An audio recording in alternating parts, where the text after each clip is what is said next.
next to the Microsoft building. Oh no, that's not Microsoft. That's Big Heart.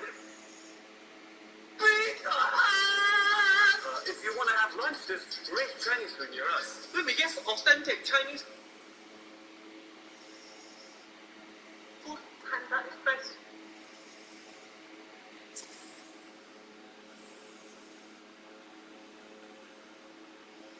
Koala Detour?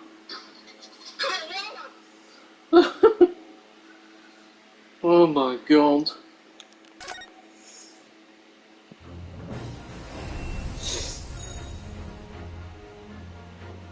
Episode 2 time! Let's do this!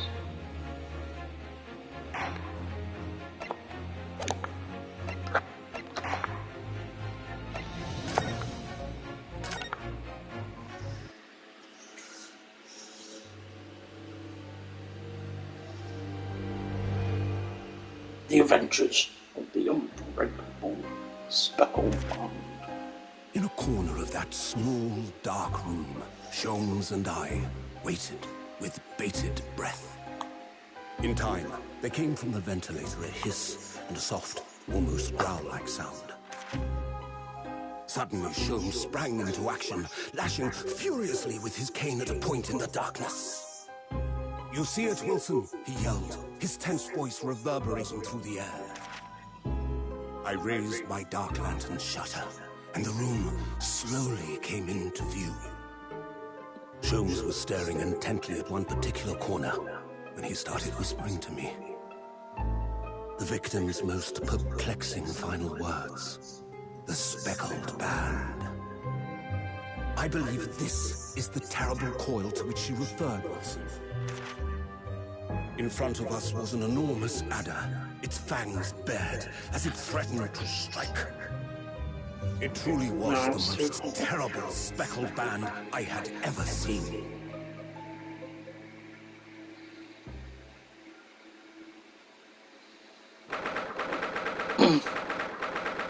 Now, January 6:37 AM on board the steamship Bouvier.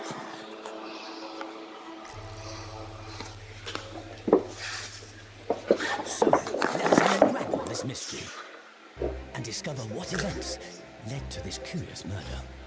Pray, do excuse me.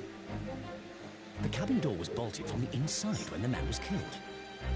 No marks to suggest the bolt was tampered with in any way.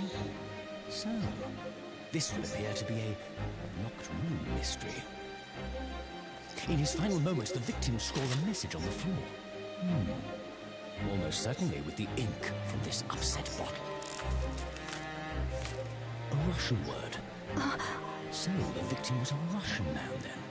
And the letters are well formed, suggesting he was compos mentis at the time. This is a most extraordinary script. And evidently not penned by the same hand as this message. In fact, I deduce it was written by someone of a different nationality.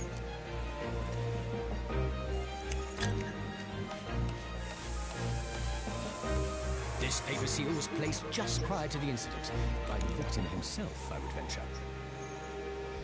Well, what have we here? Who are you, and what do you think you're doing here? No one must touch before maritime police come. We must wait. That won't be necessary. You see, in less than 5 seconds from now, I will reveal the killer to you. What? Don't be absurd. This is murder. And in cabin locked from inside. Ah yes, the locked room. But that mystery is paper thin. You don't mean the culprit is in there? Who are you, and where have you come from? I'm a great British consultant detective, the only one in the world. Sherlock Sholmes. I presume you must have heard of me.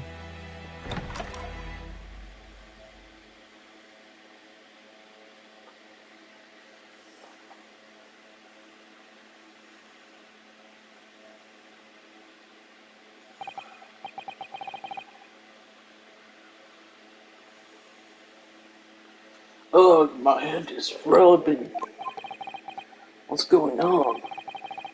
Something's not right here. There's trouble in the air.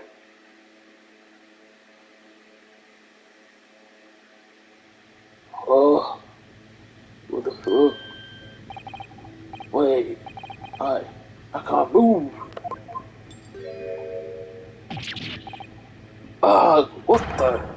Why am I in handcuffs? Humph! So you wake up now.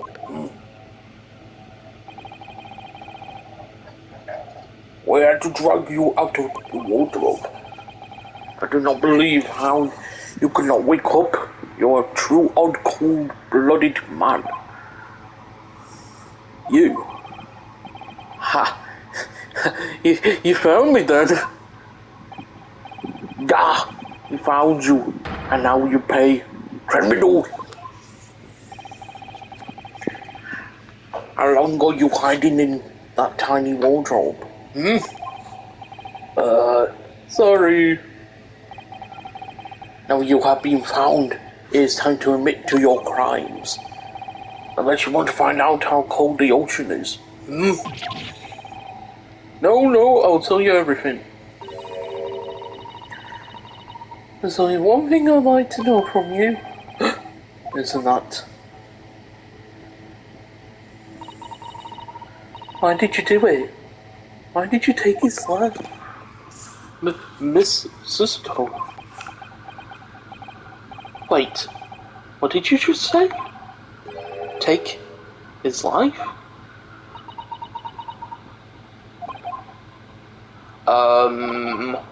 Where is he?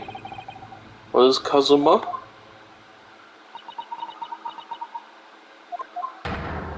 Ha! You pretend you do not know? You are a wolf in sheep's pelt. You are the killer. Do not try to make excuses. What? Kazuma-sama's body was discovered not long ago. Here, in this very cabin, I was bolted shut from the inside. Please, do not try to tell us you were doing this terrible thing in your sleep. Kazuma's dead, but he can't be. And these handcuffs? Surely you don't think I have to know. Why did you take Kazuma-sama's life? Answer me, please. No. No!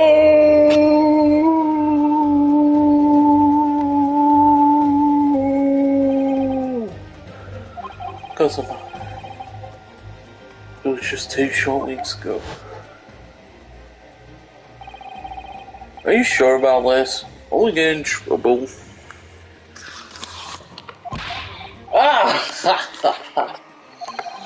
Ugh.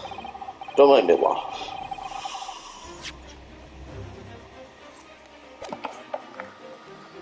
Don't you find it fun being a stowaway? Besides, how else could you come to England with me to study? Ooh.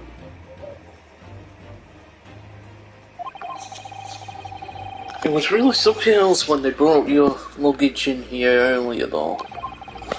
The way the Russian crewman just tossed your travelling case onto the floor. I thought I was going to die. Yes, I still can't quite believe that. I really didn't think you would be able to fit inside my trunk. You must be less of a man than you look.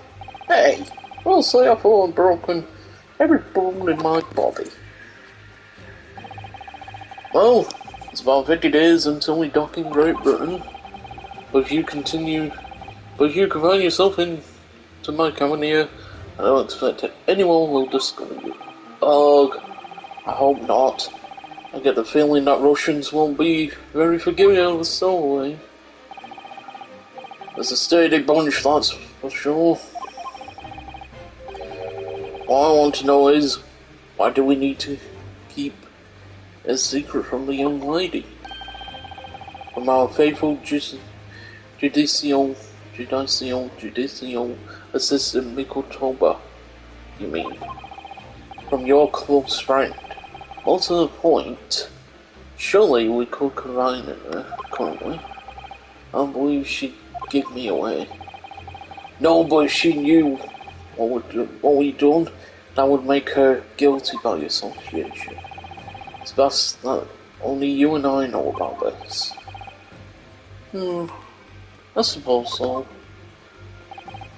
Anyway, it's about time that this steward is supposed to come and clean the cabin. I know it's cramped, but you better get in there. I think it won't be long. Won't be for long. Anyway, compared to hiding inside my travelling case, it'll be a breeze. Yes, but what if the steward decides to open the wardrobe for some reason? I'll be in for it. Stop worrying. I'll tell you what. Why don't you write keep out or something on this piece of paper? What? I can stick it over the wardrobe doors once you're inside. I don't know. We've only been at sea for about 15 days. How can that have happened? We were supposed to be going on this adventure to England together. Bah! When you're at next port, stay quiet until then. Don't make more trouble for yourself. Murderer! No, I'm not a murderer. Dah! You said before. You said you admit everything about your crimes. No, that's not right. I mean, yes, I did stow away on the ship, but murdering my best friend? No one else could have done it. Admit the truth.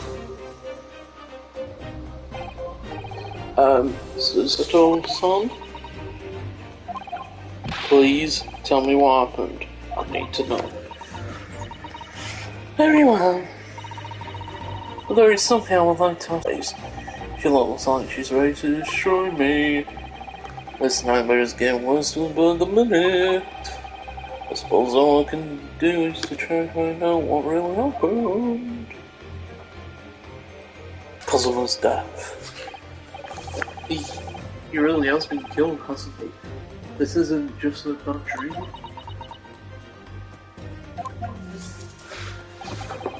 And these handcuffs? They think I did it?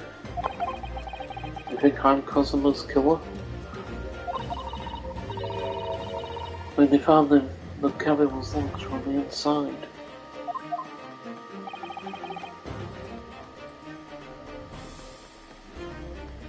What do you mean?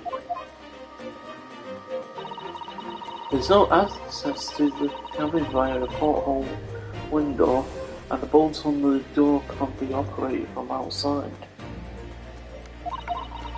In other words, after the crime, the culprit couldn't have escaped these four walls.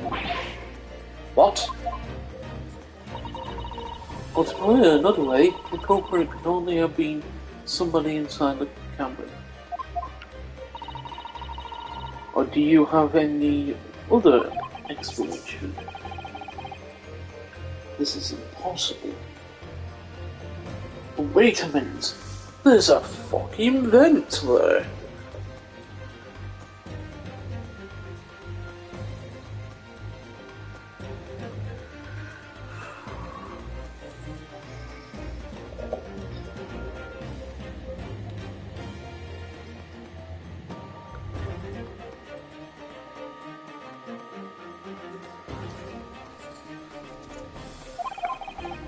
How did he die then?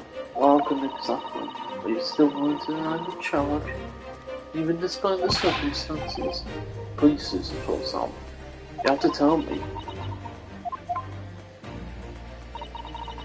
The cause of death is still undetermined. They don't know how he died. The ship's doctor is examining the body, but of course, he has no post-mortem analysis experience. I don't suppose we shall learn more until an expert has been we sorted out our next plot. So presumably that means there were no obvious external signs of it during that. That's true. Yes. Oh boy. About the incident. Can anyone tell me what actually happened here in this cabin? I don't understand it. Why would anyone want to kill Cosima? Presumably that's something you know the answer to better than anyone. Please. Please, I beg of you. Why do you say you were in the cabin after all? Well, yes, I was, but he would always wake up before dawn and do his training first thing in the morning.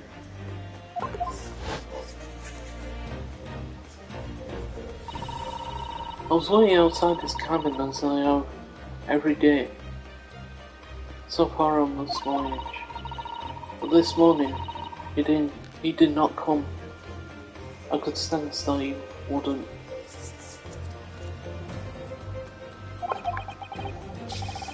Does that mean he was already dead when Susato-san arrived at his cabin door? I wonder. I knocked, but there was no reply. I started to become worried, so I went to find a member of the crew. The crewman forced the cabin door open, and when we managed to get inside,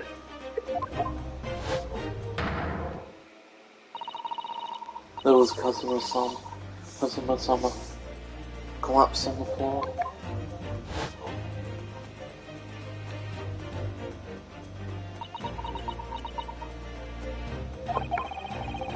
And the white tape now shows exactly where he was found, I suppose. I had no idea anything had happened.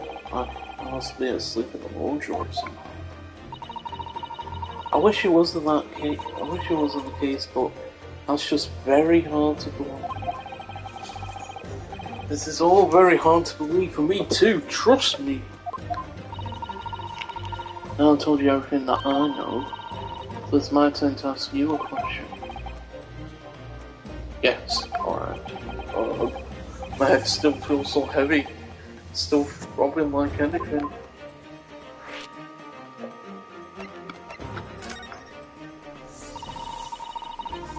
Why are you even on board this ship? No hold us on.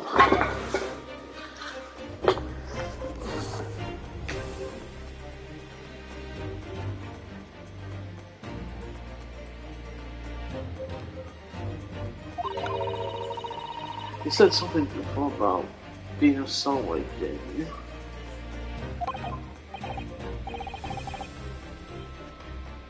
Oh yes, I'm afraid that's true. It's 2 weeks since we left Japan now. I've been shut up in this cabin the entire time. I had no idea. But how could you have accompanied Kazuma-sama's, or occupied Kazuma-sama's cabin for so long without him noticing? No, that would have been impossible, obviously. Yes, of course. Kazuma invited me. He wanted us to go to England together. He actually asked you? But why? I'm afraid I don't really know the answer myself. I don't understand.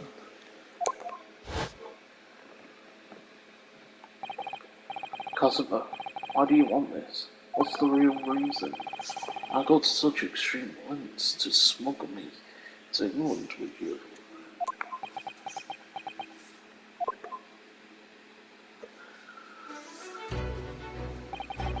It's an idea that's been on my mind ever since the end of our incredible trial. I think I told you then, didn't I? And you ought to become a lawyer yourself. Well, yes, you did say that, but I didn't think it was serious. You have a talent for it, I can assure you of that. But I've never really thought about becoming a lawyer. Well, that's something you can decide for yourself. London is at the spearhead of cultural development, the centre of the world in many ways. There can't be any harm in seeing such an important place with your eyes. Oh no, definitely not. But on a personal level.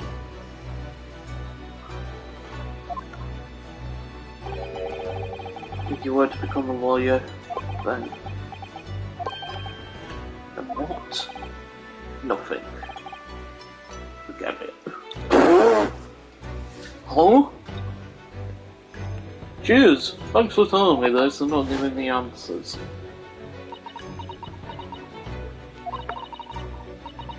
Customer Sunrise, he was always saying the same thing.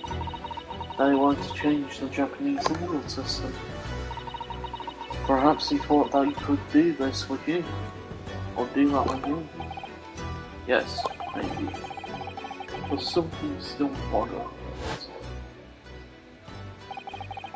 The look in his eyes was darker than I've seen it before. Susato-san? I'm sorry that we kept the secret from you. He's still away on the ship.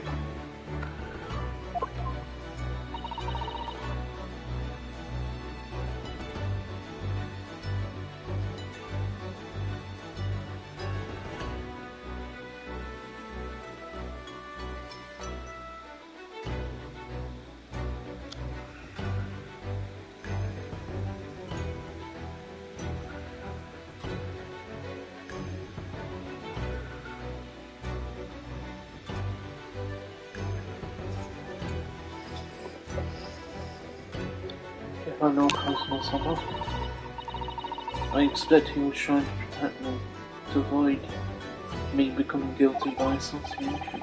That's exactly right, yes. Word perfect.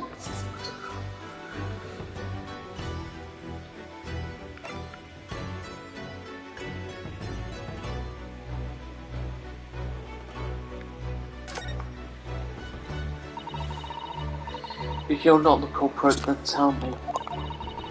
What happened last night here in this cabin? Well, the thing is, I don't really remember. Kazuma brought me here, brought me something to eat, just like he always did.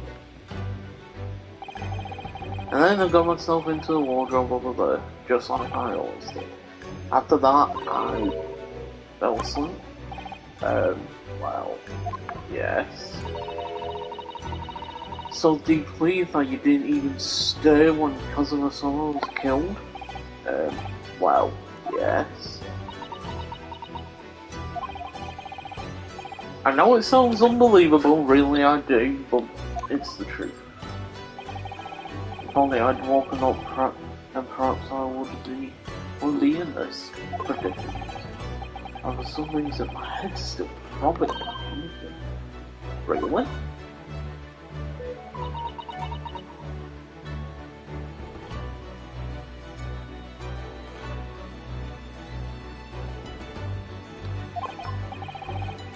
Is something wrong? Oh, no, it's... Please forgive me.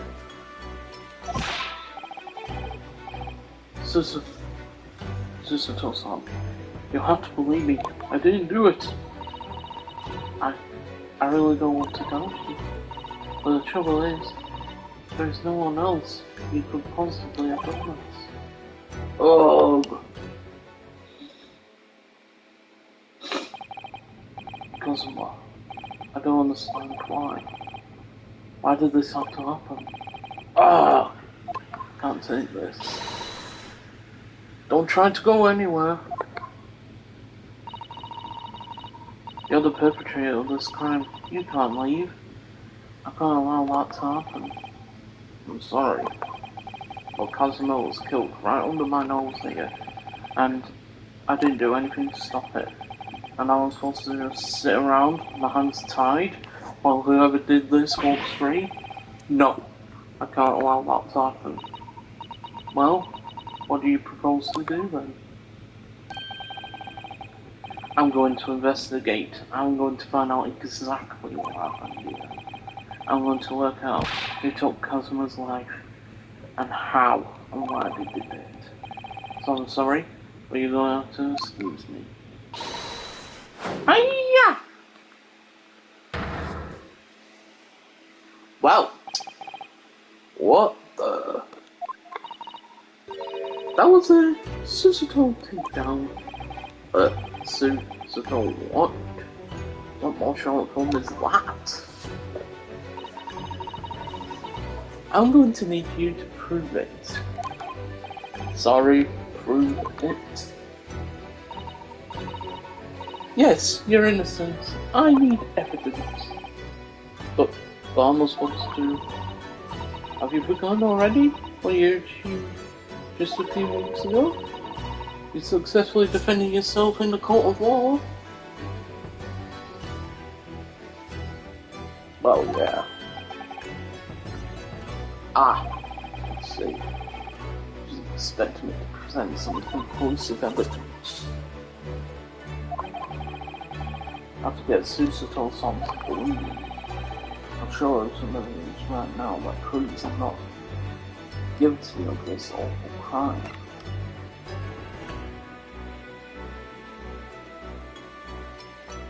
Yes! Tell me, when I was discovered in the wardrobe before, was this piece of paper stuck over the doors?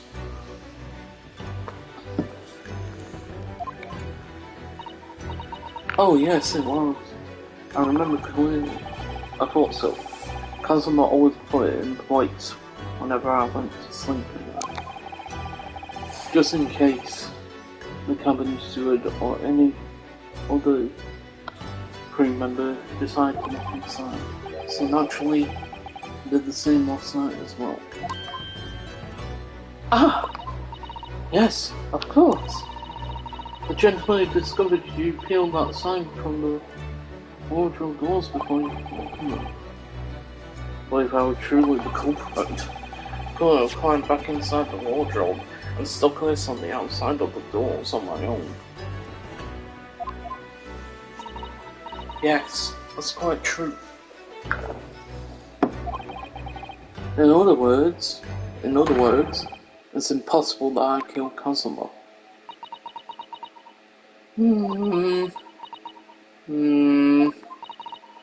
Well, if you are sprawled hopelessly on the floor, I can see why Kazuma-sama thought so highly of you. Thank you, Susato-san. Now, do you think perhaps you could help me up? In the light of that evidence, I don't see any other reason why I should stop you from investigating any evidence. Thank you. So you finally believe me. I'm sorry. No. What? I'm not sure yet. I can't rule out the possibility that you used some sort of conjuring trick to put the sign back in position. What does you think I am? A magician? But now, I suggest you investigate as thoroughly as possible in here. Oh boy, it's time for the best part.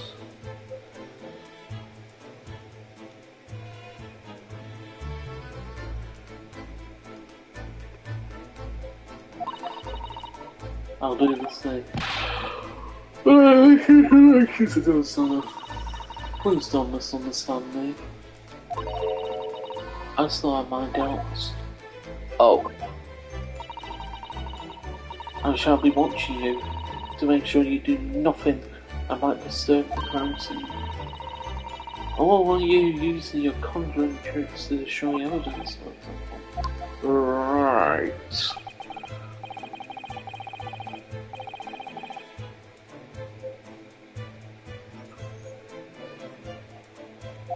Let's do this. Oh, then shoulder.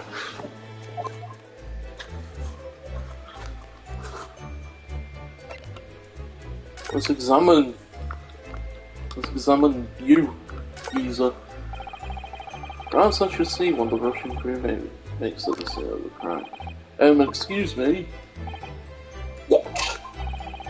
I was wondering how it's going. The investigation. Grandmother told me Japanese people do not make jokes, but it is not true, I see. I'm sorry. The criminal asked the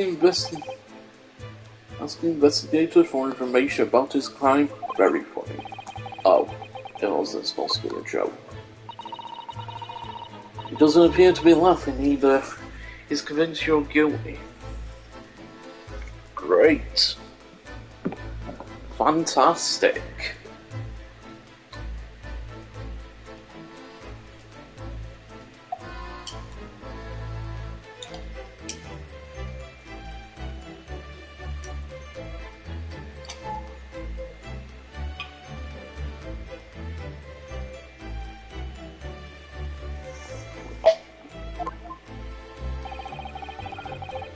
Well, useful information though. I have to keep trying. So last night, did you notice anything out of the ordinary at all? Night? Of course not. Now back to the corner room and make silent.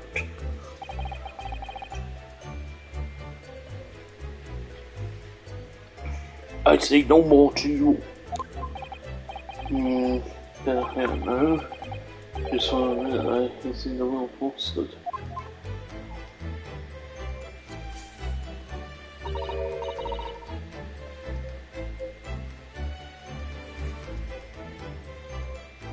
Oh dear, that won't do. Oh, also that is just a tunnel. Just suppose that. Whenever I'm examining things, I always find myself so focused, I forget to look around properly. Ah yes, that's not good.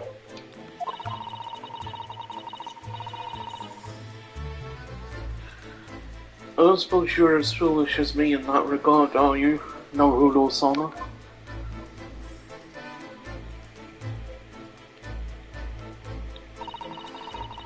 I'm sure you're careful to look all around here, and now let's investigate all corners of this cabin. Yes, let's do that. I suppose my veiled vision has been rather small until now.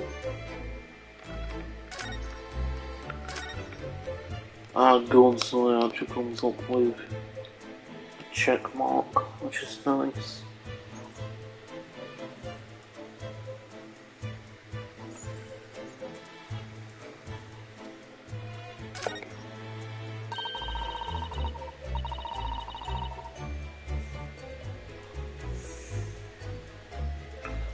That's Kazuma-sama's precious sword.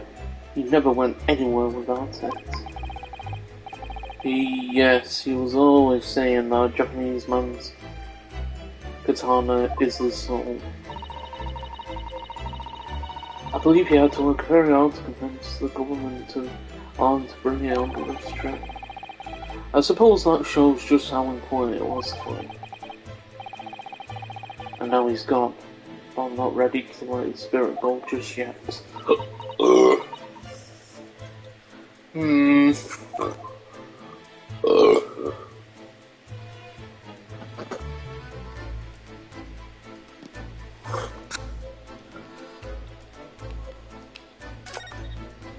What's that?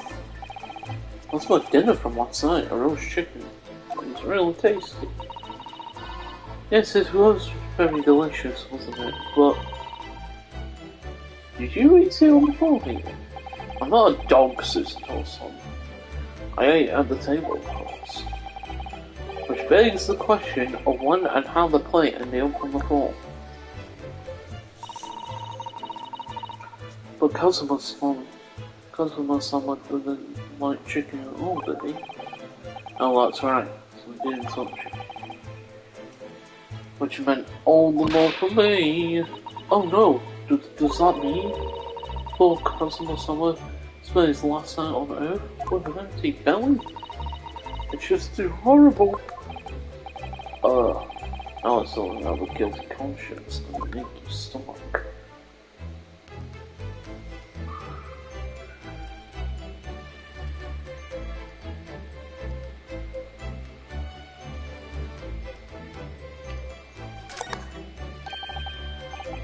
Taiji, the Japanese word for justice. The brushstrokes are straight and true, just like Kazuma.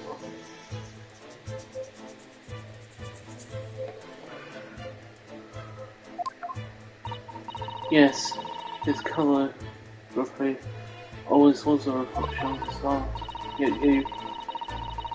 can you really look at these characters without feeling shame, knowing you draw them so thoroughly or thoughtfully?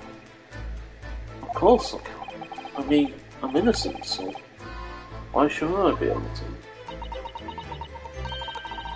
Even though you stole away on that shit? Now you're going to bring that up, are you? I can't win.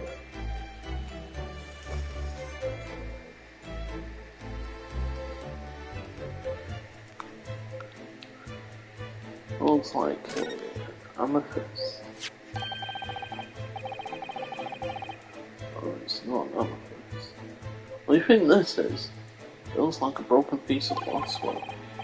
Whether this way it was, it appears to be broken clean too. The glass is such a beautiful colour. It looks like a cute little sticky fastener from a kimono outfit. I'm not sure that sounds like Kazuma. You want to hastily carry the cute little trinket like I don't know, in probably. And the mark beside it, what is it, I wonder? It has a sort of brick-like hue. Yes, you're right. It's the colour of the brick, isn't it? Even though I don't see anything of the same colour anywhere else in the cabin.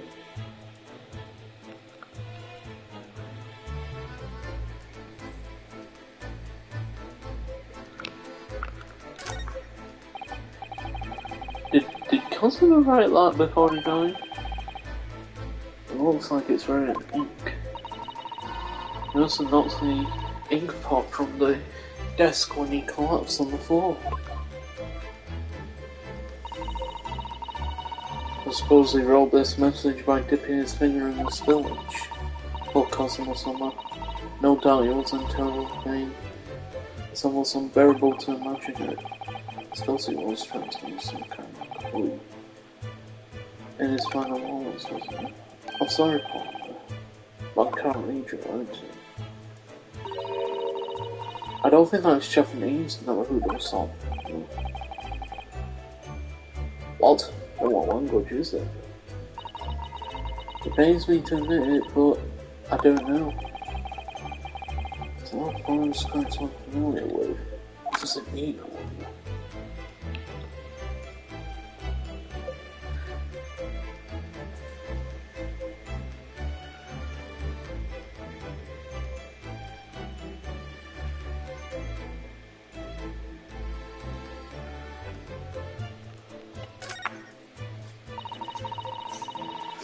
That's a very large traveling case, isn't it? Yes, it carries a lot of memories for me. Memories? What do you mean? Well, that's actually what I stored away on the vessel. I was brought on board inside that case. Ah yes, I see it says, "This way up" in Japanese. Which in hindsight, I should have realised the foreign crewmen wouldn't be able to read. I was turned over and over and over, and then I was tossed on the floor in the air. Oh dear, being a stowaway is as romantic as it sounds. Well, it was less painful than a Susato takedown. This is where Pia Cosmo-sama would have sat whenever he was writing. London Diary. Poor Cosmo. Did he even make it to his destination? Looks as though the last entry is incomplete. Which means what? He was in the middle of writing it when the incident happened. Let's see what it says. Valuable clue. Hiya!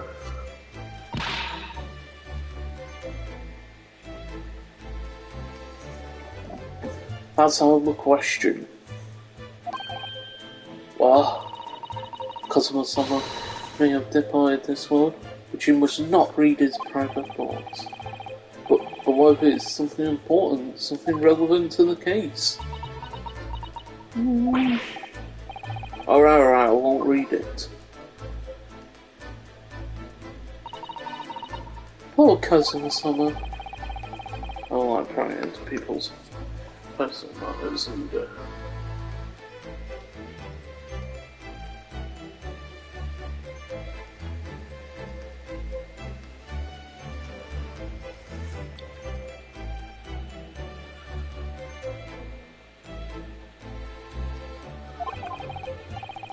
but in this case, isn't the need for clues more important?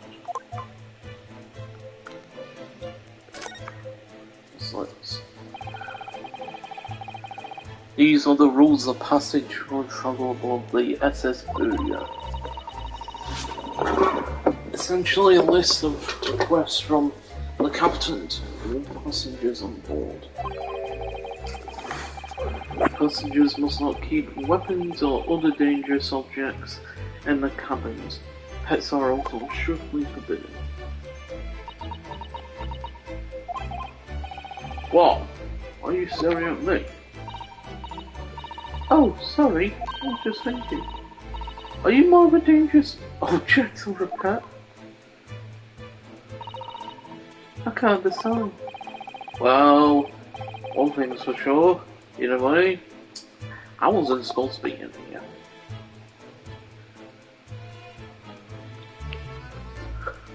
The books are falling over on the shelf. Look, they're all toppled. The same way.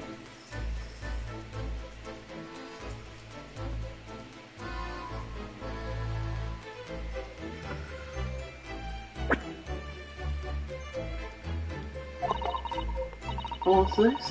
The statue of some god on the sea? Although it's fallen over as well.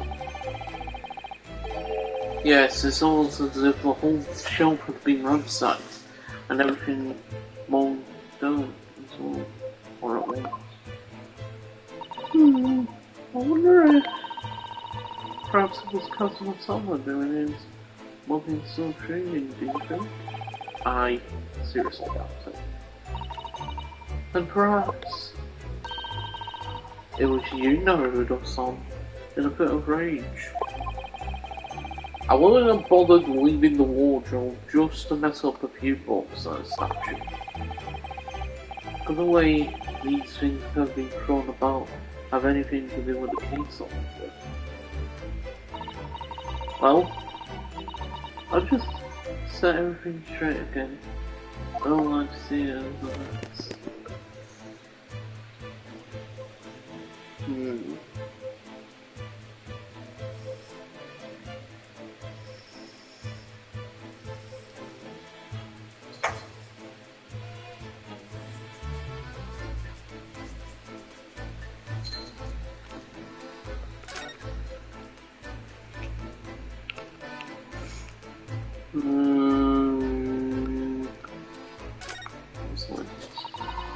This is, yes, it's a bell cord contraption thing.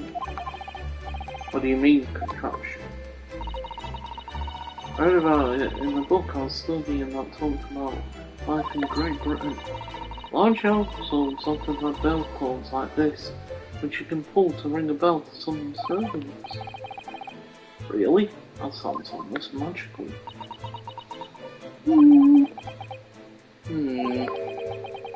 Shall we give it a little try? Yes!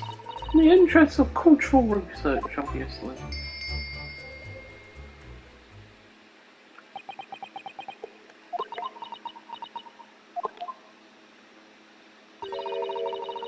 I suppose nobody comes from lonely Japanese people. No, it's just like everyone's busy, that's all.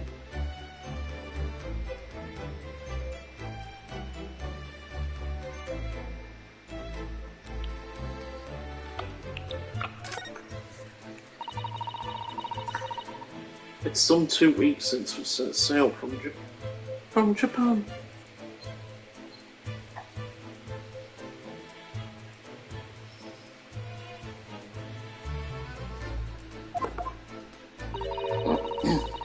Have you really been living in this wardrobe the entire time? Never heard of some?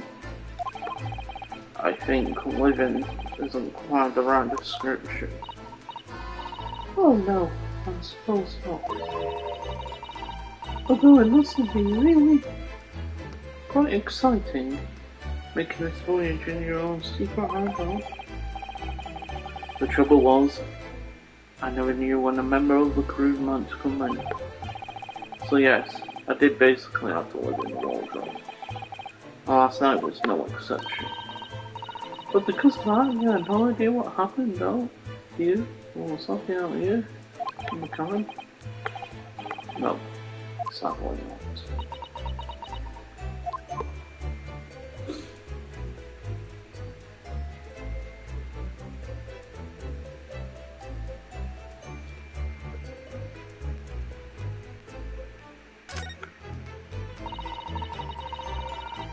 I think that's some kind of opening for a ventilator. A hole through which fresh air can circulate into the cabin. Isn't that a little odd? What do you mean? Well, this ventilator, if that's what it is, looks like it must be connected to next door's cabin. Yes, it would appear too. You're right. But if its purpose is to allow fresh air into the room, surely it'll be connected to the outside. That's true. Perhaps it's so the rain and spray don't find a way in when the seas are rough, or something like that. I suppose hardly that's it. Oh, hello! Who's that? There was a nerd just a minute ago. As far as I can tell, looks like he might be European. Oh, how did he? You noticed the man too, have you? No idea who he is or how he got here, but he looks suspicious and tall. Suspiciously tall!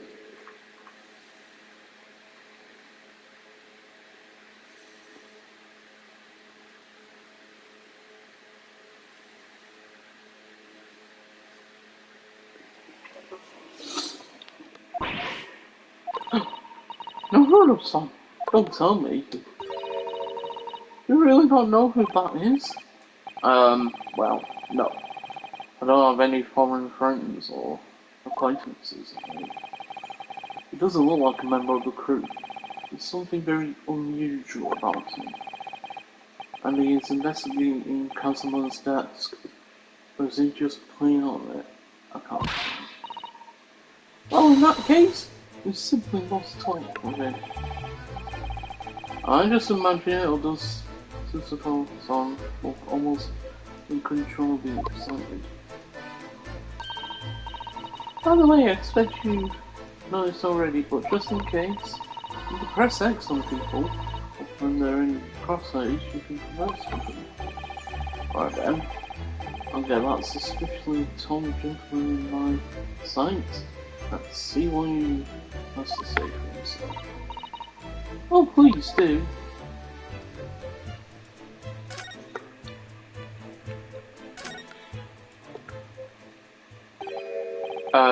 Excuse me. Excuse me, do you have a moment? Shh! This is a critical point in my investigation.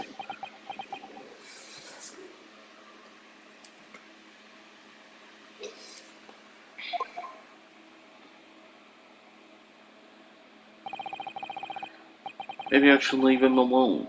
He seems a little unfriendly. Yes, perhaps that would be for the best. Greetings! Oh, ah!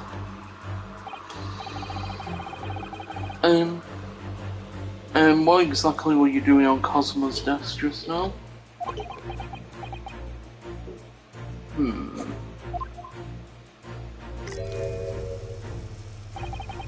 Ah, I see. Fascinating. Sorry, what did you see? It feels like he's looking right through me. Oh yes, exactly. everything's clear now.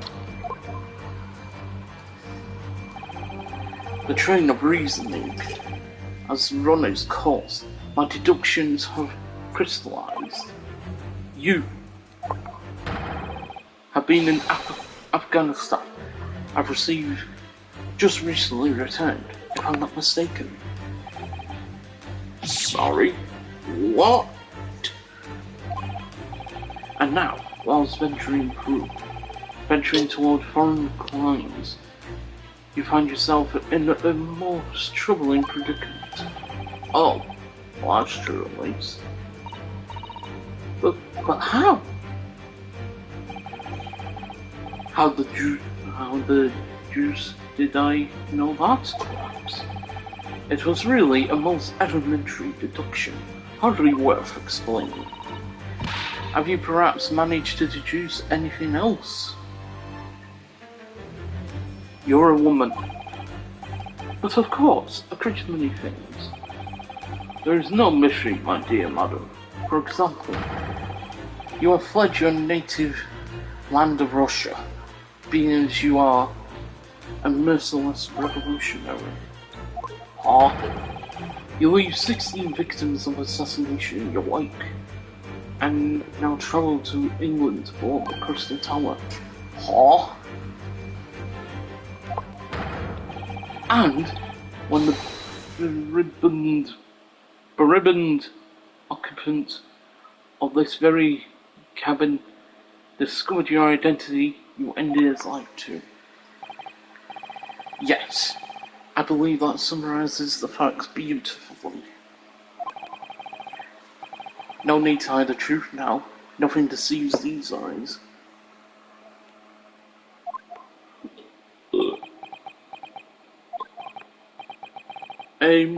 Just to be clear, you are talking about me, are you? Certainly I am. Do you see another in the cabin who fits the bill? A Russian assassin with 16 victims to his name? I don't even see one person who fits the bill. So it's true. It was you who did this to Kazuma-sama. What? And you're planning a revolution too? It's a shameful behavior, Naruto-san. Absolutely wicked. No. Listen to the... Hiya!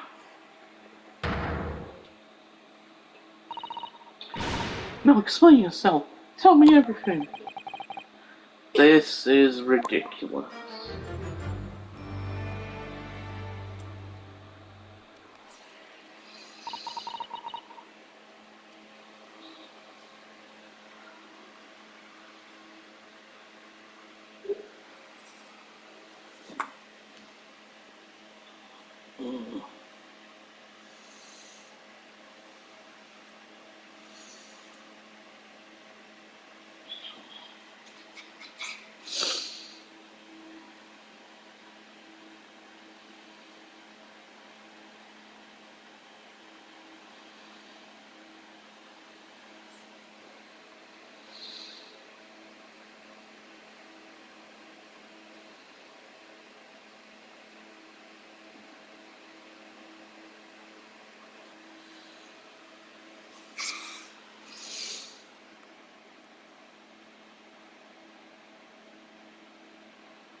How could you do it?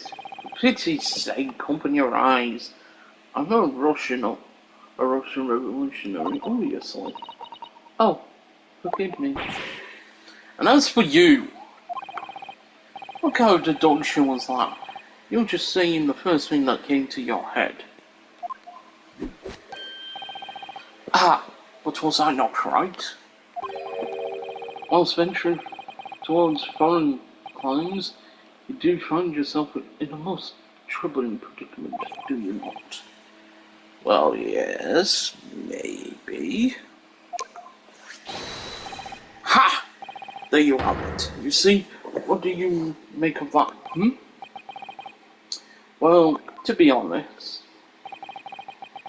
the ship is en route to England, and I'm in handcuffs at the scene of a murder. So I'm not really sure you could call it deduction. It's more plain observation. Indeed, an observation, my dear boy, is the basis of all deduction. My method is founded upon the observation of trifles, you see. I announce my findings with a brassy certitude. And more often than not, I'm right. Ha! I don't think you introduced yourself. Ah, my apologies. How remiss of me. I am none other than the greatest detective of the century, known to men and women the world over. The inimitable Sherlock Holmes. So, it's really you?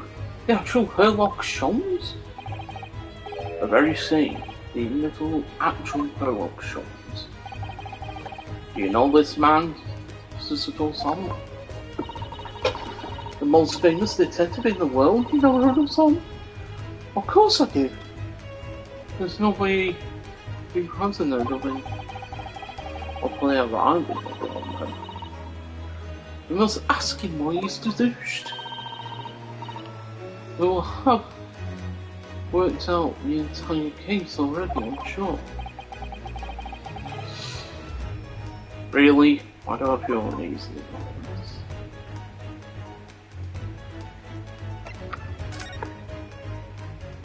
Great detective.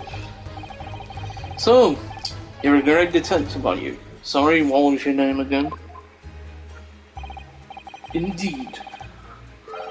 I am none other than the one and only Sherlock Holmes.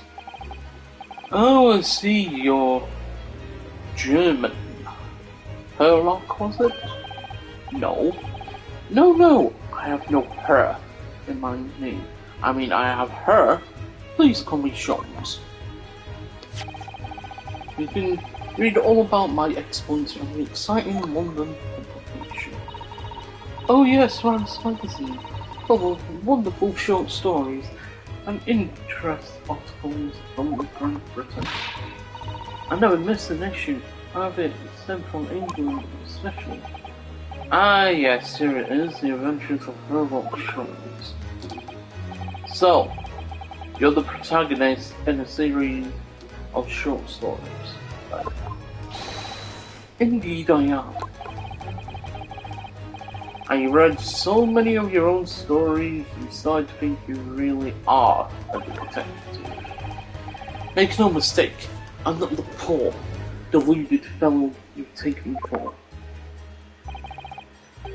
Your inference is backward. Backward? My trusty biographer records my greatest detective achievements and chronicles them in the magazine. You have a biographer, do you? Doesn't everyone? Mine goes by the name of Dr. Wilson. Presently keeping shop in London. Dr. Wilson? I must say, thanks to the publication, I've been fascinatingly busy at work. Or fantastically busy at work. Why, this very moment I am returning from Asia, having solved the mystery of a cursed royal crown. Really? I can't work out whether I should ask. I should say that's not seriously. Deduction, you see, is to me a science, logical reasoning, in the purest form. A science? Really? Your astute observer notices even the most subtle of reactions in a subject. A furtive glance, a touch of muscle, a slight inclination of the posture. Fingernails, arms, sleeves, furrows in the skin. All these things are data. Right. I'm a trained logician makes deductions from the data. The ultimate conclusion is without fail the truth. As I demonstrated only a few short moments ago. Okay, you're looking at the quite.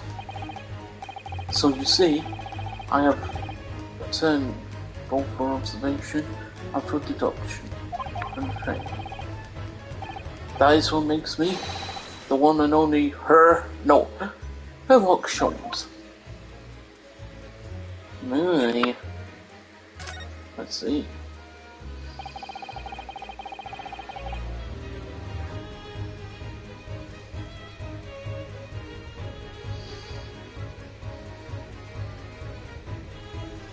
Have you managed to deduce anything about this particular case yet? Have I managed to deduce anything, my dear fellow? How do you suppose discover the culprit in his most cunning hiding place? That's right. It was none other than the great detective before you now, Mr. Sherlock Holmes.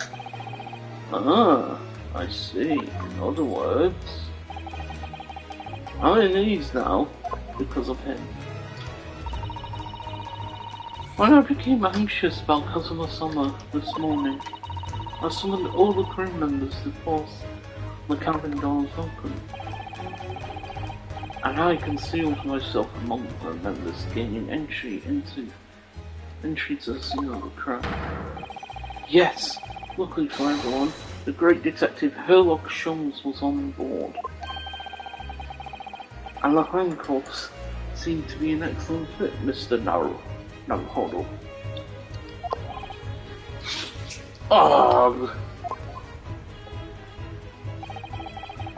The very moment I laid eyes on the scene, two facts were immediately apparent to me.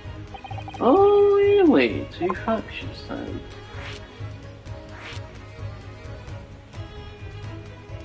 Two facts. Mr. Holmes, tell us, please. What two facts were apparent to you when you came into the cabin this morning? Ah, yes. But first, let us be precise. The two facts in question were immediately apparent to me. Yes, I understand, but what were they? Allow me to elucidate. The two facts I introduced from a mere momentary glance at the scene of the crime are as follows. Number one, the cabin was locked from within, rendering escape of the culprit out of the question. Number two, the victim was Russian and killed following a dispute with an acquaintance. Hold on, Mr. Holmes. What made you think the victim was Russian? Observe the dying message left by the victim on the floor.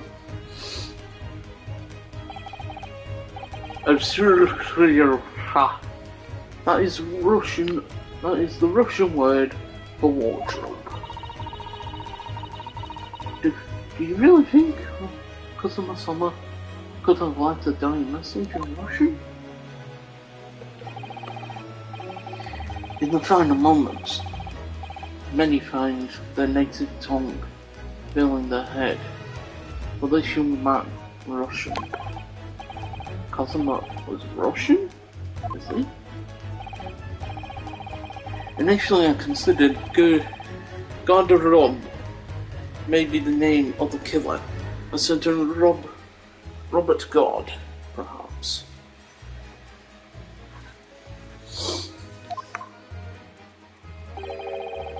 But in the interest of fairness, I decided it would be wrong not to look inside the wardrobe, where you found Mr. Naruhodo sleeping soundly. Quite so, I found you, the renowned Russian revolutionary killer. Why is it that I'm Russian too? I observed that you were wearing the same attire as the victim. In other words, you were acquainted. if my memory serves, the outfit is traditional dress of the Russian people. You are wrong.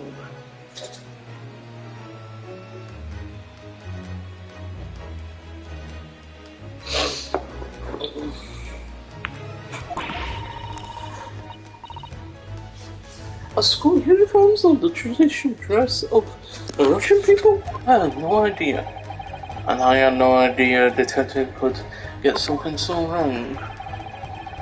I took a photograph of the victim and the message and I analysed it for possible hidden details.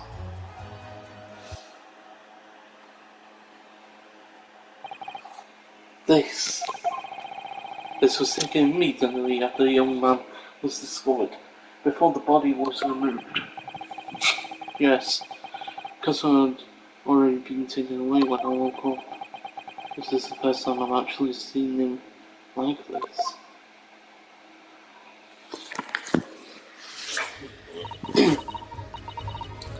Are you alright, Mr. Naruto? Oh, yes. Thank you. The photograph of the crime scene has been entered into the court record. Can I ask you something, Mr. Sholmes? What, pray? You mentioned Russian before as well, didn't you?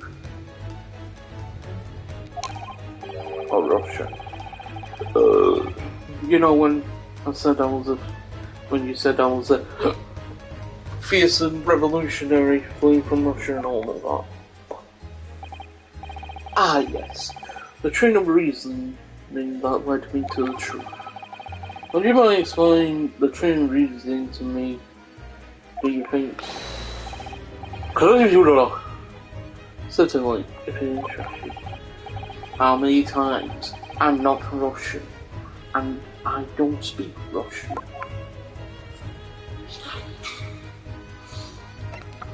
Your decision now.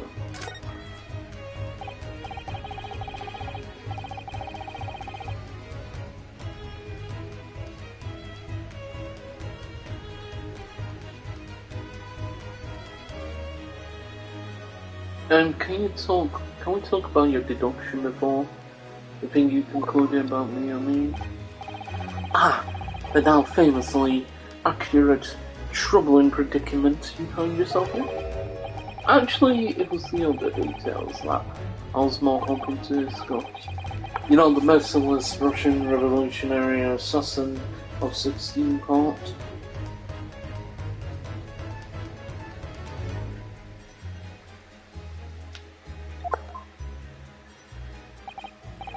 Ah, yes. The more sordid details. It was a fairly commonplace deduction. Here we have this morning's paper. The main headline reads, Revolutionary villain. I can't read that because my cat is in the way. Jump! Jesus Christ. Do not walk on my laptop. My God, can you... Right, anyway.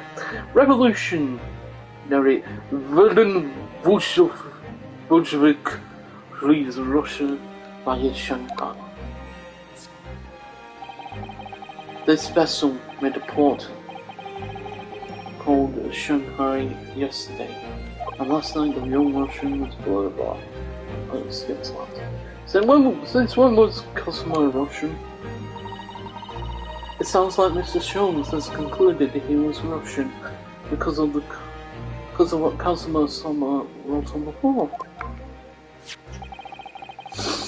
It was a simple act of reasoning to realize the culprits of this crime was the same merciless revolutionary. Hello?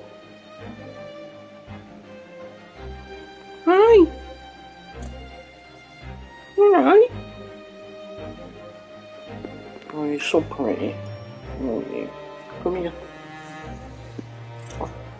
I know. It was a simple act of reasoning to realize that the culprit of the crime was the same merciless revolutionary.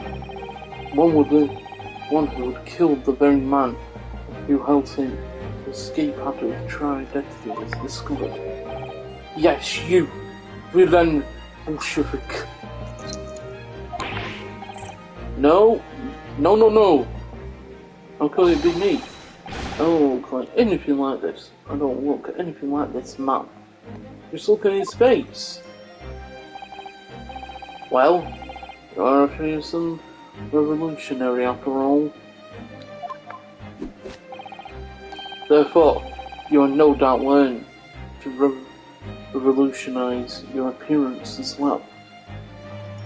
Sholmes, please. Oh, please. And I might add, your name does not appear on the ship's passenger list. Need I say more?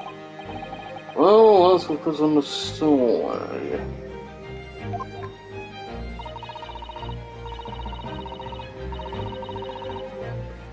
What about the other details? The 16 victims of assassination blowing up the Crystal Tower. Ah yes, the journalists clearly interviewed the man and printed all those particulars in the article. The deeds the man has perpetrated thus far, and those he has plotted. Yes, everything about this revolutionary Bolshevik was included. There can be no mistake. Do revolutionaries usually agree to interviews with newspaper reporters? I wonder.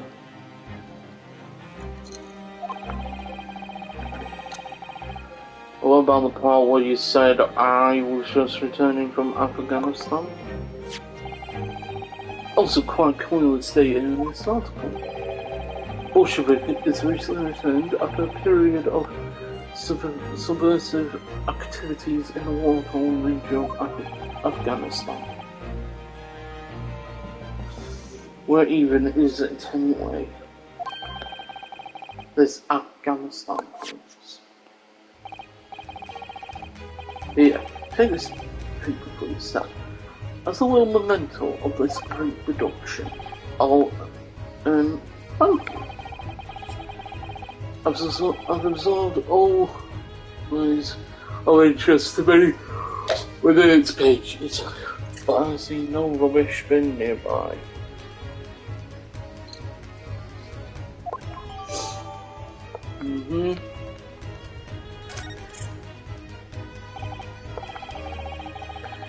And you may find the article on the back page of interest as well.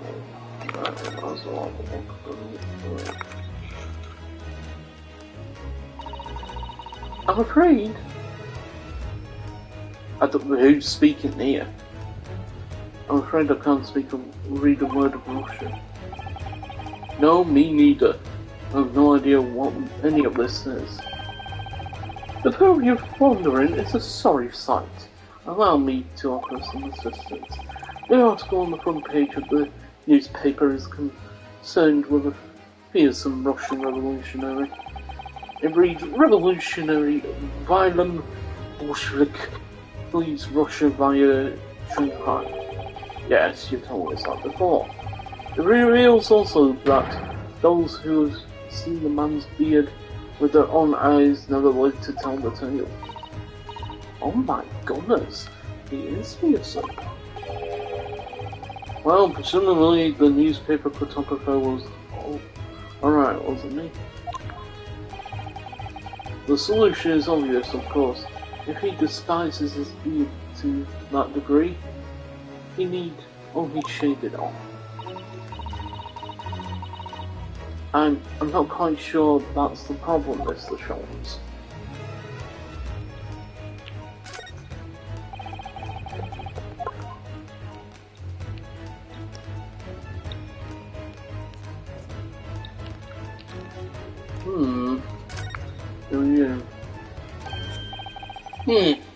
This is interesting. They found something relevant in Naruto-san? Oh no. I mean, it looks like it might be interesting. I can't read a single word, I'm afraid. No, nor can I. But look at this picture. Perhaps it's about a beautiful young Russian princess, do you think? She's very pretty, isn't she? I suppose you enjoy articles like this, do you? I don't know. I can't make any sense of it. Ah! I'm glad you noticed this article. Ah! Allow me to give you a short summary of its contents. Oh, thank you. He pops up everywhere, this Mr. Jones. It's about the disappearance of a young lady last night. Renowned prima ballerina of the Novovich Ballet disappeared from Shanghai. During a performance in Shanghai, the famous dancer was reported missing. She is, of course, the talented young Nikolina Pavlova. Why are Russian names so hard to remember?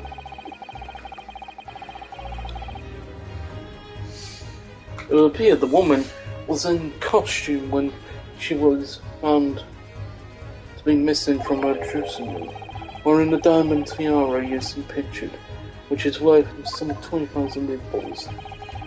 Oh, how much is 20,000 rubles? I have no idea. I'm quite sure. It must be unbelievable sum of money. Sisito-san's eyes are shining like diamonds and snows. The tiara is the property of the Novovich Ballet. It would seem the director is beside herself with worry. Yes, I'm not surprised. The company is most anxious to recover both Miss Pavlova and the valuable tiara. They've requested international assistance at all ports with sailings to Great Britain.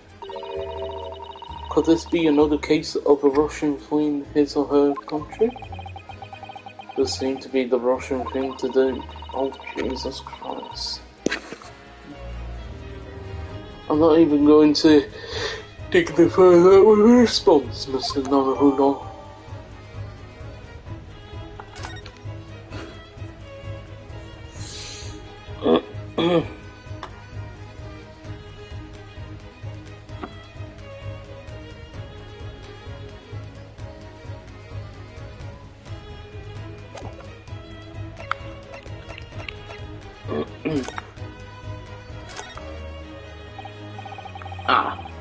The symbol of Yume University. Every student wants to pin the pride. It's funny. The most everyone seems to be either round or rectangular. I like this bad design, even though it doesn't really make any sense.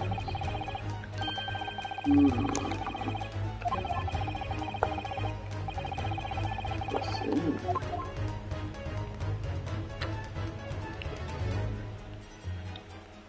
Oh, major number. Personal share number isn't great, but it's not cool. You leave your pin, they won't set you as a human. University. You may not come in, they say. Fuck's sakes.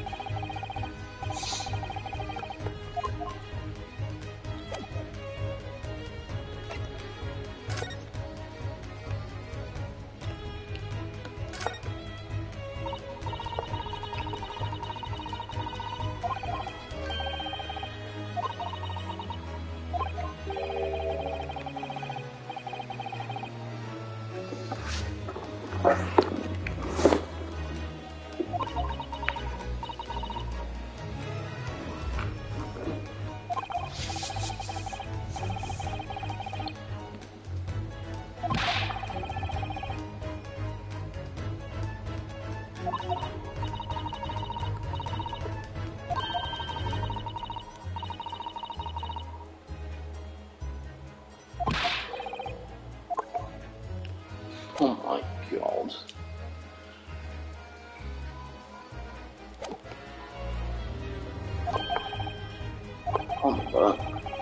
Cast your eyes over it some time if the interest takes you, though you may need someone to interpret.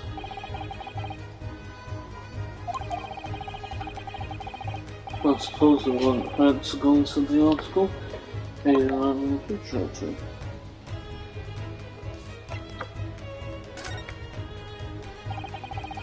Before we start talking, you are examining Cosmo's desk, aren't you? Cosmo? Ah, yes. The victim. Did you notice anything useful? Anything at all? Observe for a moment the desktop of the victim. You see that the victim was engaged in penning some text. London Diary. Cosmo was keeping notes of the trip. But I don't think you should read this part of the items because it upset people. Tragic. That's something you ought to perhaps elucidate before you want to read it. You mean you've read it already? It is my business to know what other people do not. Yes, believe it or not, I know smattering of Japanese. Oh, I see. Well, you're about to know what Susato Tenko is. Susato-san, aren't you going to call the detective with all your trademark take-ons? I'm sorry, Naruto-san. Oh, I know what you mean. Life is so unfair.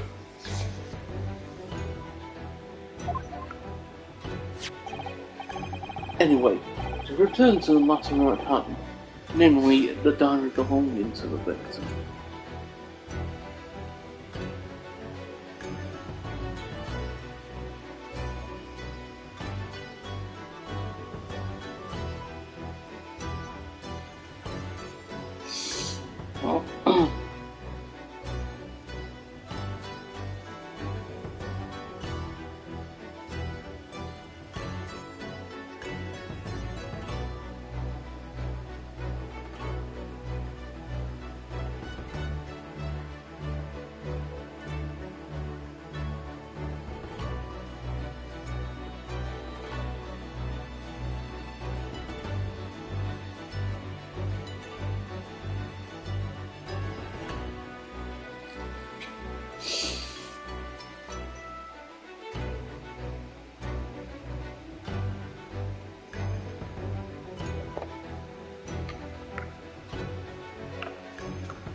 Do you have to do that?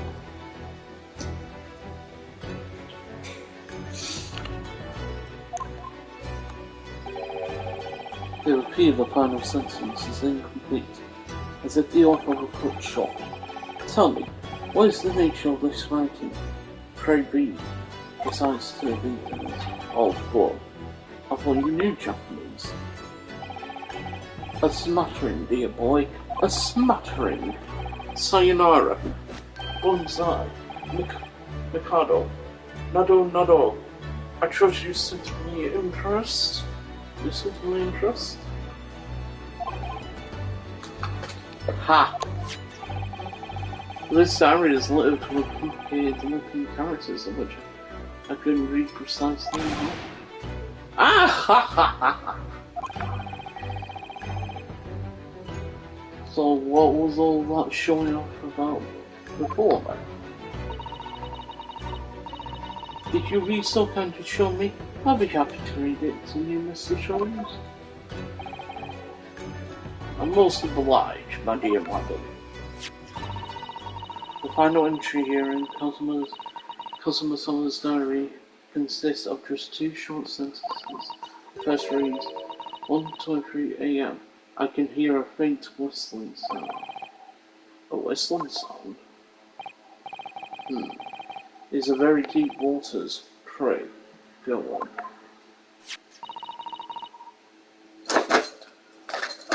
The second sentence reads, can you please stop standing on my laptop? Anyway, the second sentence reads, 1:35 a.m.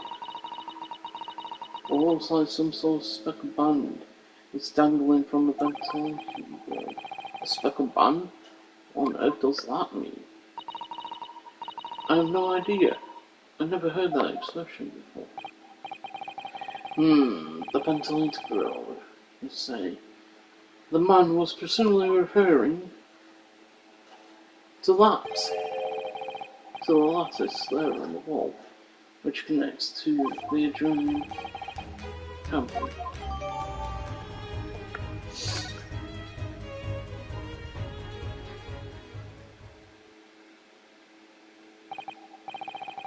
So, I believe I've given you enough to consider for the time being, at least. Ah, you have somewhere to go? As it happens, the victim's writing in his diary has piqued my interest. The matter warrants further investigation, I believe.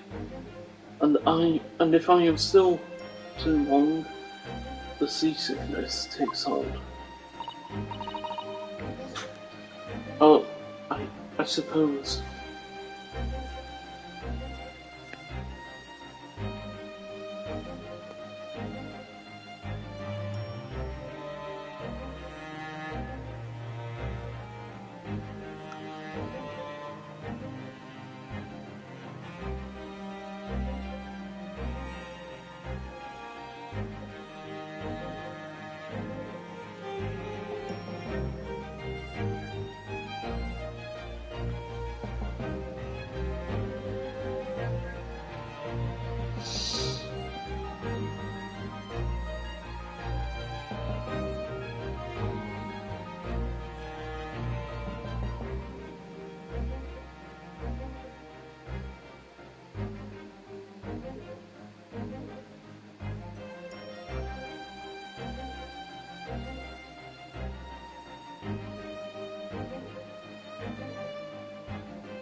I think you're investigating the cabin next door.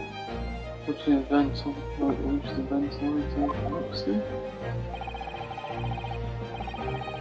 Great detectives are a curious breed. Our minds revel at stagnation. We crave mental peace. Yeah. So yes, I intend to investigate, hence the truth will become clear soon enough.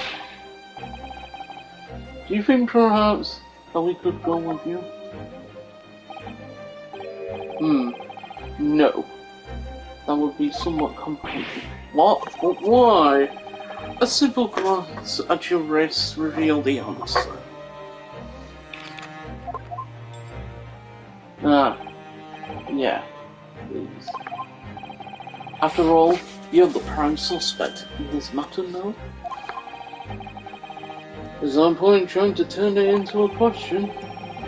You're the one who decided I was the culprit in the first place. Whatever do you mean? I have no recollection.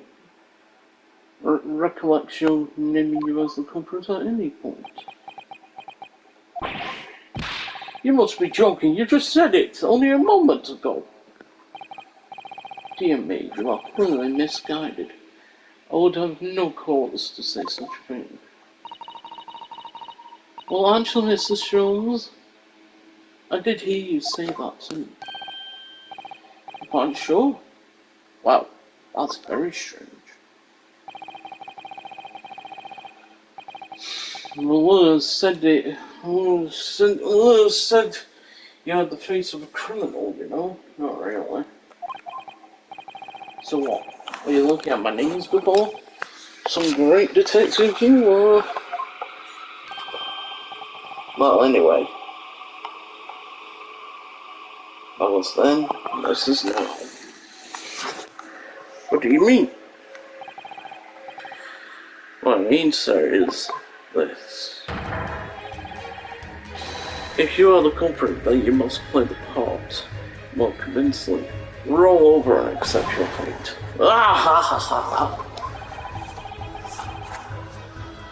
Now he's just being plain rude.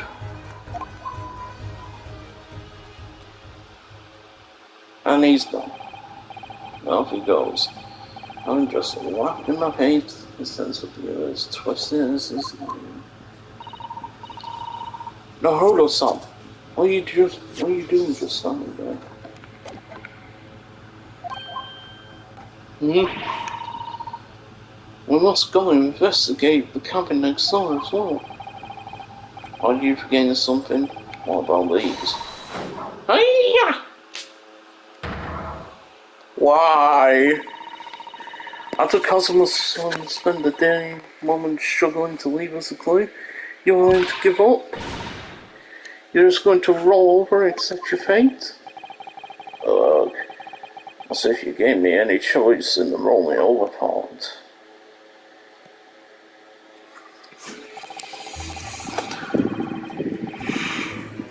I think we still have some investigation to finish off in here first, don't we? Let's carry on examining what we can in this cabin while we wait for a chance to slip next door. Good idea. The situation doesn't look good for me, but there are still things I can do to help myself. And I owe it to Cosmo to do everything I can to find a way out of this and bring the real culprit to justice.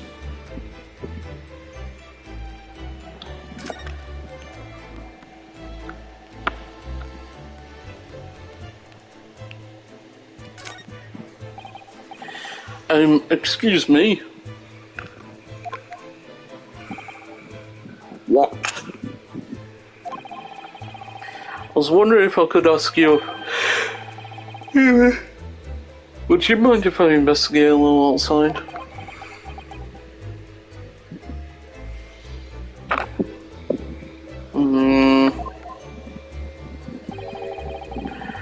Grandmother told me Japanese people do not make jokes, but it is not true, I see. Sorry? The criminal asking prison guard to help him escape? Very funny. We're in the middle of the sea. There's no chance of me escaping. Nice! You stay in this cabin until next port. Then it's up to Hong Kong police to decide what they do with you. You stay. Alright. There's no point trying to appeal to this man's better nature. That's for sure.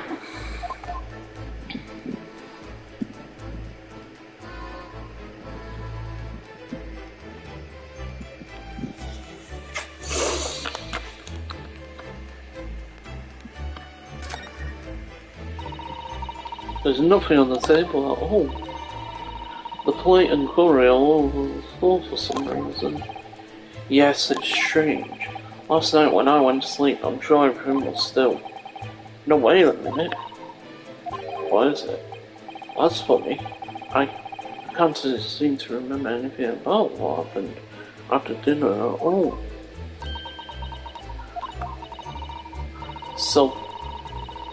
So then perhaps you are responsible for what happened to us in the summer.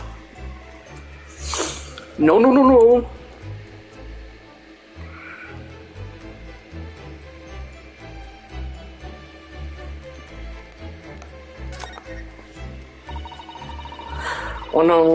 When I went for help and the crewman forced the door open,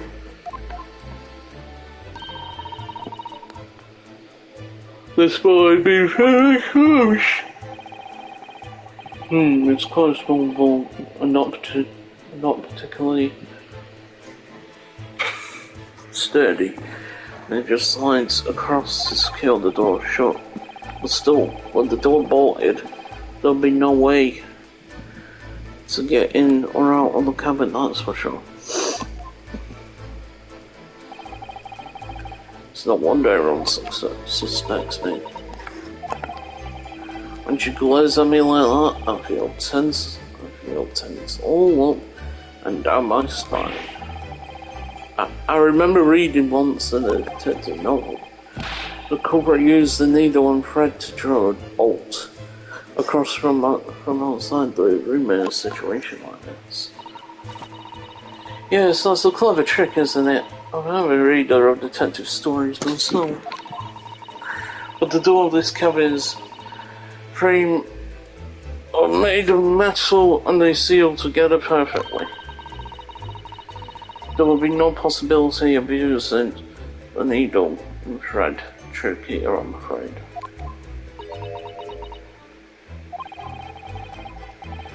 There's I feel pins and needles all up and down my spine. Oh, look over there. The crewman, do you mean? He wasn't there before, was he? That's what I thought. Why don't we try talking to him? Probably because I'm more likely to get yelled at again. I suppose I could try.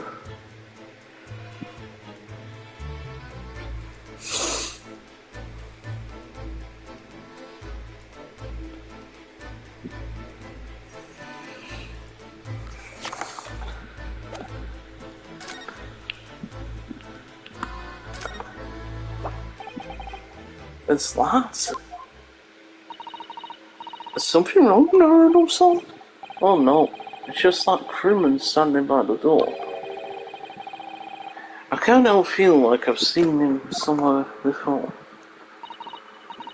Oh yes, you're right. It does look familiar. Excuse me, sir.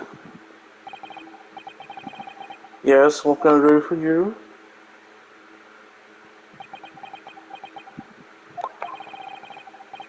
I recognise that face, but it can't be.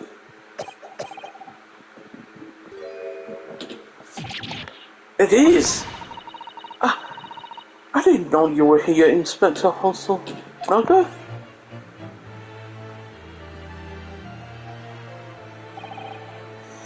Hello again. What are you doing here?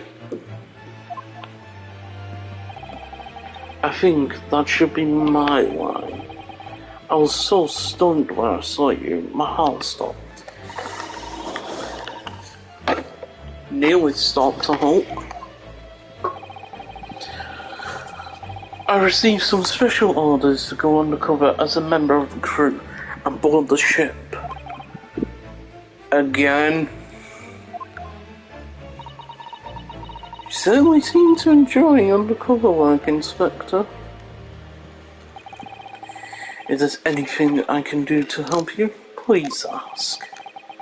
I never expected to see this man on board, but perhaps his presence can help me out of this hopeless situation.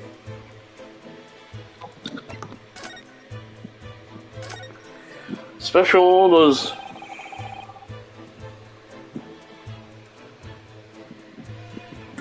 So what are your special orders this time, Inspector? Yes, I want you dressed as a member of the crew.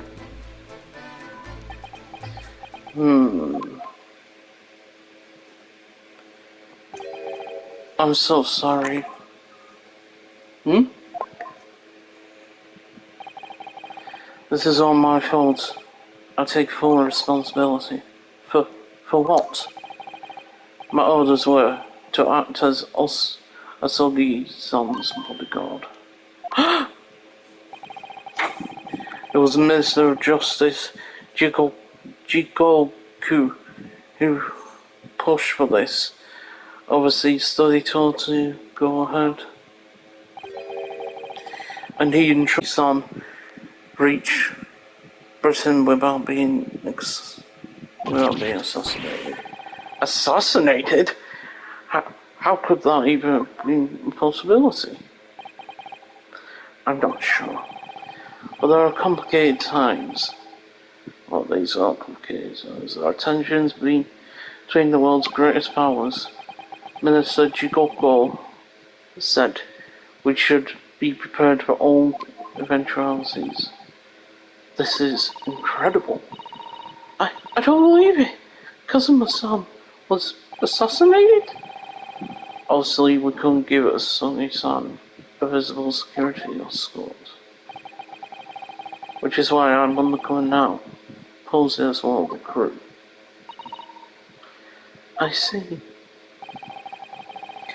And I didn't take my eyes off him the entire time we were on board, from morning until night every day. But I never imagined it would happen here, inside his own cabin. Not here on the first class dock. I failed miserably at my assignment, and Asogi-san is dead as a result. I'm a disgrace. All I can do is humbly apologize. Alright, so 23, 16, 34, 29. So I must be around 29 as well, or 23 even. I must be around 23 as well. Inspector. So if there's anything that I can do to help now, just say the word.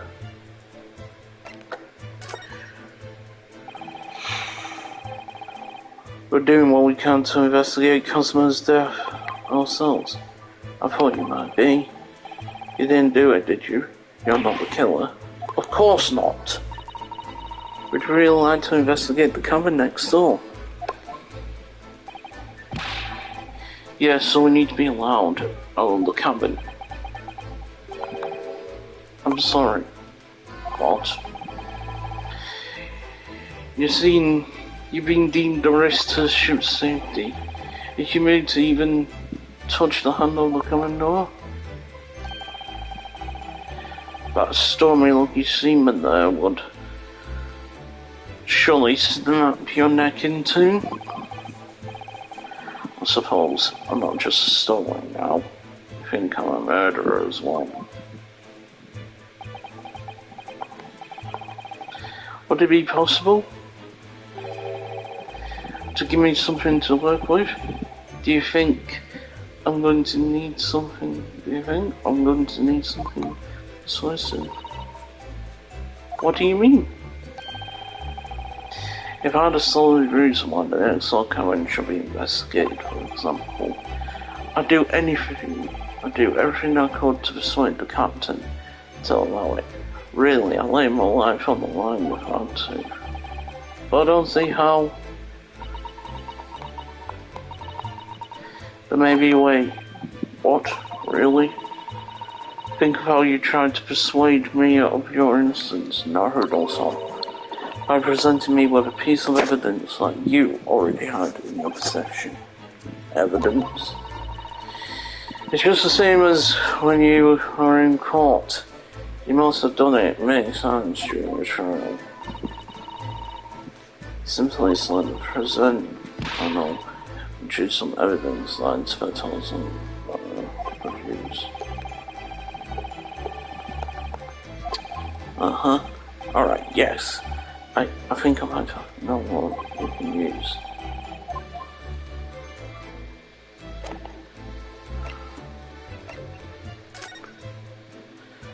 My university collar pin. How about this? What's that? It's Casimir's diary. Just before he died, Casimir-sama wrote something rather strange in his diary. Strange? In what way? He wrote what looks like some kind of speckled band is dangling from the ventilator grill. A speckled band? That is strange. Yes, I'm still trying to work out what you meant by that. But what I'd like to know is... Don't tell me the ventilator isn't. You're very astute, Inspector. That ventilator clearly joins the next door cabin.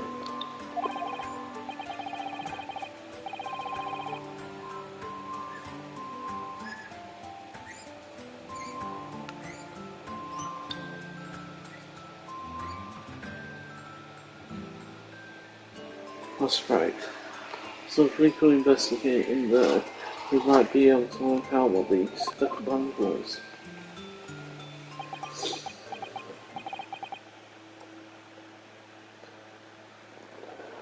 Alright then.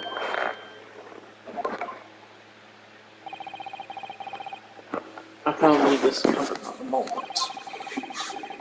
I'm stuck here until we arrive at the next port.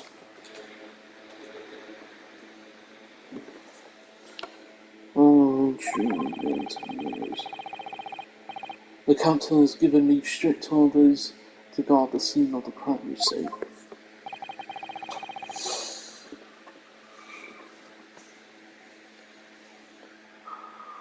That's an interesting investigation to you. Really? You're willing to do that?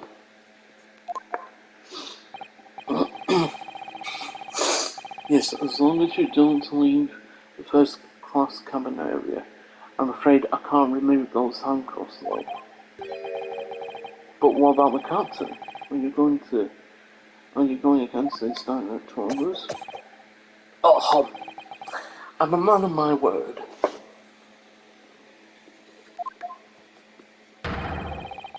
And I promise you that I'll lay my life on the line, if that's what it takes to convince the captain. After all, I failed to keep us all son safe. This is the least I can do. Thank you. Let's seize the moment then, Naruto-san. Just select move, and we can leave the cabin at last.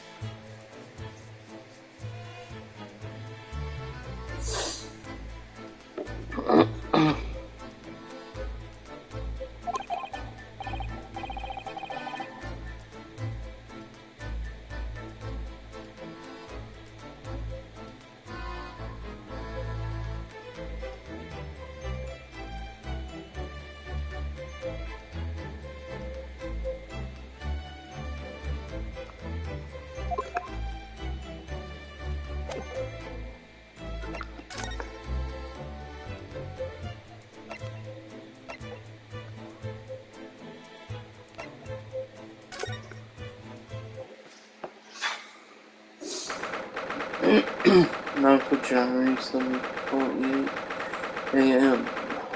First class cabin passageway. Whew, I'm finally out of that cabin. I have to admit, this isn't quite what I was expecting. There's less suspicious out here than I thought it would be. And this is the most luxurious accommodation. Yes, indeed. Kazuma-sama was being sent on a study tour by the government. That's why he was being put in the first class cabin. Even still, this is about twice as large as my accommodation steerage. Really? That must be awful. Oh, look over there. There's a lot of crewmen watching. They watch. And he looks enormous, even if you're sitting down. The door next to him leads to second class accommodation. I suppose he's making sure that no one comes in here who shouldn't. I suppose, like people in handcuffs. Now, Herdo-san, you're like a little boy visiting a toy shop for the first time. I would have thought you'd be used to the ship by now. You've been at sea for 2 weeks already.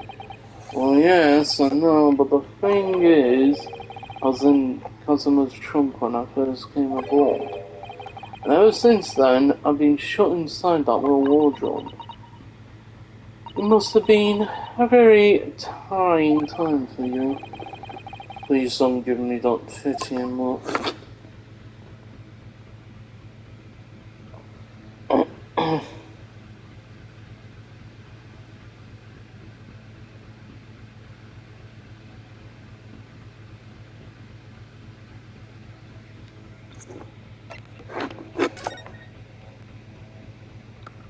Hello, friend. Excuse me, but could I ask you something? You little stowaway murderer! That wasn't a good start, was it? Alright, let me try instead. Good day, Mr. Sailor. I'm looking to trouble you, but could I perhaps ask something of you? You little third-class lady maid! Oh shit, get wrecked. Oh! We seem to have caught the sailor on a bad day, Susato-san.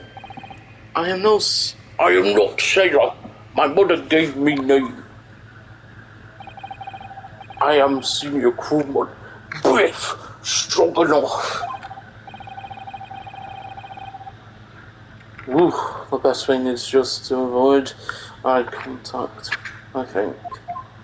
You're like a barber shop pole. Mr. Stroganoff, allow the first class cabin area.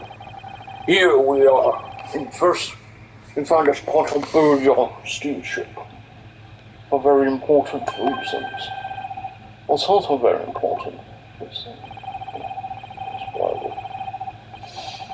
Government officials, kings and queens travel in secret. Many important persons. This is why I am always guarding this place. gosh, that's amazing. But somehow I let stupid story inside. I want to pick you up and throw you in the ocean, but Stroganoff is not animal. Thank you. You're a very generous man. If I may, I was wondering, is the cabin next to Mr. Asobi's currently occupied? Yeah! Susato-san, did you understand that? It sounded like, da! I think it's probably Russian for yes or no. Genius. It is not permitted to visit other cabins without invitation. Well, sounds like there is somebody in the next door cabin at least. Yes, it's tantalizing.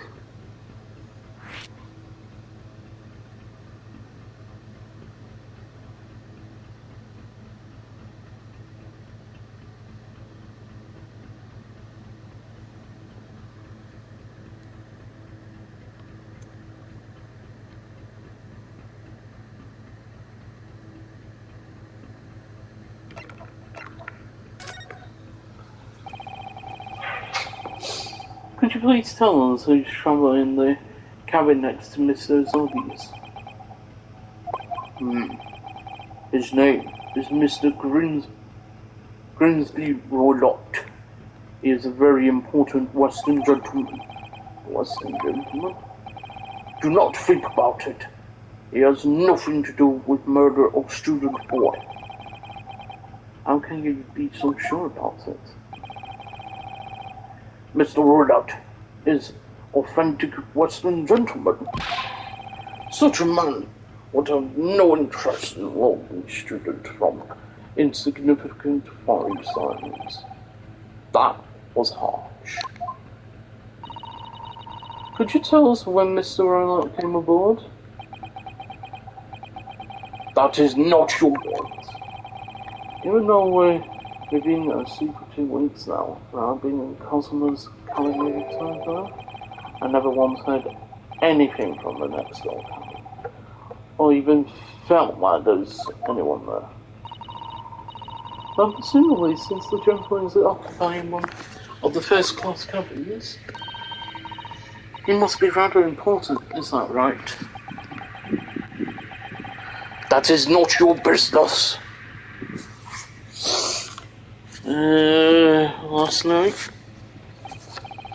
Are you on watch here all the time, Seaman Stroganoff? All time. So criminals like you cannot come in or get out. I wonder, could you tell us anything about last night? It is sad about student boy. Were you on watch last night as well? Of course. And did you notice anything at the time? Anything unusual? Hurt. Susato-san, did you understand that? It was clearly a no. I saw nothing unusual. Nothing at all. And you didn't hear any strange noises or sense anything was wrong with them. Anyway, I said no! Sorry! I'm not so sure. I could have sworn that you won't catch my eye for a moment.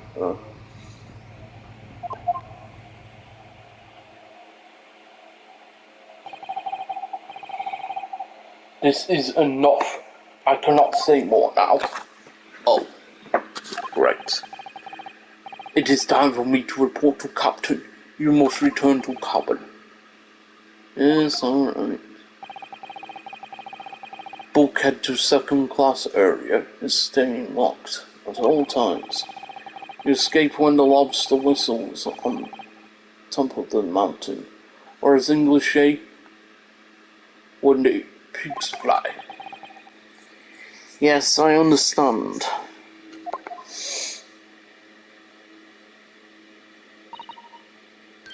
Good. Now we can investigate the area properly, shall we?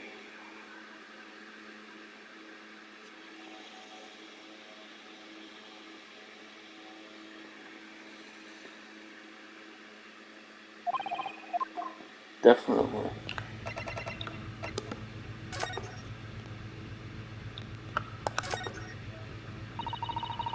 That's the way to the second class area of the ship. Is there something wrong? I was thinking about making a run for it, just for a moment. Things aren't exactly going well for me. I might be wrong, but I imagine the moment you reach that door handle, that burly seaman would surely shoot you dead. Oh dear, I'm sorry. Perhaps I went too far though. No, I've started it with my talk of running away. There's no way I can run away while Cosmo's death remains a mystery anyway. The book on top of that table there really is huge. There's a pen with it too. Yes, I'm sure that's the ship's log. Sure, I'll look through it. The writing is so neat and precise. Every detail about the voyage has been meticulously recorded. You wouldn't expect a rough and ready sailor to have such beautiful handwriting. Anyway, look here. Last night's log is nice and flat. Presumably that means there was nothing to report. Oh boy.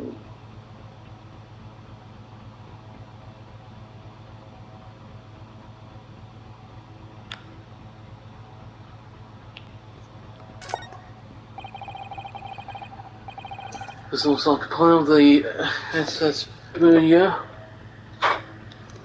It sounds. It shows each deck. Oh. The Burya is a large-scale steamship with a triple-skinned hull. What a marvel of engineering. Wait, it keeps playing on my mind for a while now, actually, but how's this that such a huge lump of metal doesn't just sink to the bottom of the ocean? Oh, that's really quite simple, Naruto-san. It is. Well, consider the Japanese archipelago, the islands of Japan. Yes, they're not metal, but they are enormous lumps of earth, many, many times larger than this ship. And they don't sink, do they? They've been floating happily on the sea since the gods created them. Well, I suppose so. Okay, come left. Let's see what we have. We have a door.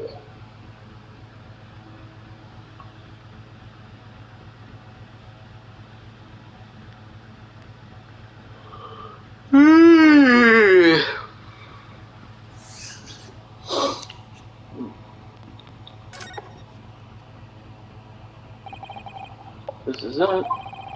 This is the cabin next to ours. The one the ventilator connects to. Yes, the ventilator from which Kazuma Sama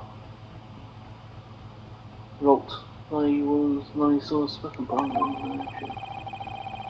Maybe whoever's in the cabin can help solve that particular mystery. What's that? Knock knock.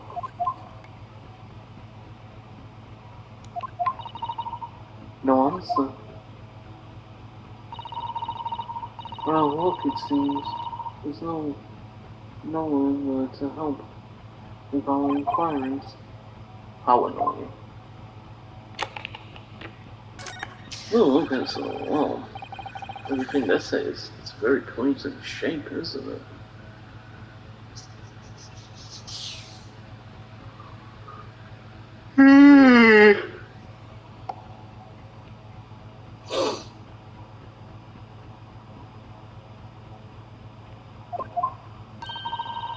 That's the emergency alarm. It's probably best not to touch it. Oh, alarm. It says press only in times of emergency. It looks as though it sets alarm bells ringing all over the ship and brings the vessel to completion. Well, this is to sleep. What are you doing now, Naruto-san? You mustn't touch it. Unless there's an emergency situation, just look at these clocks. You know well that that's not what the alarm is for. If you were to bring the vessel to a standstill for no good reason, you'd be in an even worse situation. Ha! Which everything will just stop, the ship included. If you had to do something foolish, at least make it something that doesn't affect anyone else.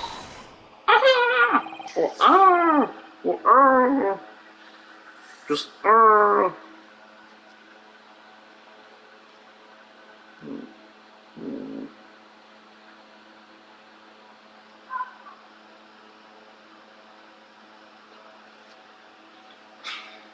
What was that? Came from inside the cabin. High-pitched scream. It must be a woman. Stand aside. I'm about to break the door down. Mr. Sholmes. I shan't be stopped. When the fit is on me, I rebel, kicking doors off the hinges. Please, wait, Mr. Sholmes. That door doesn't appear to be bolted.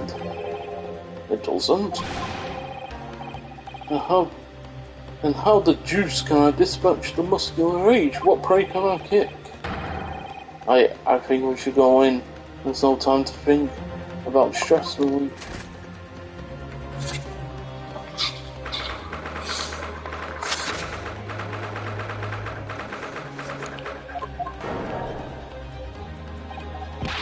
Who are you? Listen, gentlemen, as my lord's rushing to me. We heard a woman scream. A woman? Don't be absurd. As you can see, there's nothing but me in this cabin. True, the old man does appear to be the only person here. Well, in that case, I just screamed. Get out, all of you, now! Please excuse the intrusion, but you're Mr. Grimsby Rodot, I believe? Yes, that's me. I am the one and only, the actual Herlock Sholmes. You've heard of me, no doubt. No. Ouch. I am a great detective among great detectives. One who adorns the covers of popular magazines, no less. So I assure you, you may trust me completely. The man uses the magazine like a business network. A detective. I do not trust detectives. We distinctly heard a scream emanating from within these walls.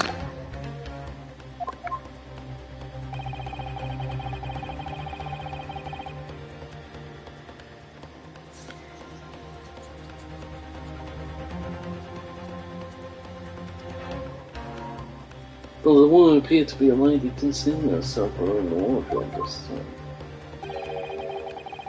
So that'd be bold to ask when you open a small trunk. Wah! Don't be stupid! How could anyone fit in a small trunk like that? Well, it's quite fashionable these days, is it not? Traveling inside one's trunk. Don't look at me. Oh my! Did you see that, Mr. Rodot? Yes, the case just shook. Leave now, otherwise I'll call the steward. So this is Councilman's neighbour, Mr. Grimsby Rodot. There's no doubt about it, a strange Russian man is hiding something.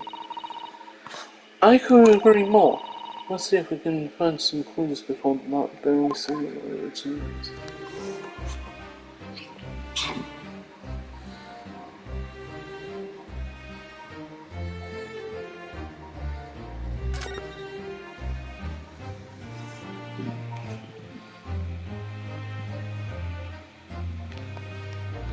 What are you bloody doing, Holmes? Or Sholmes? Do you have a moment, please, Mr. Sholmes? You need only address me as Sholmes. That's what I did. Well, that's what I just did. Well, Mr. Sholmes, what were you doing in there? Why, I was resting, of course. Resting? Indeed. I was contemplating our sea voyage from the confines of the wardrobe while waiting for the inevitable time that you would need to call my great powers of detection into question for service. Oh! It would seem that the hour is upon us now. The time has come. Am I mistaken? Well, no, actually, you're spot on, for once. Observe closely. Our Russian host in this cabin, Mr. Rodot, is clearly trying to hide something. And do you know what is the most effective weapon to use against a Russian hiding a secret? Why? The truth, of course. Though it would be point out that such methods are not exclusively for the Russians. Right.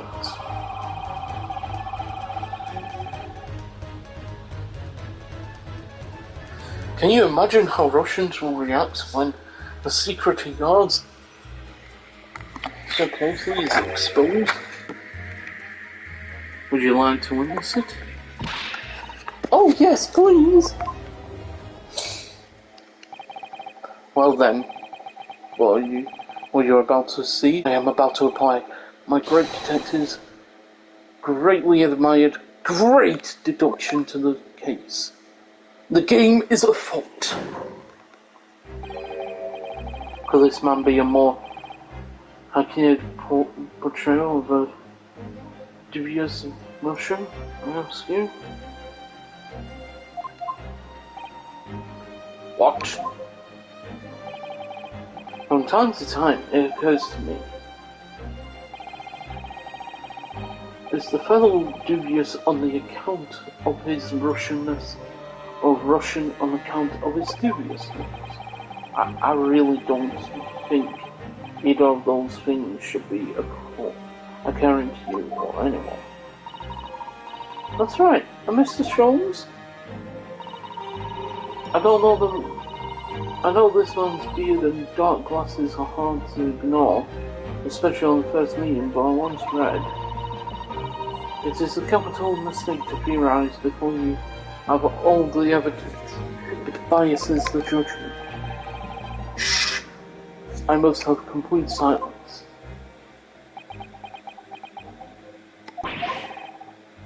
What are you doing? Why are you peering at my face like this? Or like that? Ah, just as I thought. Yes, I am great. I have quite made up my mind now. There can be no other explanation that accommodates all the facts. Mr. Roylott, I have reached two incontrovertible conclusions. What do you mean? Number one, your true identity is that of a villain. Using those shears, you are about to end the existence of something most dear. Are you not?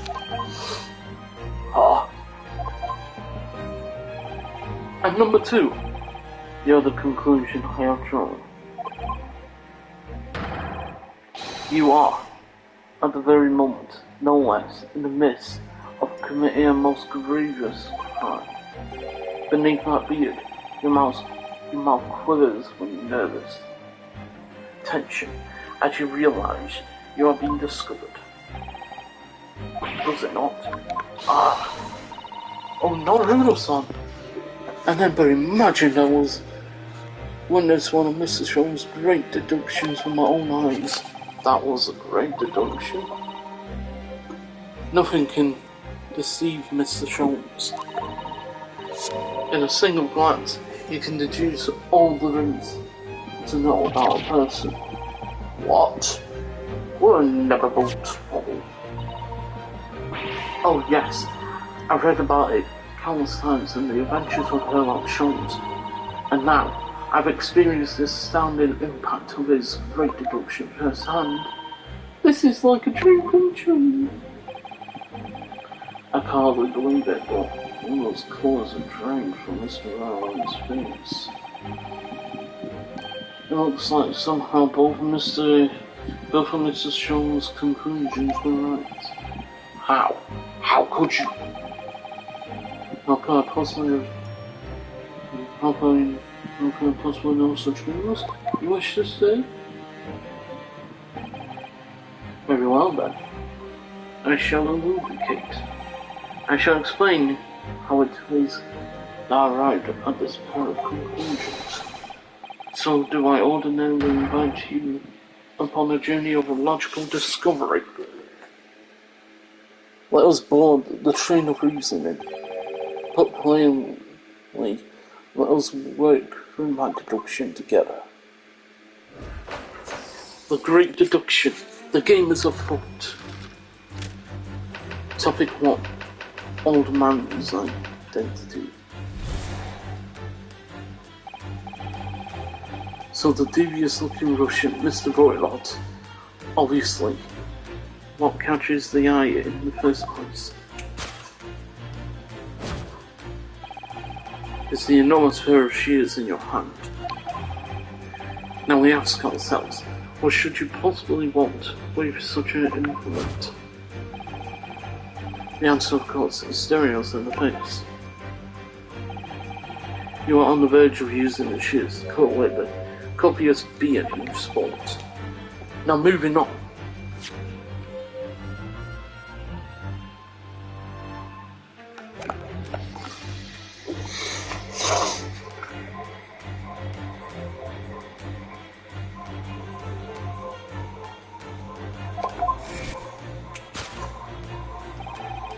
The question then begged is this: why would you desire to rid yourself of this magnificent beard, Mr. Roylott?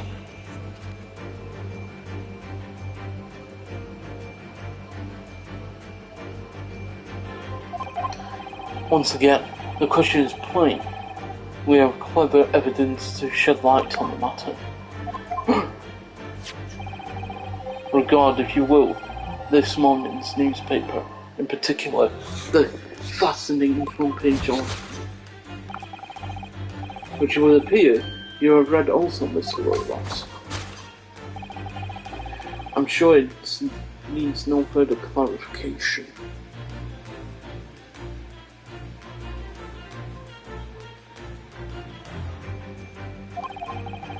The evidence that reveals your true identity is the article about the revolutionary. In translation, the headline reads, "Revolutionary Violent Bolshevik flees Russia via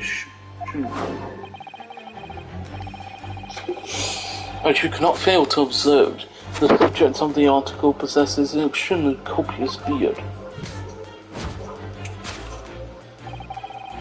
Having noticed the article yourself, you decide to remove your incriminating facial hair before it gave you away.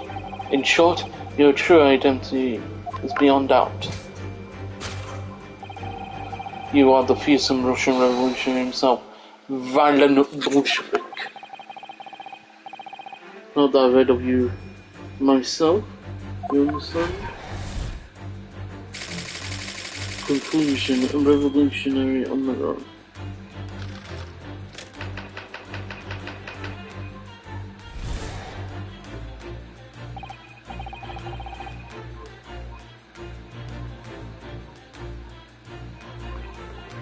Now let's go for my second conclusion. You are at the very moment on the brink of committing a most grievous crime.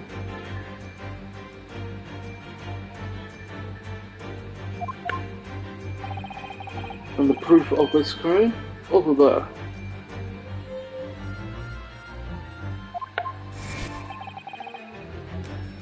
Oh yes, Mr. Roylott.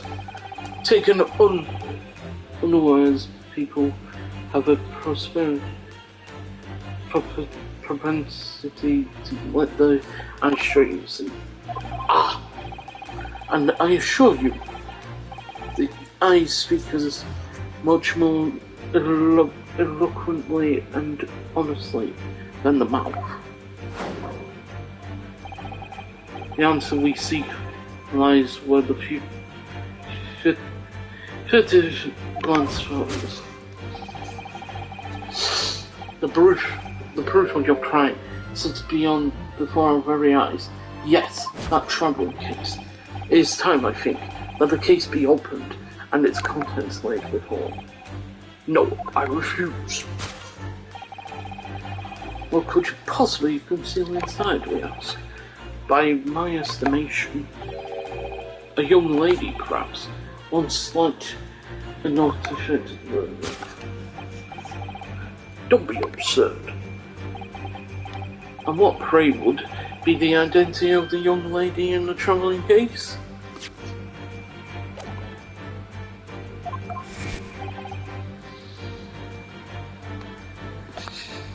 Dear me,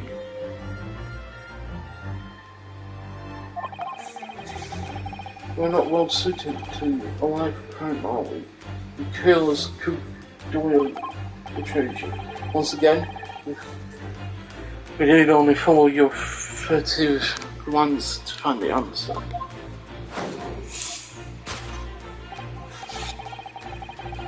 Yes, the reason you refused to open your travelling case can equally be found in the pages of the newspaper. But there is another more stimulating article.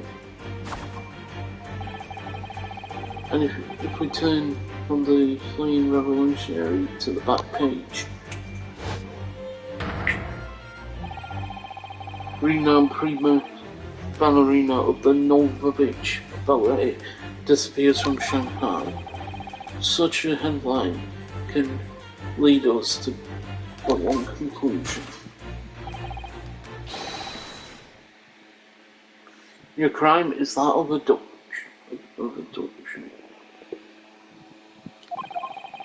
And according to the article, the young lady's name is Nicolina Pavlova. Yeah. Kidnapping of a young family.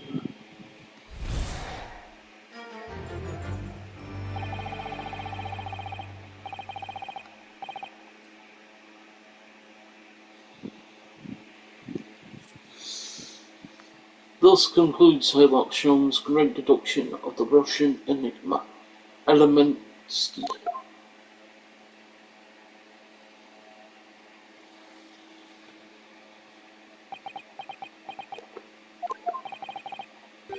Susato-san, that wasn't one of the great deductions I've been hearing so much about, was it? Well, the stories of all Mr. Holmes' brilliant deductions, you know. But that did seem a little different somehow. Excuse me, Mr. Holmes, could you come over here a moment? Pray, what can I do for you? It's about your deduction. Would you mind? Not at all. Go on. Well, to start with, there's the newspaper article. I think we had the same discussion before, but there's two men look nothing like each other. Ah, yes, I recall our discussion earlier. At the time, I believe I told you that the man is a revolutionary, who will be able to revolutionize his own appearance. In fairness to Mr. Holmes, Mr. Roylott does look more like this man than you do. That's not the point. And another thing, the part about him abducting the ballerina, indeed, a truly startling revelation. At first glance, the case would appear too small to accommodate a young woman. Not just at first glance, it is too small, clearly. You'd be lucky to fit a 5-year-old child into that case, even if you push really hard. I suppose the missing ballerina is a 5-year-old child, is she? You mean you don't know? No, the young lady is 15. No, I didn't know. How could I? Well, if she's 15, then 10 years worth of her will be poking out from the case. Some years ago, I read something pertinent, I believe. A trope of men consuming vinegar daily in order to promote a certain liveliness in the body. Vinegar? For such a sour bunch, it would surely be simplicity itself to contort yourself into the confines of that small case.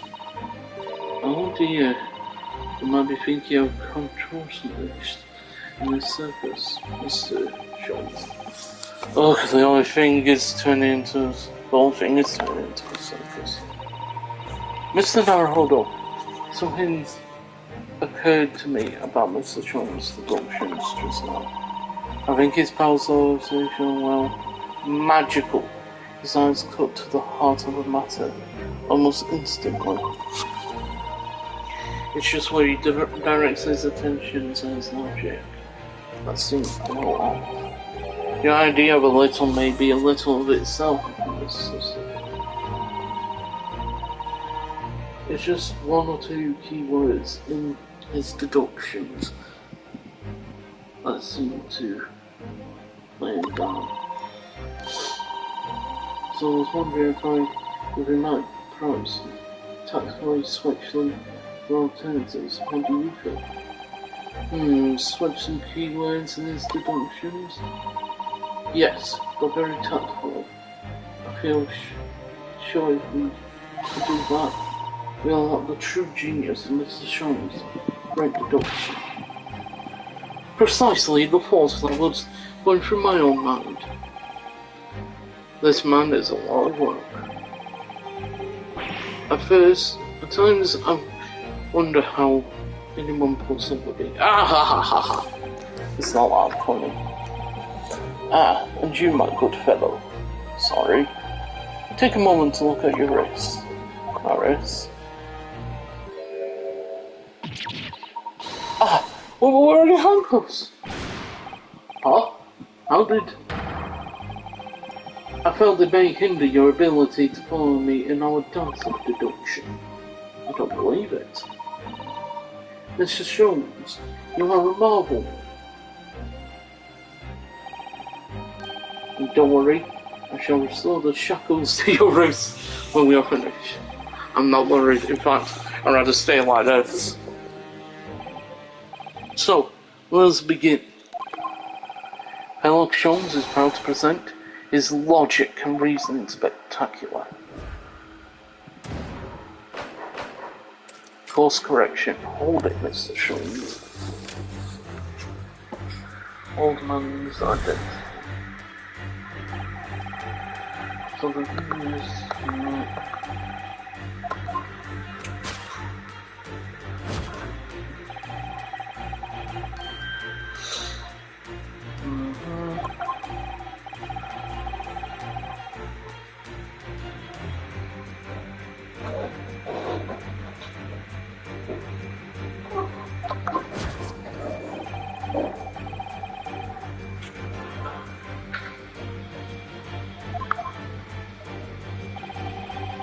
Verge.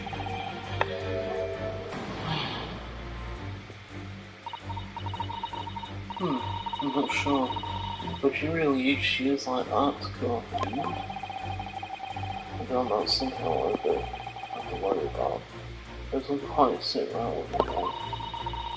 It doesn't seem to be sitting right in this rule either. Which means I suppose that deduction is wrong.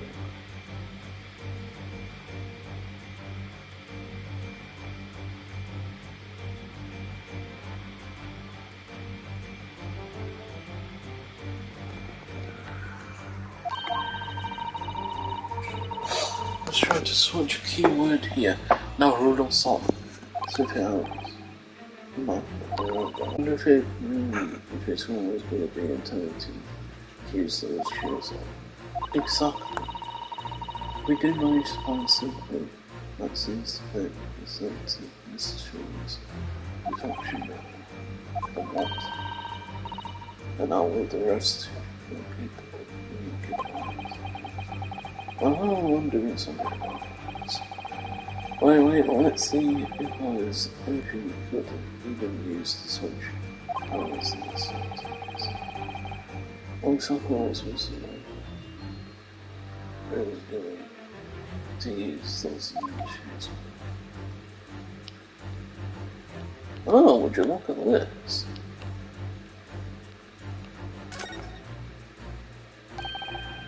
What? What's this? It looks like the casket is still going on. Oh, it wasn't right. Point is, what's the deal with Mr. Royal's head? How's it going out for an interest pick back? Yes, that's true. So it's still beautiful. It seems crazy. Something's definitely not right.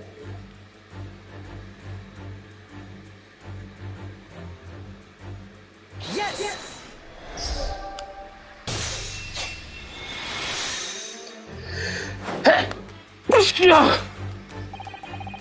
You are on the verge of using the shears to cut away. I've got a lot to explore. Indeed, you have identified the precise detail of this intended response. Such rich golden hair certainly does not benefit an old man.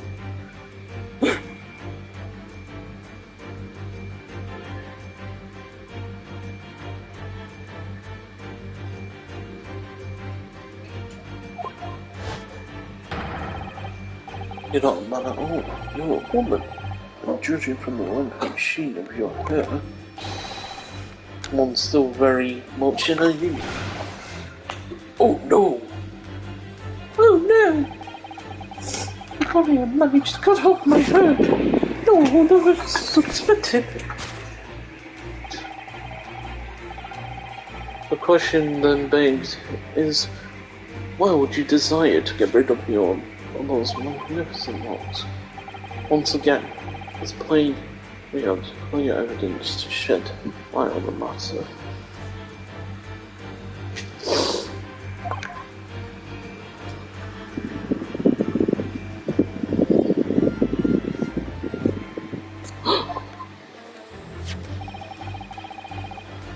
I'm sure it needs no further clarification. The evidence that reveals the true identity is, well, that was a shock. I had no idea that the old man was really a young woman in disguise, did you? What? Why is there a real role? Yes, it was a surprise, no, son. You're enjoying this, aren't you? Sorry? You're like you're in the element. And she dances around the room, deducing the facts from your situations. I'm just doing what we agreed. I'm not even trying to anything. This is true against us. This is say no more. Anyway, let's focus on the next part of the situation. The evidence that you picked out doesn't fit the facts anymore. No, that's true, do not misunderstand I can't remember. Exactly, he, or rather she, can't possibly be. There's no explanation. I suppose it's because the deduction as a whole is taking a different direction. Yes. I switched the evidence for something else. Something that fits the facts to me.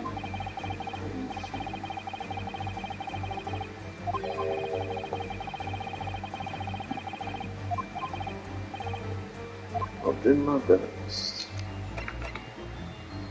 Yes! Well, I wonder.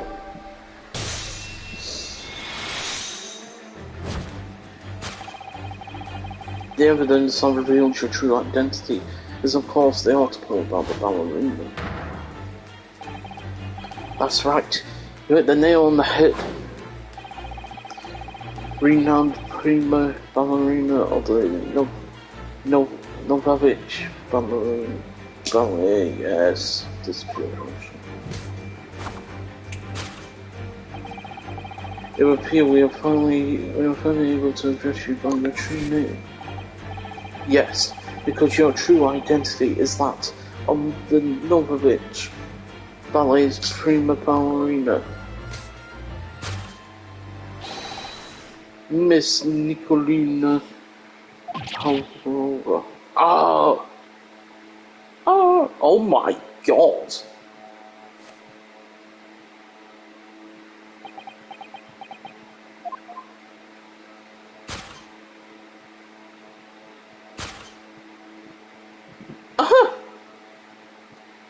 Hello there.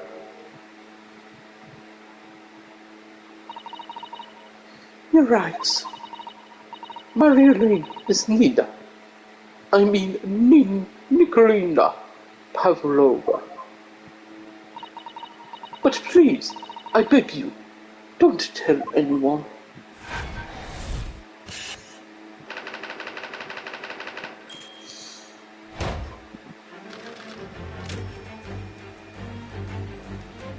wrongdoing in apparently young ballerina. Now as for my second conclusion. You are, at the very moment, on the brink of committing a most grievous crime. And the proof of this crime? Over there.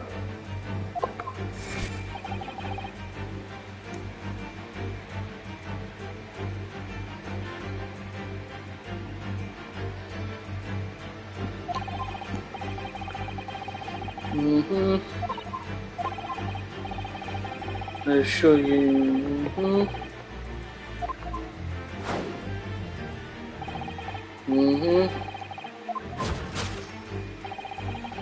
The proof of your promises before our eyes. Troubles. This woman is the ballerina, and she's right in front of our eyes. So clearly she can't be inside the trembling case as well. No, that's right. See, she's got to her own. In which case, what is the crime the young woman is apparently committing? Ha! You can see I'm going to have to step in and fix the great detective system.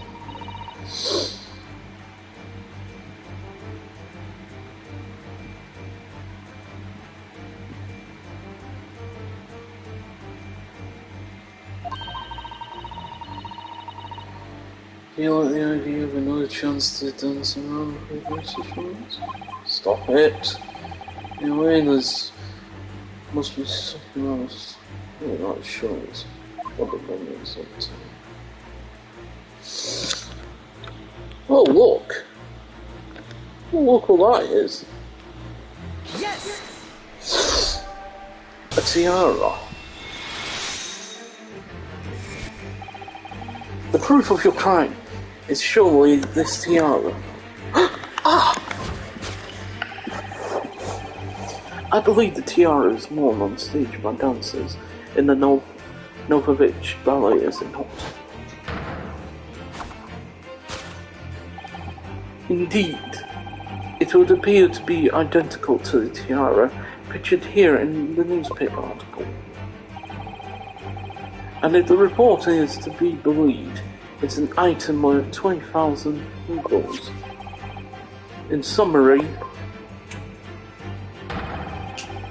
the crime you have committed is theft. Oh no! Yes, you left your ballet truck unlawfully, taking the precious tiara with you. Ugh!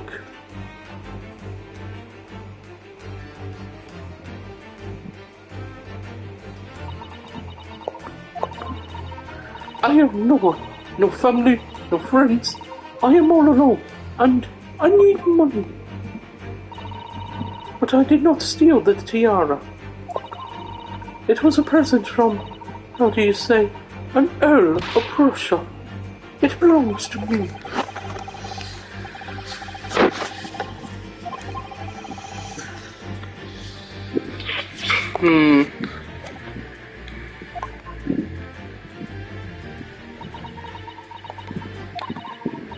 Alright, I will tell you everything. There's no point to hiding it now. Come, let us not be hasty.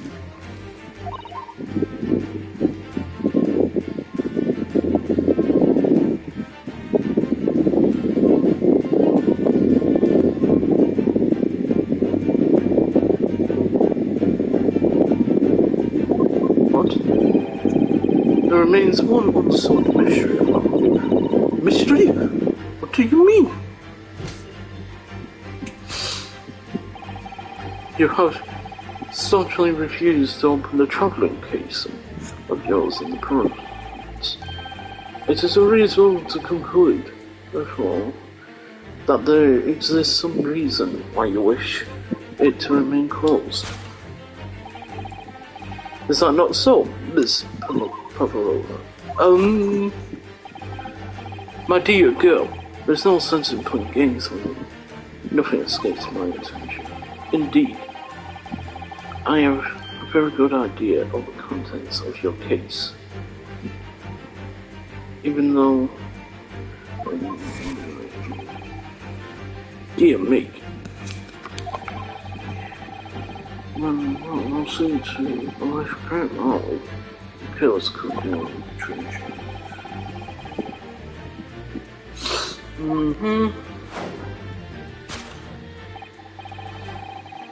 Yes, the reason why you refuse to open your case is written in the book.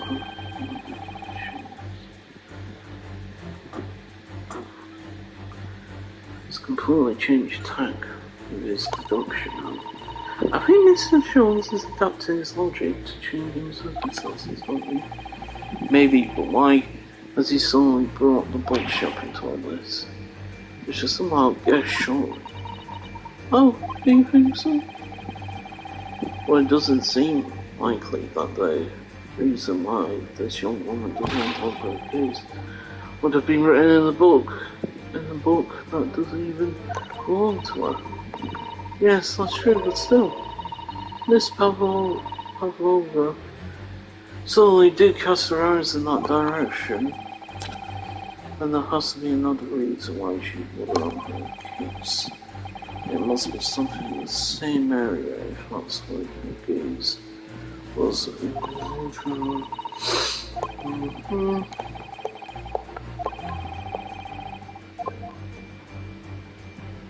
Right, let's see.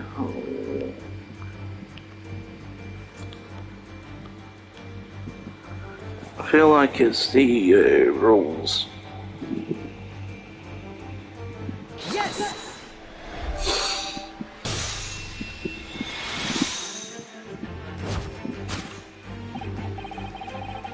Yes, the reason why you refuse to open the case is written in the rules of passage.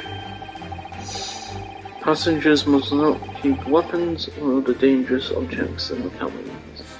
Pets are also strictly forbidden. Inside that case of yours is something forbidden from the carriage of the vessel.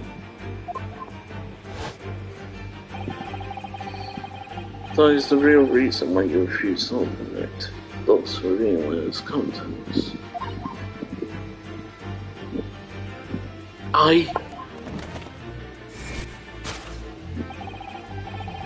As we see, the trunk wobbles from time to time. But no weapons or other dangerous items would move of its own accord. Which leaves but one possibility, Miss Pavlova. Inside your travelling case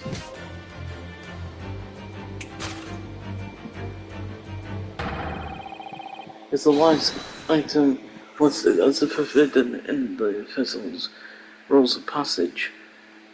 A pet. Oh!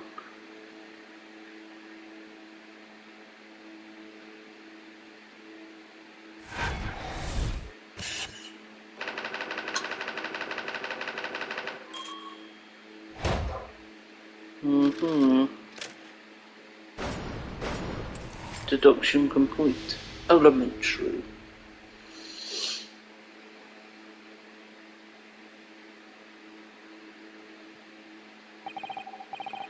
So clearly, you aren't who you said you were.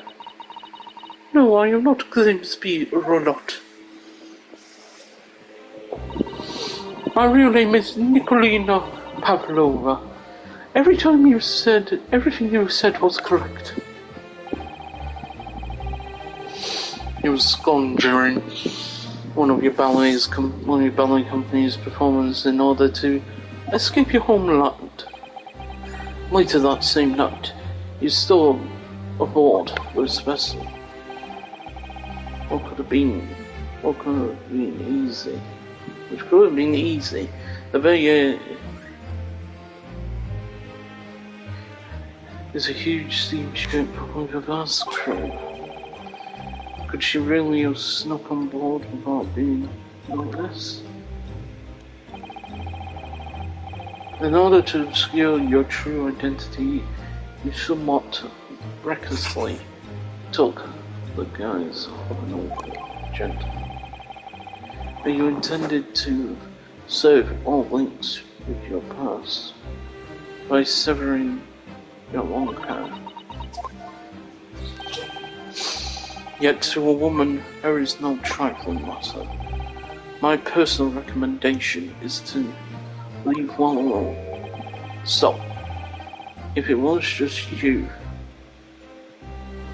about to cut off your hair, who was it that allowed the scream we heard from outside the cabin?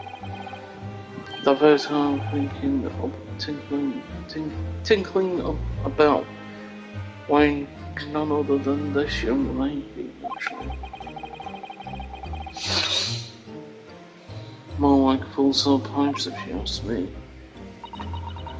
I was so scared when I ran away in Shanghai. I was sure they would come looking for me.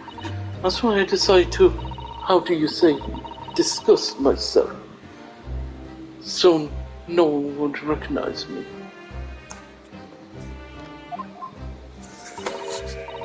As a result, you transformed yourself into that questionable man of sea. I put on the fur hat and fake beard. Then, just before you came in here, I saw in the newspaper, right on the page, there was a picture of me. I was just so frightened, I couldn't stop from screaming. I knew if I changed my appearance completely, they would have found me. So I decided to cut all my hair as fastly as possible. I picked up the scissors in my hand, and at that precise moment, we walked in through the annoyingly unlocked cabin door. Things happen like that sometimes, don't they? Things indeed do happen like that from time to time. Are those two even talking about the same thing? There's just one more thing I'd like to know. What's in there? What exactly do you have inside your travelling case?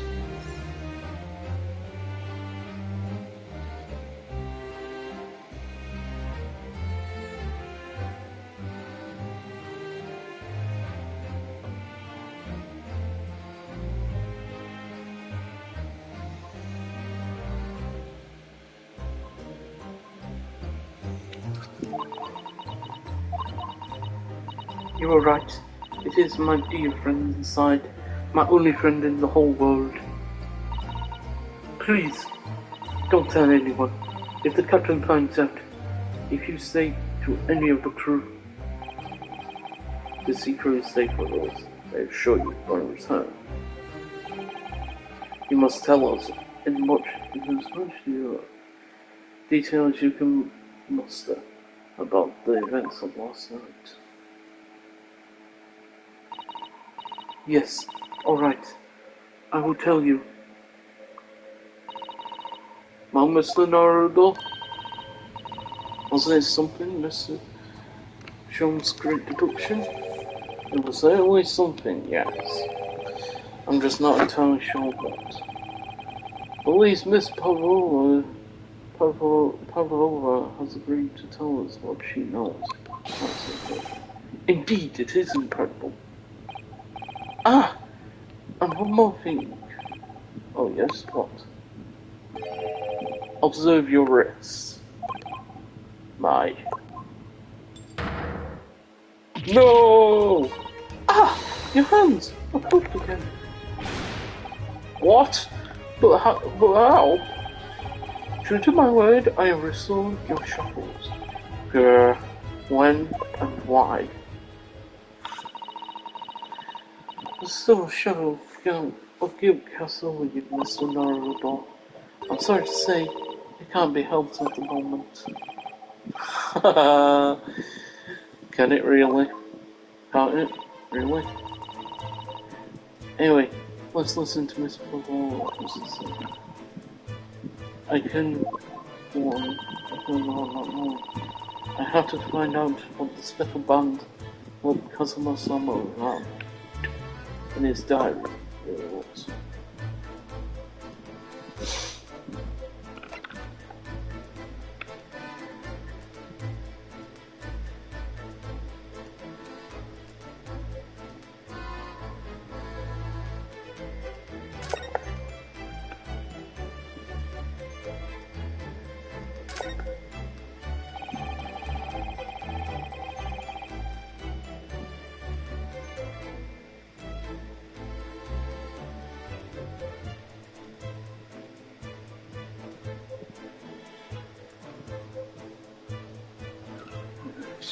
So, this one last night. One of the crewmen told me this morning when I was eating breakfast. The man who died was a friend of mine. Oh! That's why we're trying to find out what happened. Did you notice anything unusual last night? Perhaps you heard a strange noise, for example. Perhaps people talking. Perhaps the ship was absorbed in a wild tempest. Perhaps the steam engine exploded. Perhaps everyone on board would have noticed if that happened. Miss Pavlova, is there anything you can tell us? I don't know. I'm sorry. But all I can think about last night was what I had done, or whether they would find me. I didn't notice anything that was happening around me. No, honestly.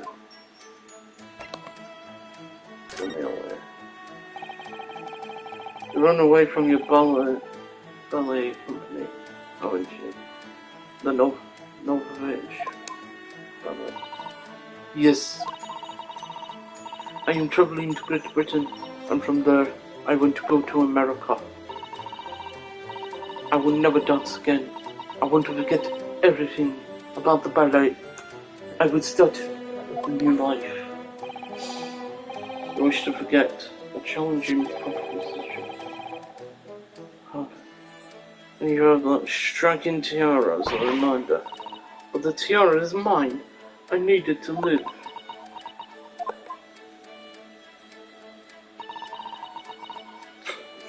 I have no money of my own.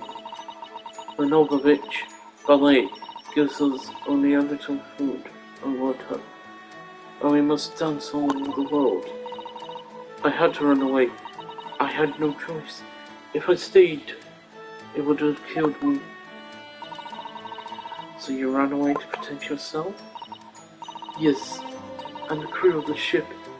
They have all been kind to me. They let me come aboard, and they said I can hide in this cabin. If that is indeed the truth, it creates a more intriguing conundrum. Yes, it does. What do you think about it, Mr. Norable? Me? Oh, well, yes, of course. I feel we should hear Miss Palova's solution to our conundrum. I'm not sure about it.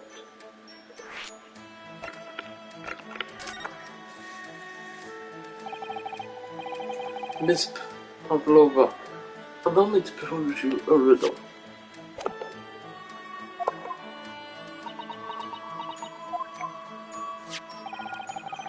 According to the newspaper, it was only yesterday that you absconded from the ballet. Now, that being the case, it must have been last night that you boarded this vessel.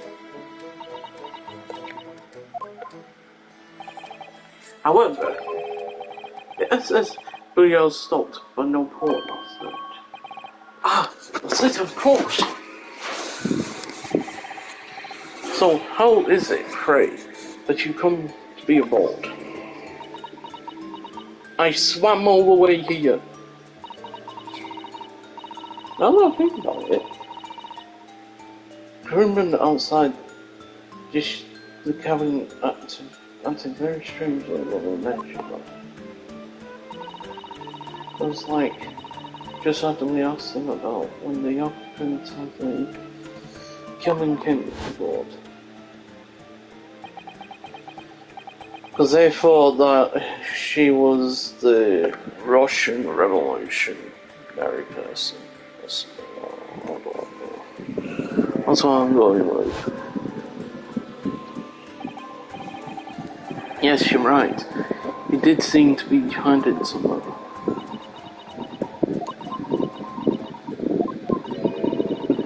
An angel descended from the heavens, bringing grace and beauty to the sea.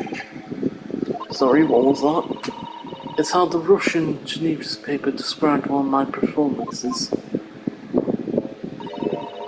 And that is how I came here too. I descended from the heavens because I am an angel.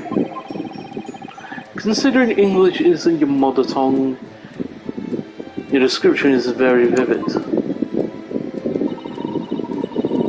Mr. Shrums once said, I never can resist the touch of the dramatic. It seems Miss Pavlova is the same. A genius descended from heavens, bringing grace and beauty to detection. Words once said about myself. A quote from the wonderfully extravagant advertisement for the adventures of Sherlock Holmes. Yes, Mr. Shelley. Anyway, it doesn't look like Miss Pavlova is going to tell us what really happened. How about your friend? So the friend you mentioned is inside your travelling case. Is that right? I don't think animals are allowed on board, according to Rose's message. Oh, please don't tell. Don't tell anyone on the crew. If they found my precious, then the barely Russians would bestir themselves in union to throw you and your case overboard, no doubt. Ah! So reassuring, Mr. Holmes. But what sort of pet is your friend? A little puppy? Maybe an adorable little rat? Or rabbit? Ha! You credit Russia as a land with small rabbits, do you? Oh? Don't they have small rabbits there then? You may well ask. I have an idea. Ha! You two are miserable bunglers when it comes to understanding the nature of young ballerinas' practice. Is it obvious? It must be a chicken. Really? Consider the benefits. A rousing wake-up call, daily fresh shirts, and when advertised on one of the strikes, could sacrifice so you eat your friends and remember what.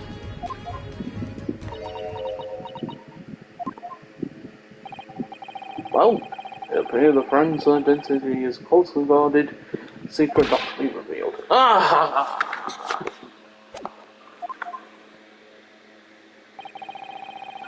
Chelsea doesn't quite trust you. This is something I should show. I should like to show it. Maybe she might be able to shed some light. I have something to present to you.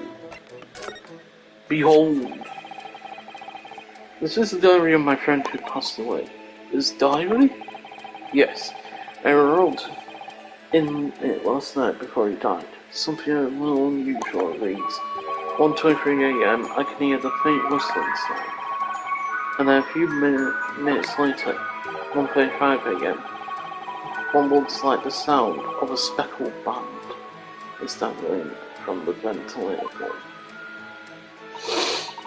A speckled band? I don't understand.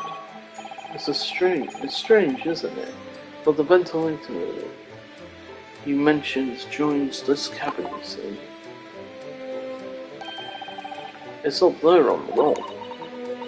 In other words, the cabin and the victims. This cabin and the victims' cabin is connected together. Oh.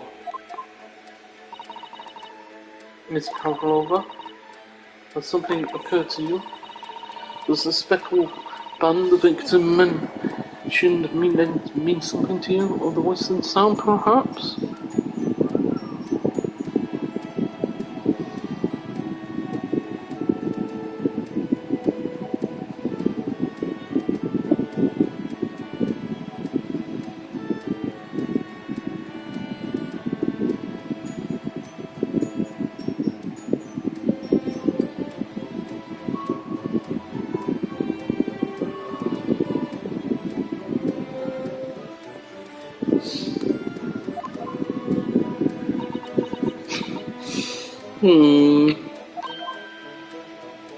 No, I don't know anything.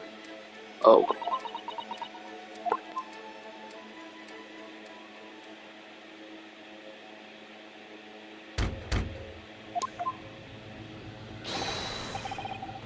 Excuse me, Mr. Roulotte. Yes, what?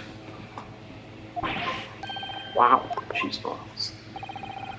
Captain would like to speak with you. You must come to Captain's quarters at once, please. All right. I will come now. What? You must leave now. Oh no, it's fine. Don't mind us. Yes, please don't worry yourself, Mr. Get out! The Pasha said out, or you want to be thrown out. Oh, looks like we'll have to leave investigating this. Coming into later. Okay.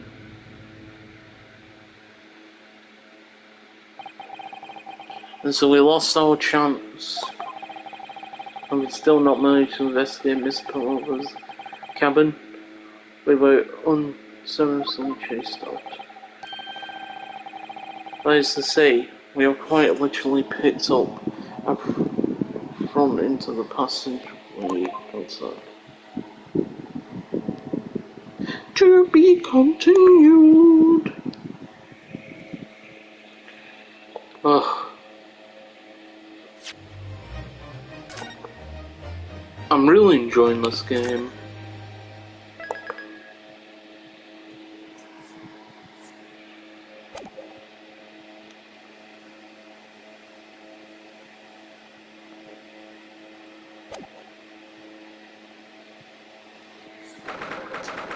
Back for January. First class cabin passageway. I wish we had been thrown out like that. I wish we managed to find some clue as to what the Speckled might be. We didn't manage to investigate at all. I imagine that we won't be able to for a while longer. Well, we'll never get past that sailor guard in the door. His cool glare was hit to say, don't even think about it. Oh, wait a minute. What is that? Well, what happened to our great detective friend? Where did he go? Oh, yes. He's completely disappeared. And did he do what? Slipped away as quietly as the wind, but not before ensuring there was killing back on my wrists.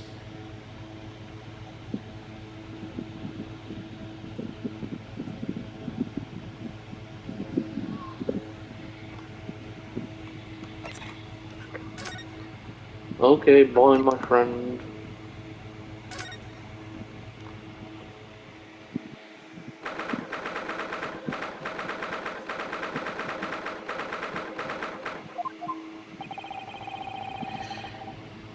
Looks like they're still investigating in here. Yes, on that subject, I wonder if Inspector Bolsonaga is unscathed. What do you mean unscathed? Surely you haven't forgotten, have you, now hold us on? Don't you remember what he said about you out of the cabin to investigate? He was going to talk to the captain about it. He said he believed he's left behind for you. Oh, yes. I'm sure he was exaggerating. Let's see what he has to say first.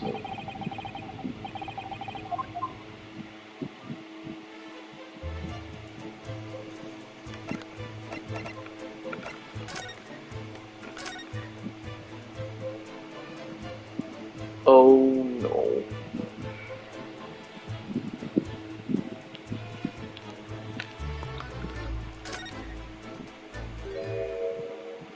Oh no. Ah, you're back. Inspector? What happened to you? Your face is... Please, don't worry about it. They're just scratches, made by a bear maybe. I told the captain that I'd give you permission to investigate.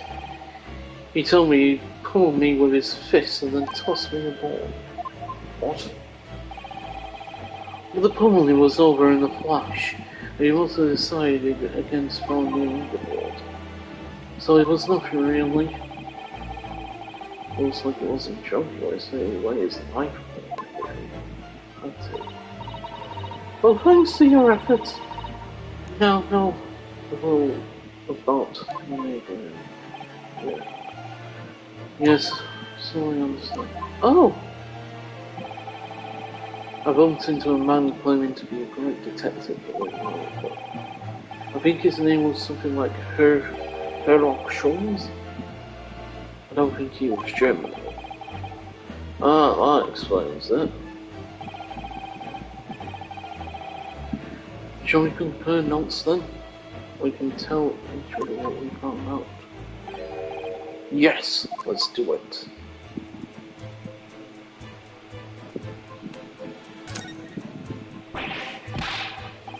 What?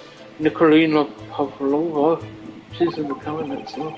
Oh, you know who she is. Please, what self-respecting ballet fan wouldn't know? Correct.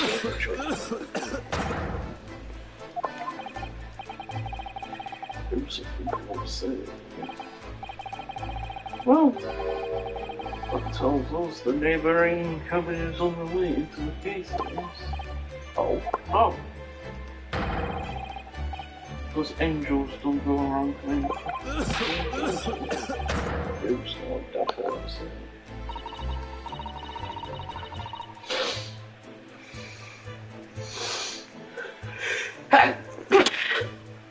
Inspector, is your investigation into your proof fruitful? If I'm honest, there's very little more that I can do. Our duty is to make sure the scene isn't disturbed, ready to hand over to the police. So I'm just going to try not to take my eyes off the job.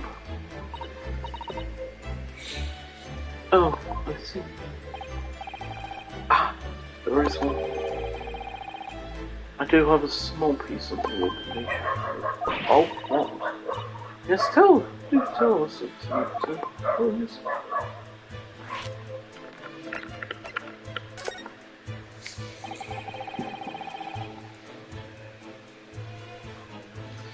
What is the new information you have, Inspector?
Today's medical officer has finished his examination of the body and managed to determine that.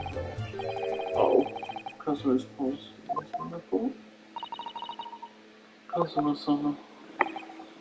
So, what was the cause of that? Damage to the cervical vertebra. Is what's very before. His neck was broken? Yes, it would seem so.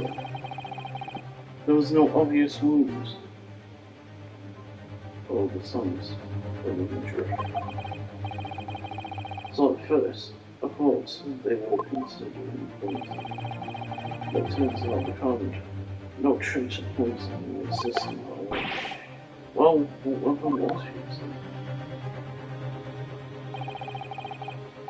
Nothing has been found as of yet, but the fact that there is no signs of the wound suggests it may have been intelligence, something that was later marked.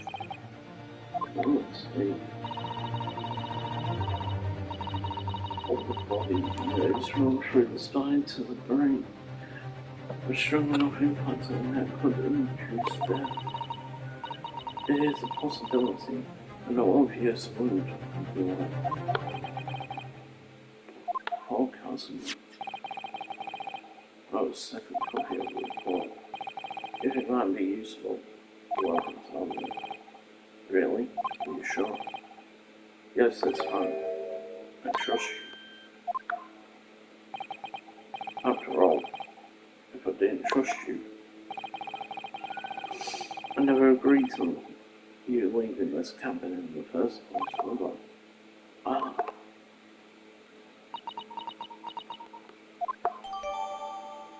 Damn!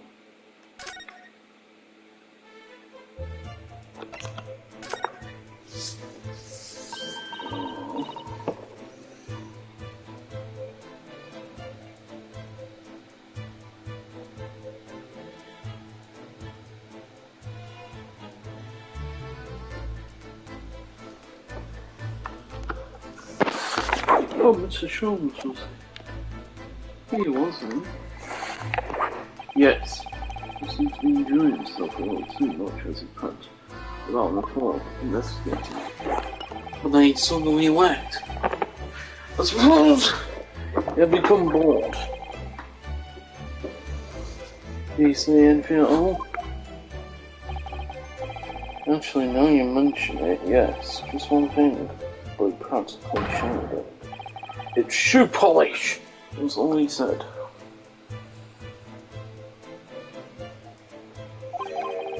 Shoe polish? Wonder what it meant. It was when he was over there by the piece of rock, the broken glass, you see. Ah, perhaps he was talking about the brick-coloured mark. You think... Ah, yes, that must be it. How could Mr. Sholmes know it was shoe polish? That leaves me cold, I'm afraid. I have no idea. What is it, Sisyphus? Well, because my son was wearing leather shoes with a very dark tan hue. Dark tan? So dark brownish red then. Yes, a little like the colour of red wine, but darker. I have to repair them for him. Oh, does this mean the polish on customers' shoes as they stuck on the floor?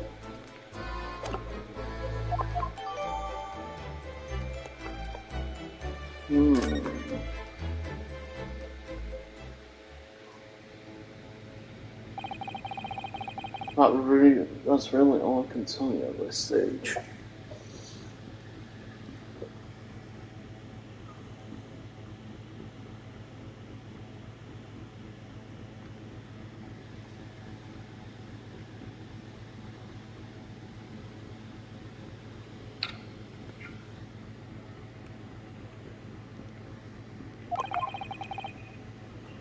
I shall return to my corpse, my fellow crewmates. Crewman's eyes are boring into the back of my head. Yes, I might be for the first time.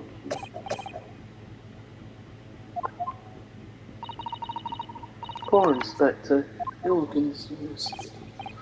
Oh no, well.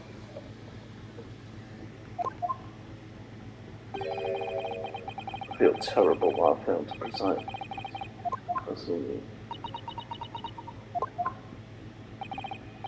Of course, my pain is nothing compared to yours, you world's friends. The truth is,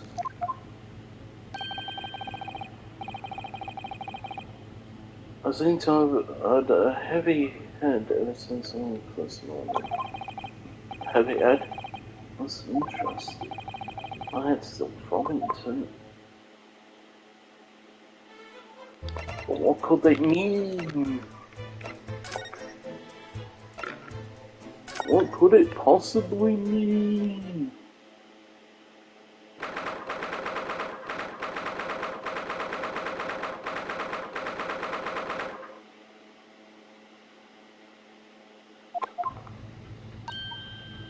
Ah!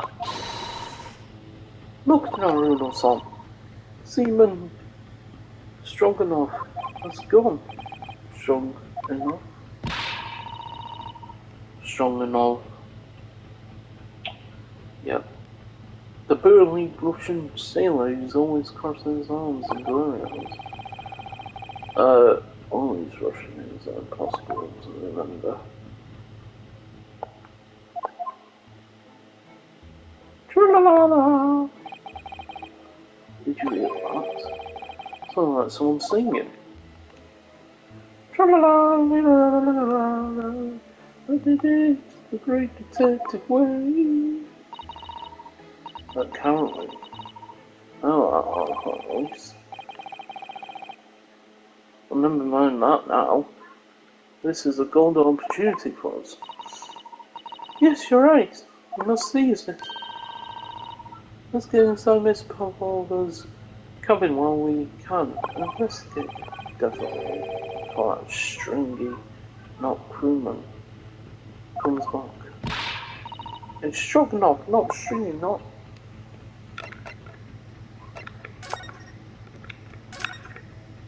Oh, hello. Oh, it's Mr. Jones, look. Wow, you never know where he's going to turn up next, do you? He seems to be stealing a look at something as he seems to himself.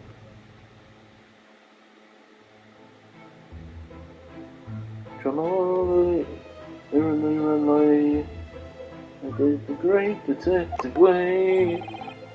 Still singing. I think he hasn't noticed it. Or he's simply extremely high spirits. Yes, there were times I'm sure you knew when the yard bit off more than it could chew, and through his hole when there was no doubt. It's lucky her luck was the boat. Excuse me.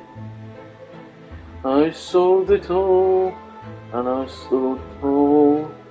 I did it great, detective way. Mr. Shrooms! Ah! What is it? You want to fight? Also, interrupting a fellow when he's singing. I was just about to reach the climactic finish. Sorry, I thought you were never going to stop, so I figured now was a good time as any. I very nearly dropped you to the floor with one night. Famous red hook. Right, I get the picture. Now could you put those fists away?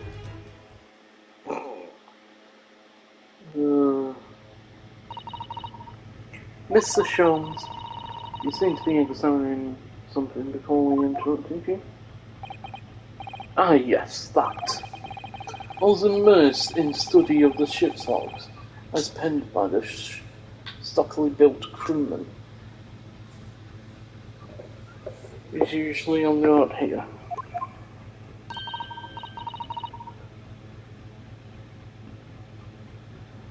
Oh yes, the ship's log.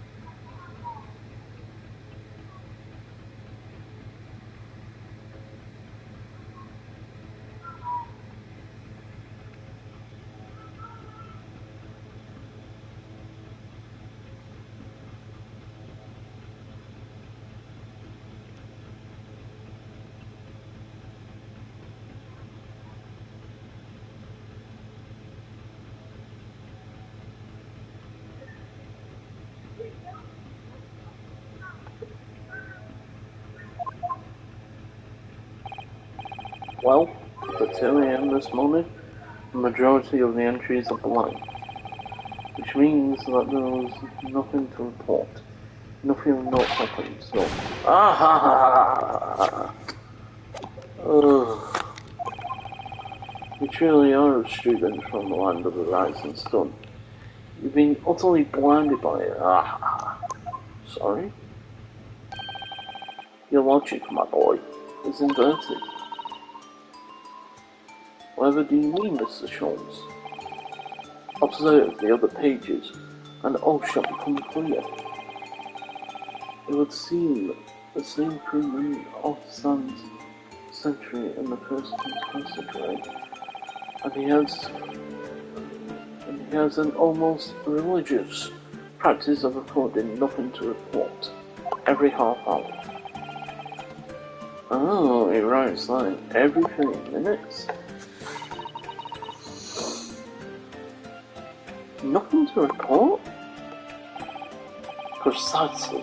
But simply, the seaman writes nothing to report when there is just that.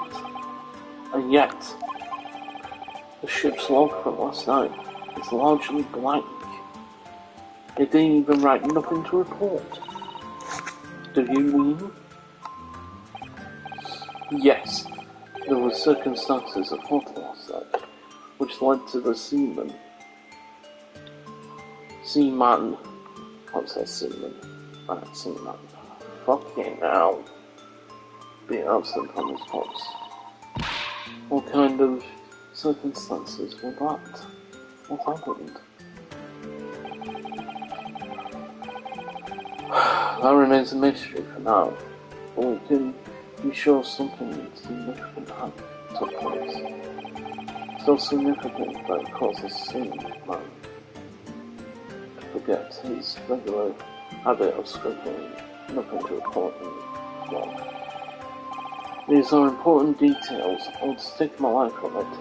You must log the ship's log in your mental file. Now that deduction is worthy of the great detective. Ah, you're starting to understand what my way is, I see. What makes Sholmes brilliant. Ah ha ha ha ha ha ha. Oh, ouch. What is it? Are you hurt? Oh, don't worry yourself. I seem to be afflicted with a throbbing head this morning for some reason. Nothing more. Why is everyone got a throbbing headache?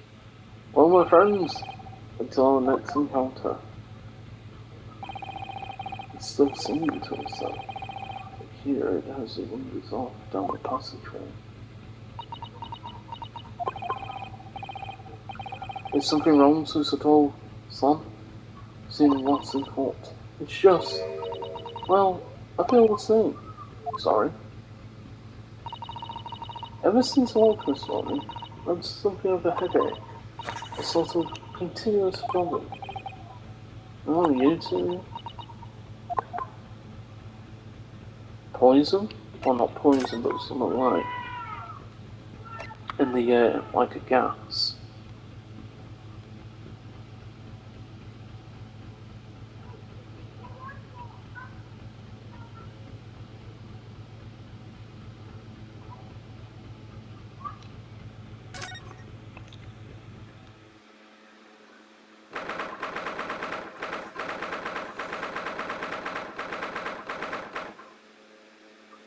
Mm-hmm.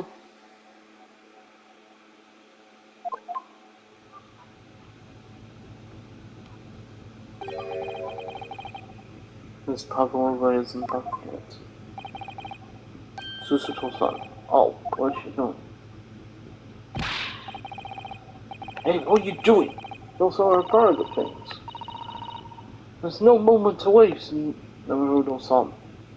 We must investigate as quickly as possible. Suppose you're right, for Cosima's sake.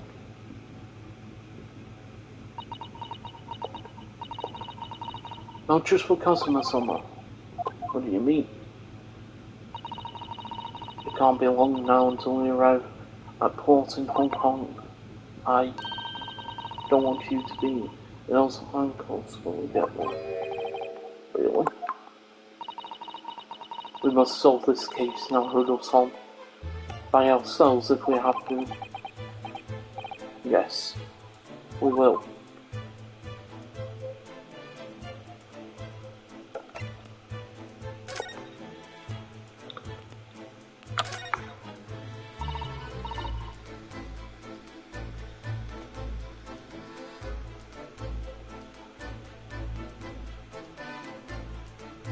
Now, Rudolph, are you there? Sorry? I'm not here, yes. What? Oh, good. I thought you might have climbed into the wardrobe and I was looking. There's no place like home. Believe me, I don't have some strange compulsion to jump inside every wardrobe I see, you know. Well, anyway, I'm not sure anybody can fit inside this one. It's one of beautiful outfits. I suppose they're all stage costumes. I was rather hoping we might find Miss Pavlova's friend hiding there in no such luck. Oh look, a call bell. It's one of these accidental customers coming to. Yes, it's a bell code. How far is this? She barely hesitated there. I'm sure you'll be a good talk to.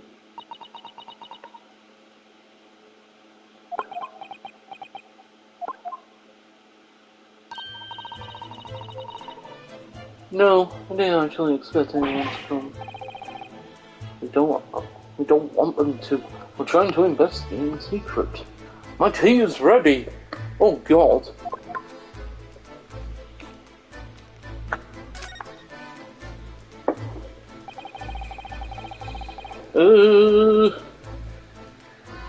Hopefully my PlayStation doesn't go into sleep mode. I shouldn't be too long. Probably 5 or 7 minutes.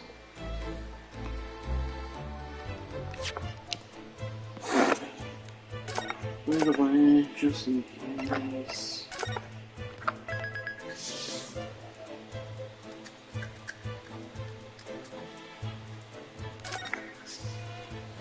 Another buck.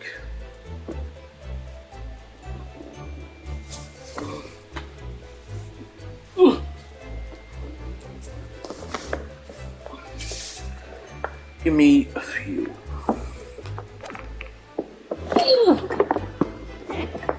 Ow.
Isn't it? Bit of a stupid idea. Ah, maybe.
Yep. Yep. I suppose Miss Pavlova realizes that she needs to keep the contents of her cake secret if she ran this. Her special friend, I mean.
You like me for real?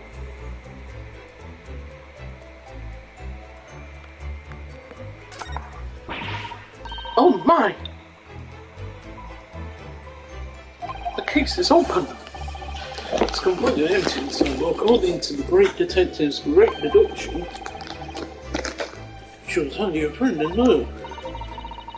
Yes, a friend that she had to keep secret.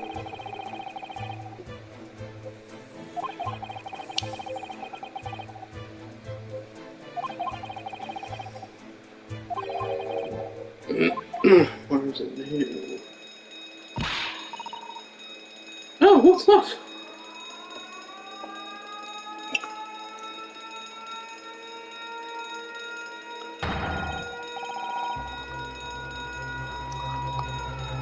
Vessel sighted the bottom level 4. Full start pod to starboard. All hands brace for impact. What the? I think we're about to crash into another ship. What? I can't see. Sister Tosan, come on, please. What? Sister Tosan, are you alright? Are you injured at all? I can go down. Thank you, no, you're not soft.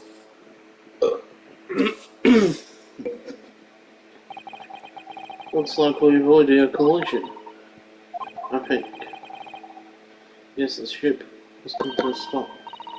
Oh my goodness! What about you, Naruto-san? Are you hurt? No, I'm fine.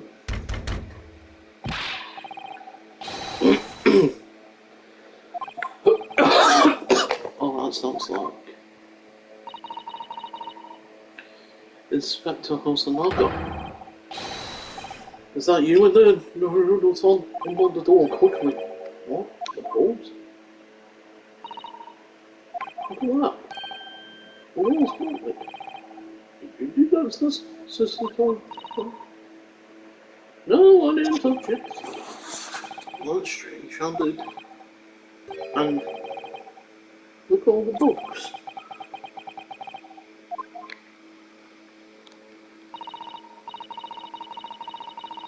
Aren't you going to open the door at the inspector in? Betty, are you? The violent emotions stop unsolved one mystery at least. They're very vividly. The new dolls.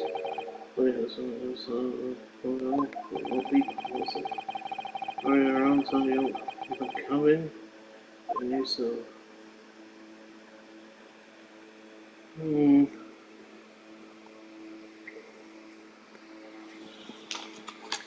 Something odd.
Oh.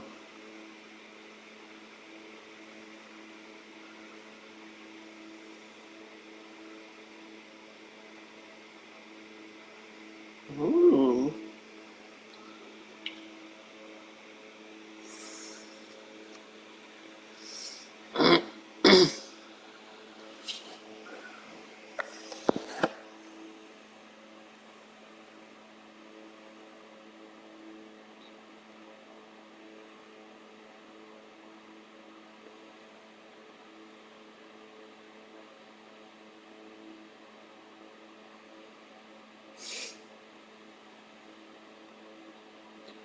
Comparison is Teenage Mutant Ninja Turtles, Rumble something.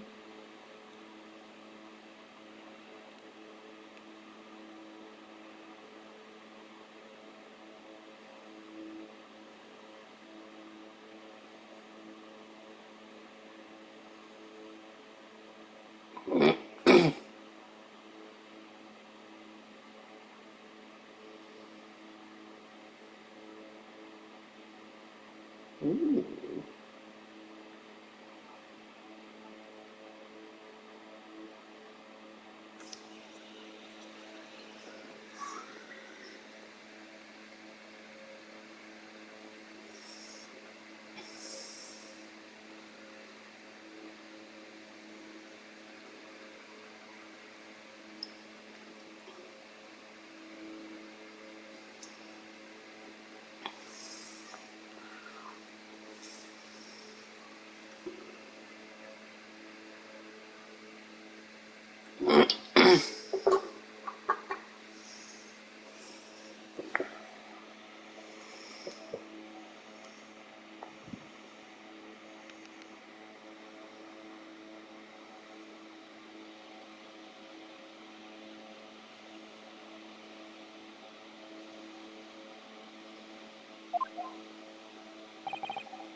Somehow the door to the cabin we were in ended up bolted after we made an emergency stop. Sisyphus Sam took a deep breath, then gingerly slid back the bolt.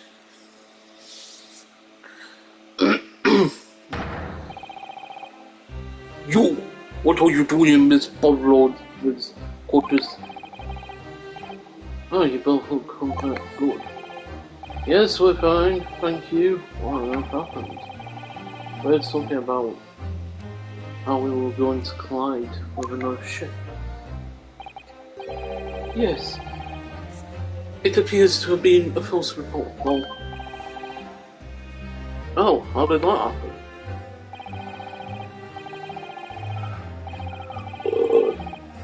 There's a dense fog outside, so it's extremely difficult to see someone. Must have. But he sort of shook his head. This person obviously triggered the alarm, and that's why we made an emergency stop. Everything is chaos. Passengers are screaming. Crew are running everywhere.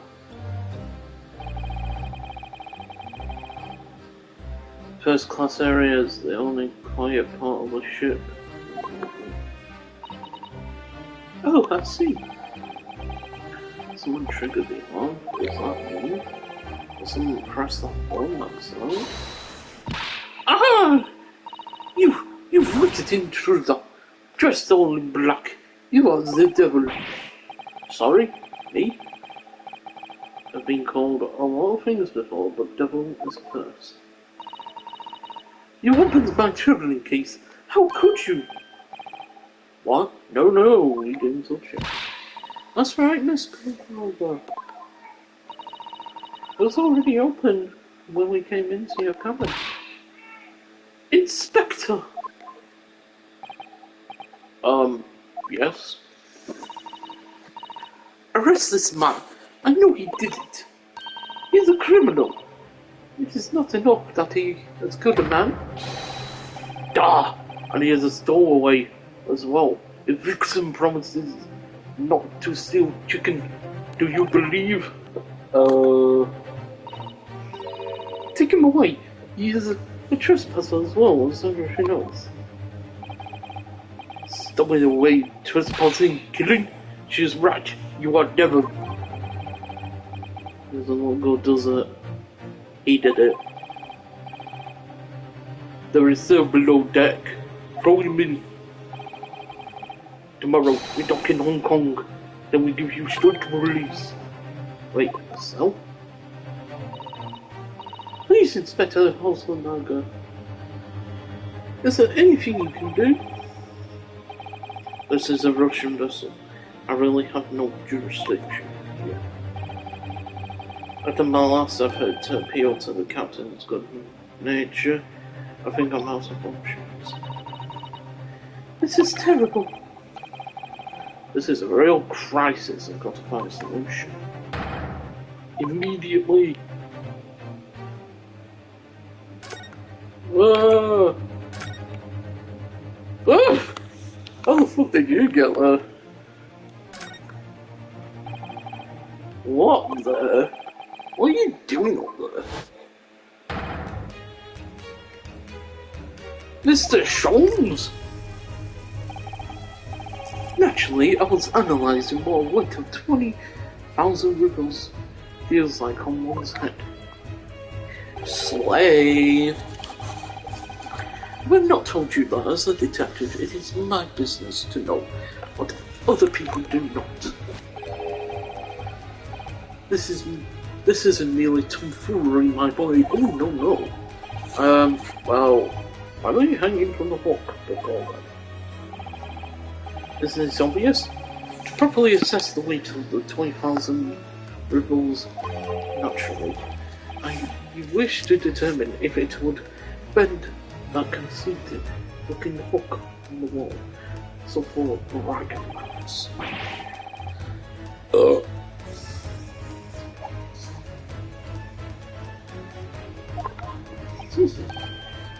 Ah, you again, the great detective. Ah, Inspector. I confess, I've been looking for you. I have something to report to you most urgently. Well, you might try looking for me somewhere other than a hook on the wall next time. What is to report? Speak. An urgent report from a great detective can mean but one thing. Yes, the case of the curious murder that took place last night here on this vessel, the Sushi has been solved by me, naturally. What? Really? Ow. No other explanations exist. So, allow me to illuminate all your minds. For I am to reveal my great detective's greatly admirable or admired great deduction to this case. Ha! You've solved it. Even Hedgehog understands this case.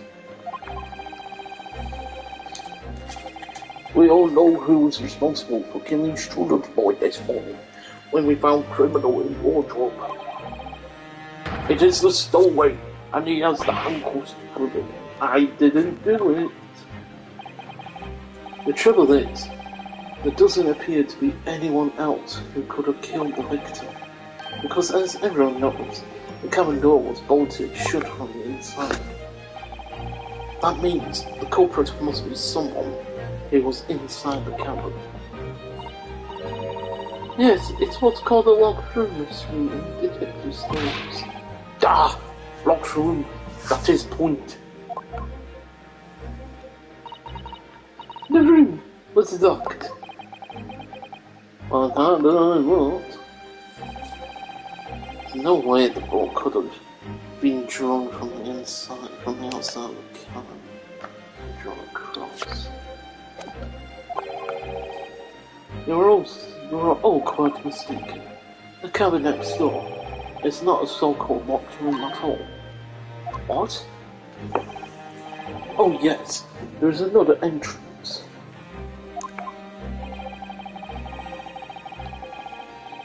Entrance used last night by the culprit in order to gain access to the cabin despite the bolted door. What other entrance? I never discovered one. Why? It gapes open mouth at you even as we speak. The ventilator, man. The ventilator? Gah! You think this is funny? I cannot even put my arm through that hole. That's because your arms are as thick as tree trunks. You're suggesting the culprit entered and left the victim's cabin through the ventilator. It's not possible. Ah, but it is. And last night, the victim even witnessed the intruder in the act of passing through the ventilator.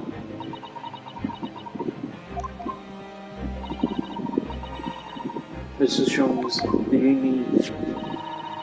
Are you referring to the words Cosmos on the note in his diary? 1:23 a.m. I can hear a faint whistling sound. 1:35 a.m. What looks like some sort of Speckled band is down in the ventilator room. Precisely. My dear Margaret, I knew it was going to say a lot. Inspiration to be said. But what does it mean? What is this Speckled band? The answer to that particular conundrum is in this very cabin.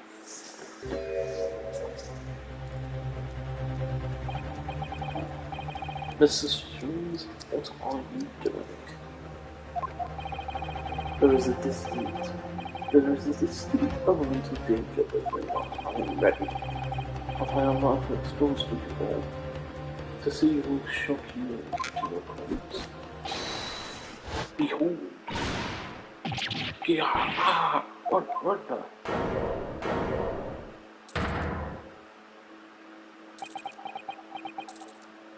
Oh?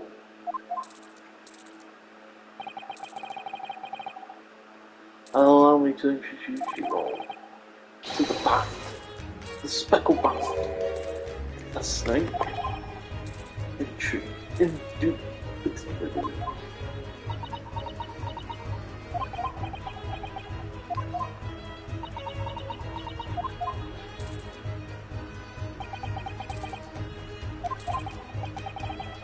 And Mrs. Short, just one thing. Pray, what troubles you? Well, that snake, is it really speckled? Is it? It looks more stripy. What do you say? Hmm? Yes, you're right. I think in this case, you have to call it the striped band. What do you mean?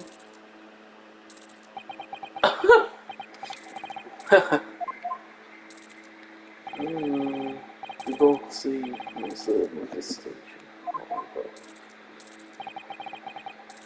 Do you not think that is possibly the trap into which the culprit pushed you? Oh my goodness, really? It's a trap. Alexander. Pray tell.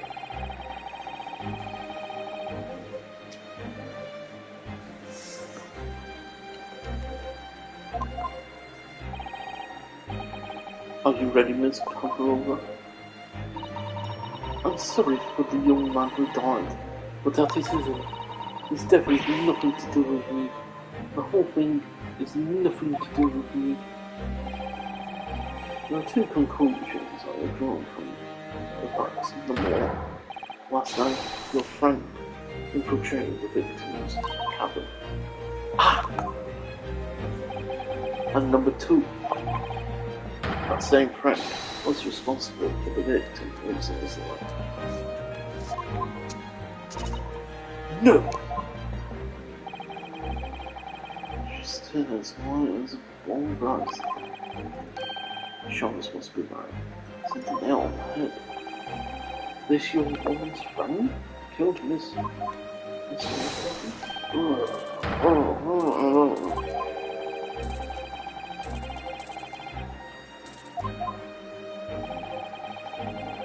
But it lies as well known as possible. You wouldn't want the findings of that one friend in your neck. So everyone, let us begin. Sherlock Holmes is proud to present his logic and reasoning spectacular. Our words. The game is afoot. Topic 1. Intruder's identity.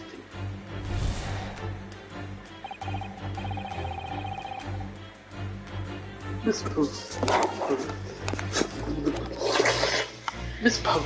Pavlova, moments ago you claimed the following.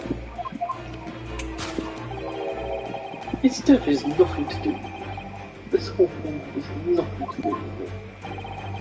Yet you cannot deceive yourself.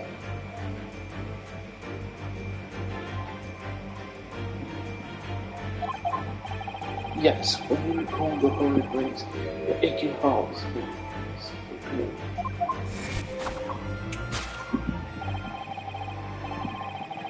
as that very pain that inconveniences your inextricable link to the victim's death.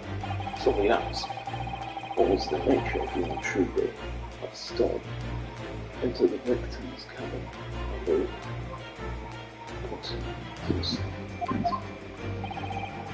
Well, naturally, it was the friend with which you the defensive was a friend.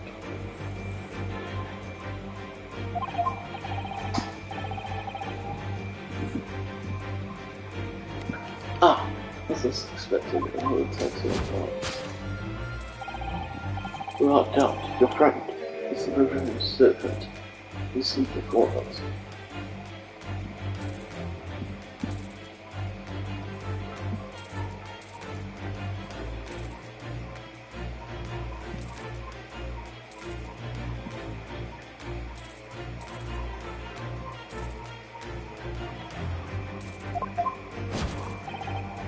And yes, that fact leaves us in quandary.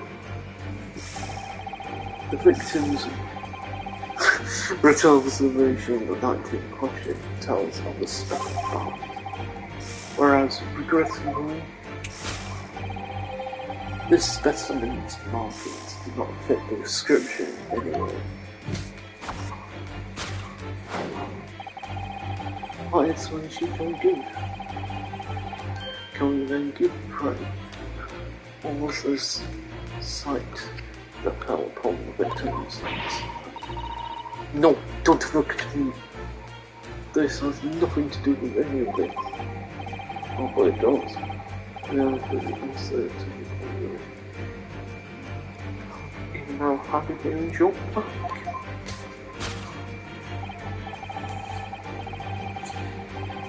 Yes. That which you're trying but failing to conceal can only be the snake's long skin. Evidently, after a simple and horrible crime, this most deadly appears. Shed its original skin mode.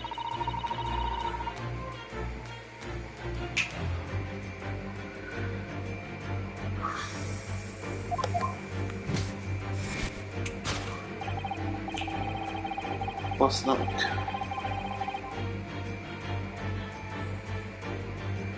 rudimentally,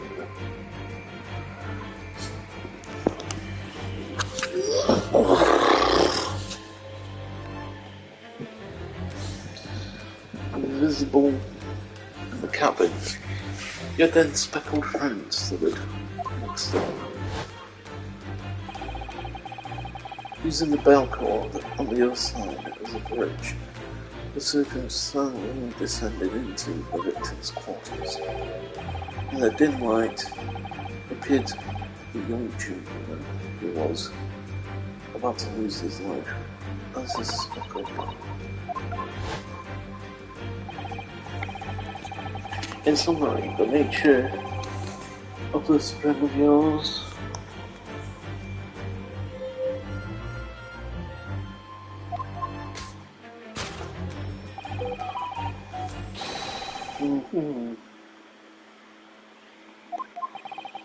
Alright. A snake so dreadful, or imagine it would be found in the deepest depths of India. Interesting.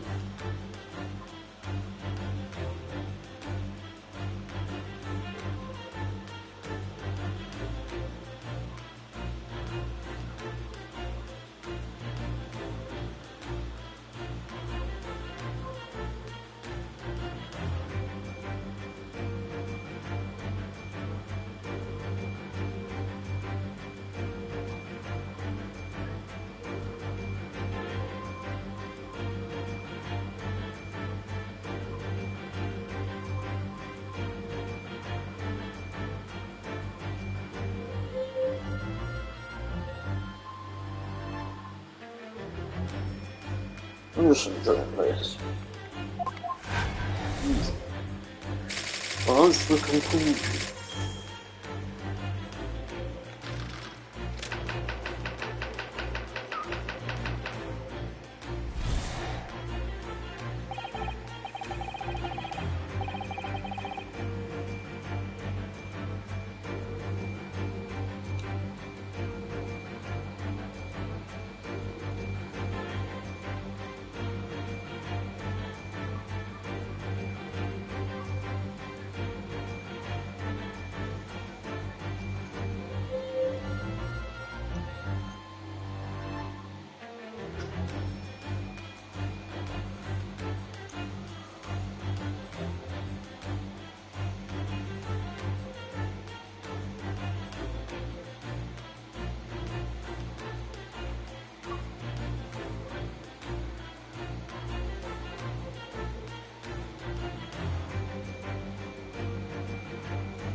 How did this ring happen? Please, it's all.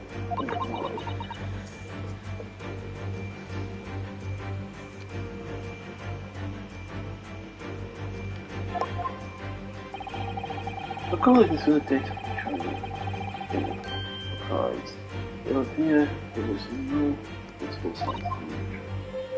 Ah! In fact, the circumstances of the victim's death can only be explained by a terrible weapon. Now, if we take that as fact, we can reasonably imagine that there remains evidence to affirm they are the same crime. Oh no, could there be? Yes, examination of the deceased body will prove the cause of death. The almost, but not quite, detectable puncture when it's not by the balance in circuitry. Yes, the visitors will say that. This makes no sense. There is no frame.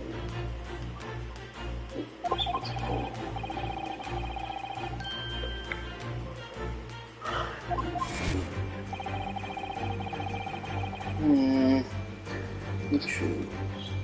There she goes. That's right. Then the evidence not only to the victim's death and traumas.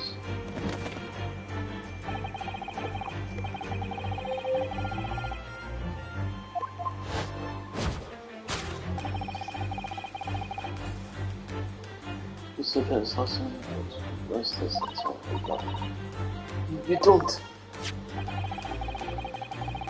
It is telling you that they know of the world was. I was just sleeping as a cat. To train? Indeed, to put a serpent into it.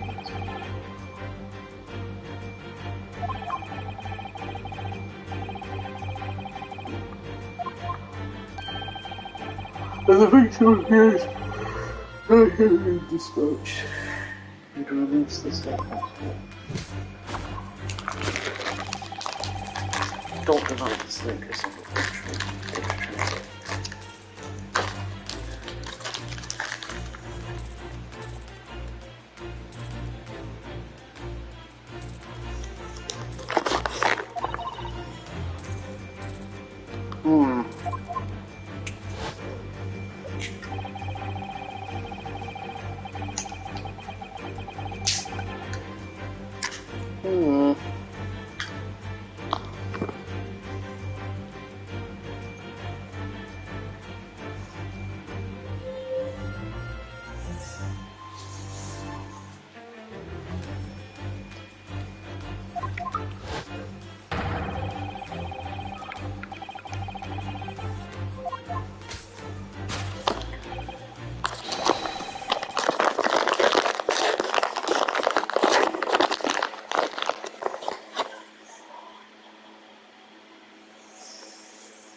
May I venture an opinion, Mr. Jones? But of course, what's on your mind? It's just about your deductions before. Some things don't quite make sense to me. I welcome questions as to my method, and will answer both loudly and proudly. Oh, well, good. First of all, snakes are living creatures, part of the reptile family. You are well informed.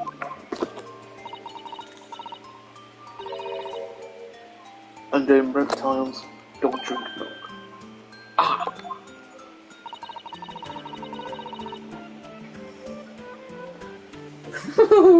It's really only mammals like to drink milk, you see. So, I'm not sure it would be possible to train a snake using milk as a reward. No matter, no doubt Miss Pavlova is some other treat to encourage your pet to do your bidding. Milk has mainly an example, a logic point. Well, there is something else. Snakes have no ears. Ah! Yes, so I'm not sure it would really be possible to signal a snake by whistling. But madam, what are the tales from Arabia? Have you heard the tales of the snakes that dance to the song? I think perhaps the performers play the music in time with the snake's natural movements. Oh, I see. No hands, no feet, no ears. These creatures are so inept to be practically useless. Don't take it out on the snakes, Mr. Jones. And there's one other thing. You have more.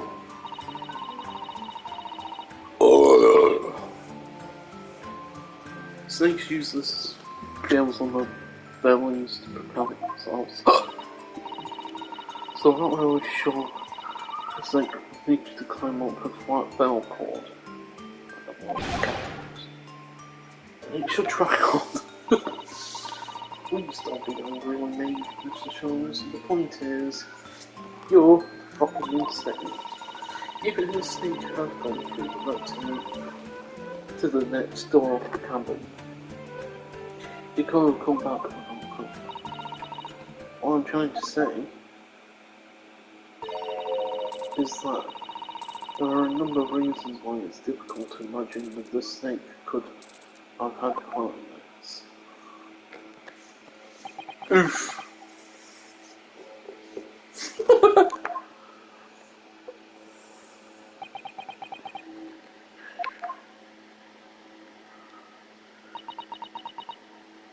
Pavlova is just like, what the fuck? I think we need to step in and help them, mustn't we? No, oh no, you don't mean. Yes! We need to modify Mrs. Jones' latest deductions and turn them into the great things they want to be. I have a feeling I was good. Alright, let's give it a try.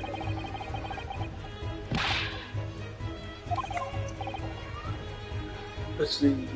No, yes, right. So cast your eyes down to your rest again. What? You've done it again, the mad lad. And there you go, fear not. I shall see the restored that the work is done. I really wish to leave them all. Now, everyone, let us begin.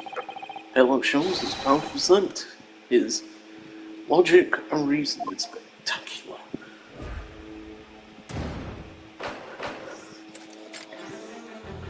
Hold it, Mr. Shows.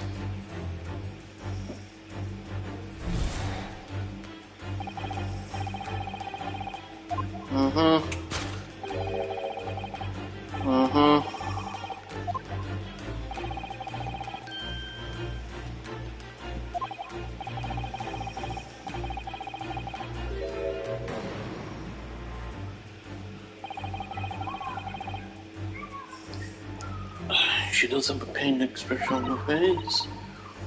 Yes, that's true. She looks as though cousin Summer's death was weighing heavily on her. But you're not sure as she was red hair quite common. Must be other way to interpret her expression.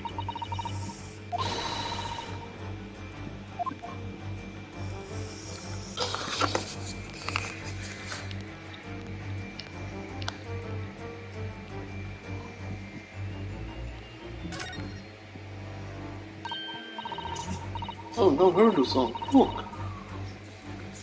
Looks like a very painful wound. Looks like a scratch with some kind of small wound. Well, whatever scratch there doesn't appear to be around here. Yes!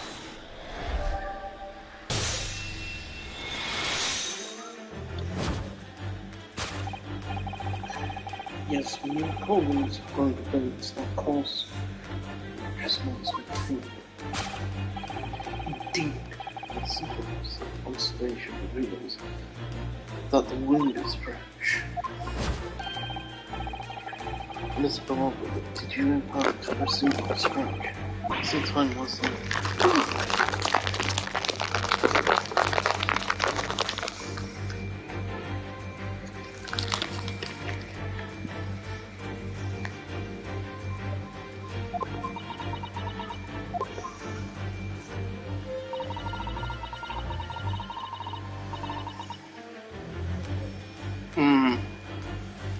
Very fun. And when I am sad, the pain from this wound is worse.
Oh.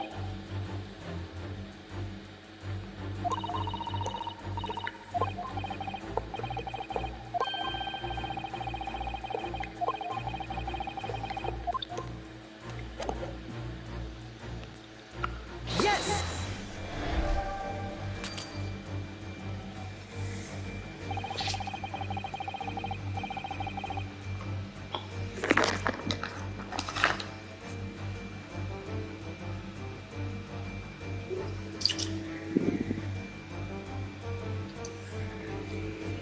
I'm just getting some water, have some water in the fridge.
What's it?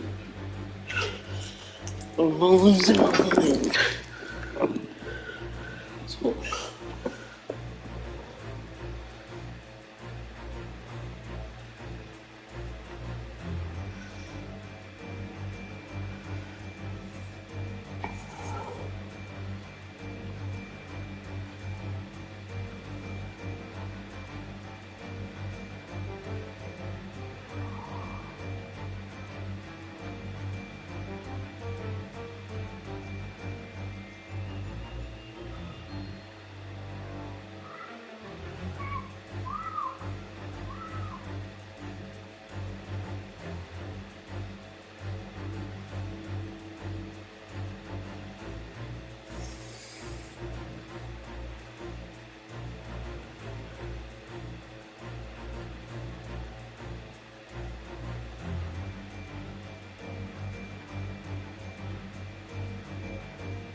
So, what are we in this debacle? So, it's a dream, but it's your friend, isn't it? Because it is so beautifully displayed. Whatever you put inside it. What's particularly conjuring logic led you to this madness conclusion? Oh well, it's supposed to be a logic and reasoning spectacular, so I thought I'd contribute to the show. This is my show, Mr. Naruhodo. Kindly perform any peculiar experiments on your own stage. Get told.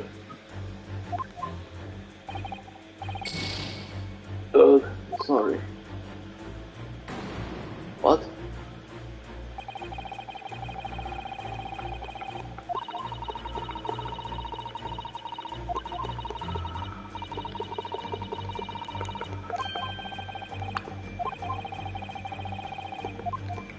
Do I have to...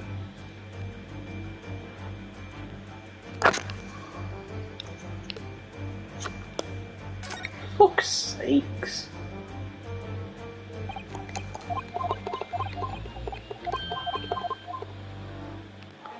Yes! There you go.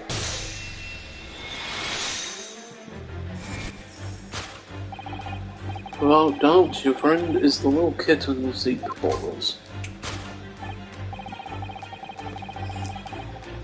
Yes, the scratch on the back of your hand makes that abundantly clear. Oh no!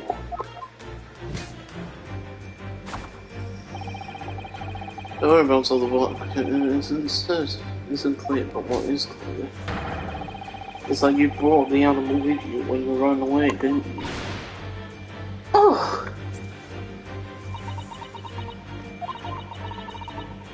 Darker is my best friend. I couldn't leave her behind. Darker would appear to be a Russian blue. And yet, the fact leaves us in a quandary. The victim's written observation on the night in question tells of a speckled band. Whereas, regrettably, this specimen's markings do not fit that description in any way. What about the tail?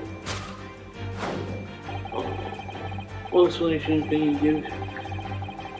Can we then give, Prey? Or was this silence? No, don't look at me!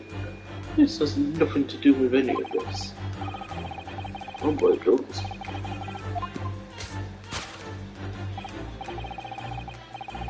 Yes, that's what you were trying.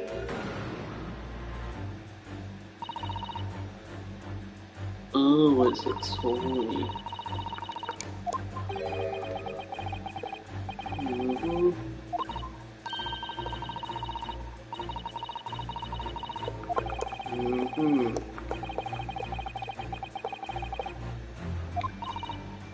Anyway.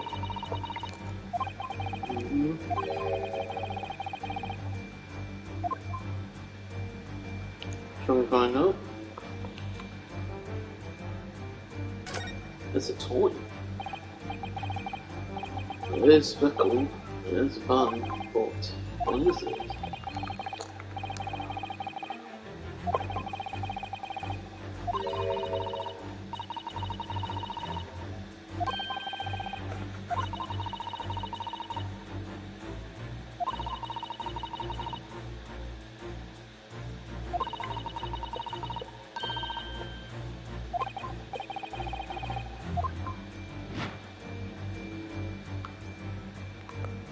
Yes!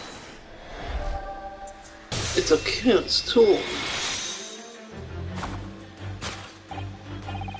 Yes, the thing you're trying but failing to conceal is a cat's toy. Precisely. But the true nature of the now infamous band. Ah! And if it was this toy that you dangled through the ventilator. You waved it around, but soon, naturally, the victim could not fail to notice it. But why? For what reason? My dear boy, there could always be one answer to you. I heard a feline friend disappeared through the ventilator into the neighbor's cabin. This pavlova attempted to use the speckled cat's toy to inside the creature's return. Oh. That makes sense.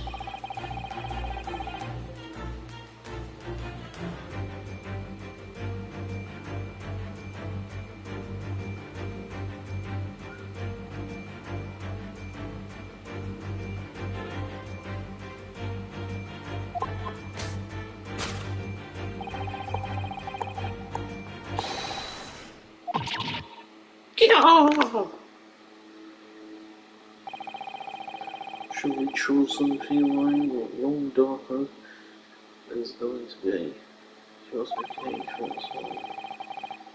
You'll forgive us for borrowing the photograph of your pet. Let's go on.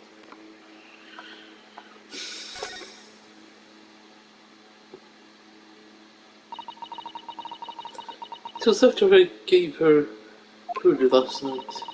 That's when it happened. She scratched the back of my hand and then ran up the bell cord. Before I could do anything, she had disappeared through the ventilator. Daka, she's so naughty.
Yes!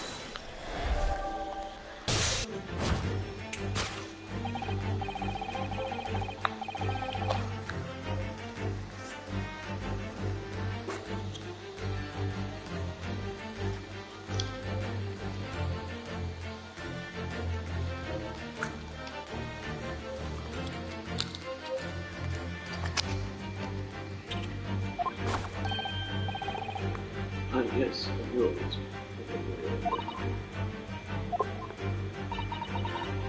It's Nicholas. Indeed, the breaking of the cervical vertebrae is fatal. Only that Goliath will be strong enough to survive. Then what's the snake for?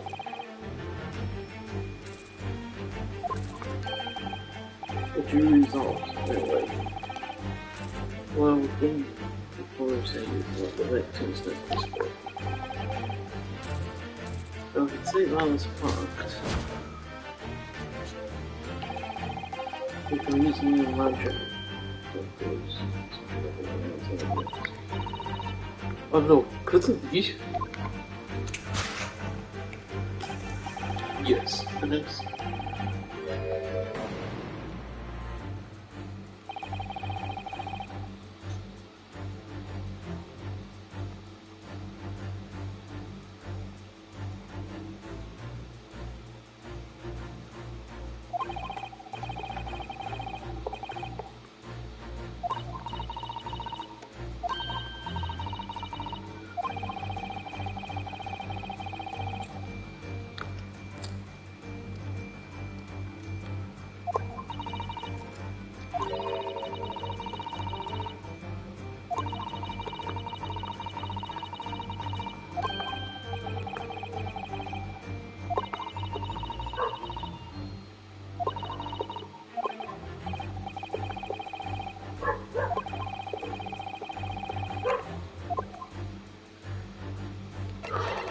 What was this?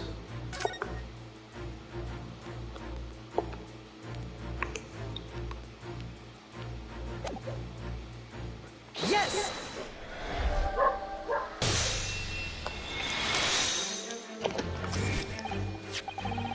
Yes, an examination of marker for approve the cause of death conclusively.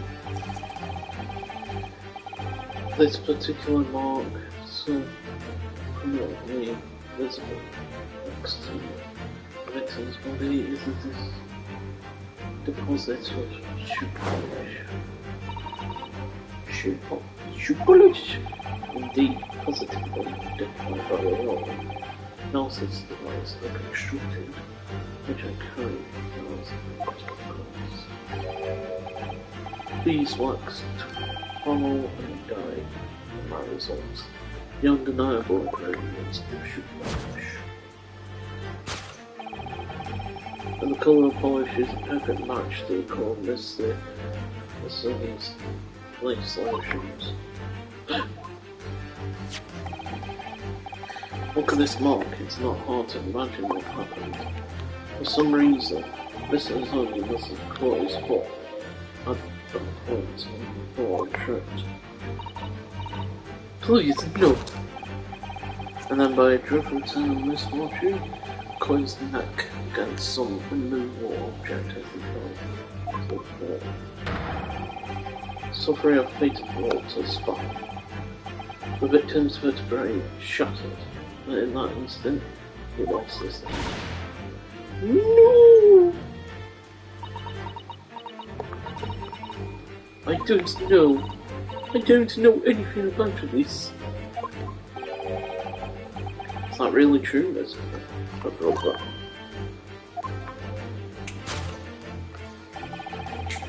What about the evidence that I'd assume that Mr. has already lost his life?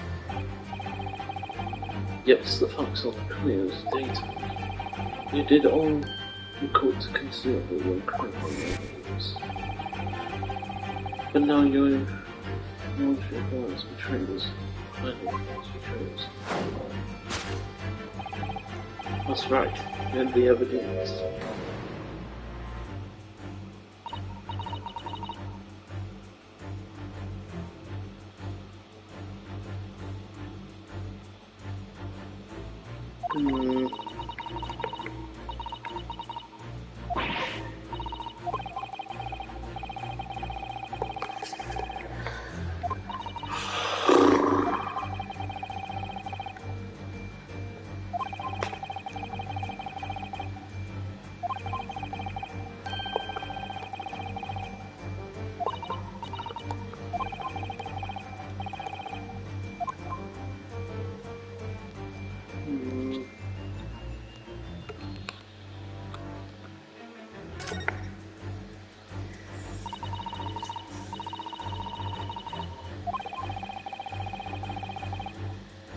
Honestly, I can find this coming inside. Certainly, there's no much religion. Oh, what's that? It's a broken piece of glass, isn't it? Yes, it is. I feel like I've seen this somewhere before.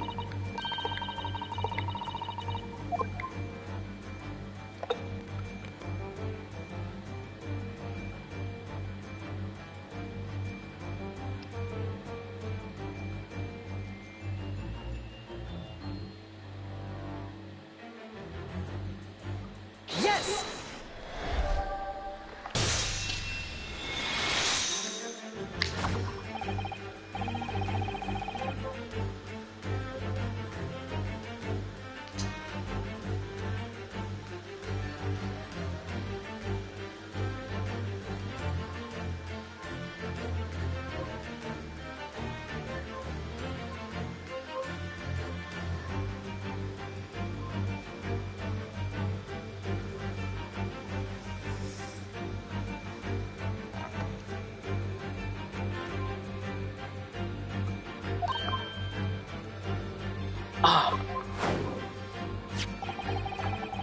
Now, the fragment of some intricate glass object.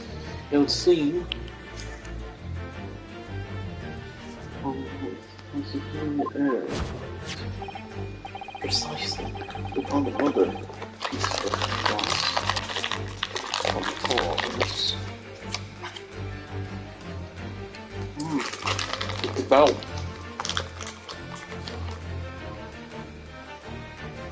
Off right.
Yes!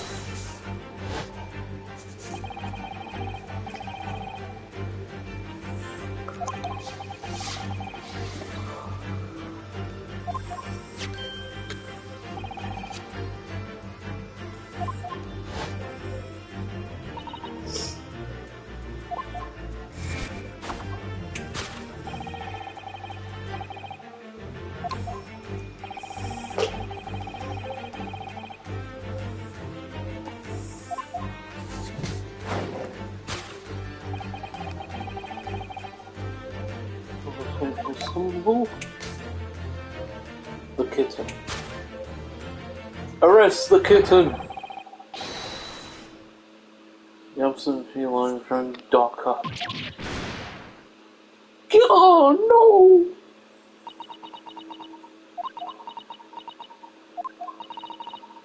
I couldn't tell anyone. I'm sorry.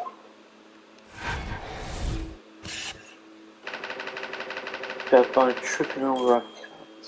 Oh dear.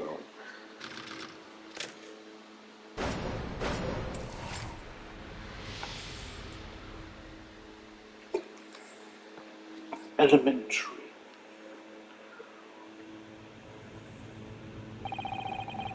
Why don't you tell us now, miss? Tell us exactly what happened last night. It was a little after 1 in the morning. It was so late, but I had time to feed Docker, so I gave her some food. And then, all of a sudden, she scratched and jumped out of my house. People do say cats become very anxious and nervous in new environments. She was so fast, she disappeared through the ventilator before I could stop her. And that is how you acquired the rather nasty wound on the back of your hand. Yes, and I had read the rules on the wall. I know that I was not allowed, Doctor. Yes, modern science suggests that animals can carry infectious diseases. It's a precaution, really. So I listened and listened, trying to hear if there was some noise in the next cabin. It was very quiet. I was sure someone was there. He must be sleeping. So at that point, we thought it safe to try to lull the kitten back in. By dangling the end of the toy through the ventilator and into the adjoining cabin. Daka always loves this toy, but it didn't work. Nothing worked. I tried using her favourite toy. I tried whistling to her softly, but nothing. She wouldn't return. So the faint whistling sound was on the roundabout in his stereo was Miss Pavlova, trying to retrieve a pet. Cats have a very prosperity to remain hidden in the shadows. Yes, so there was nothing else I could do. I just had to wait until she had calmed down. But then... Damn. I nearly passed out in shock. I heard her cry out, and then, oh, it was such a dreadful bang. And afterwards, nothing. It was totally silent. Cousin it was.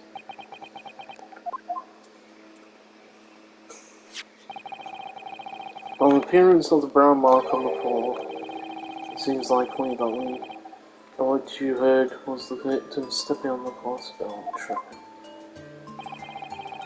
The SS video is a large vessel, but even she can picture how violently that rolled. The rest of the story was already off balance as a result on the ship, lurching when the cat on his feet. The combination of unfortunate factors could have easily caused it to fall.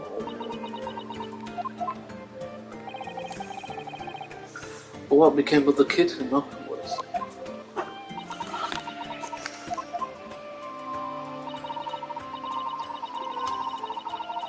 In the end, I managed to get her to come back through the ventilator. Yet Darker is nowhere to be seen. I must have forgotten to lock my case. And now she's disappeared again.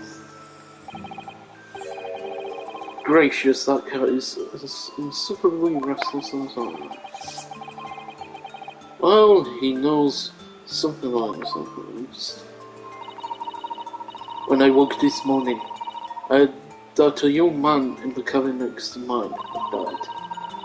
But I couldn't bring myself to tell anyone what had happened. I was too scared. Scared that they would send me back. Oh, hold on a minute. Oh, the snake. You're right, where is it? That snake is in your home as well, but whose is it? Where did it come from? What on earth is such a dangerous creature doing on board this ship? Oh, I didn't see. Snake is my friend. His name is Peroshkos. What? What? That snake belongs to you? He escaped from cage when the emergency alarm sounded. I was looking for him. I did not expect to find him in here. Yes, how did that snake get in this cabin? But animals are not permitted on board. Ha! We're at sea for 1 year. We want to be so long without close friend, without someone who understands.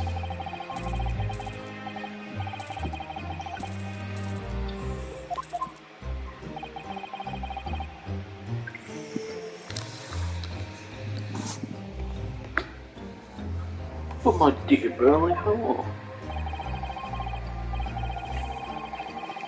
A gargantuan venomous snake? Surely you can appreciate the danger with women on. No venom. Peroshkos does not have venom. He is harmless, very long but very gentle. He is adorable, like Granny. It's venomous.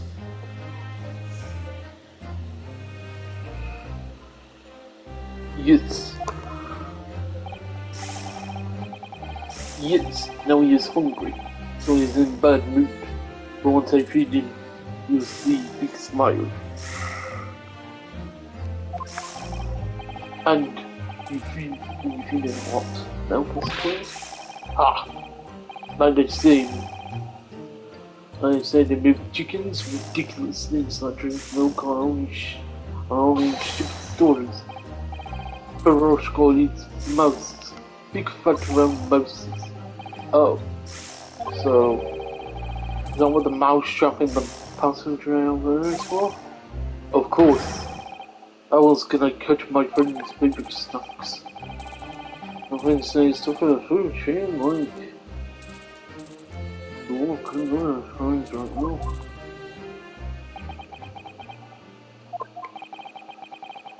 He refuses to drink milk.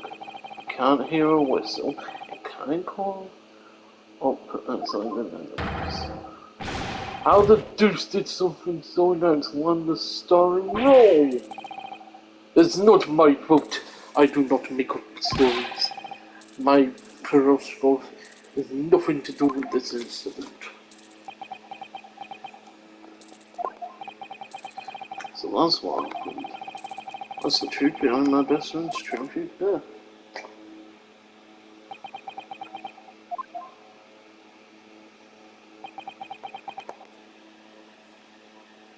Nah, there's gotta be something more to this.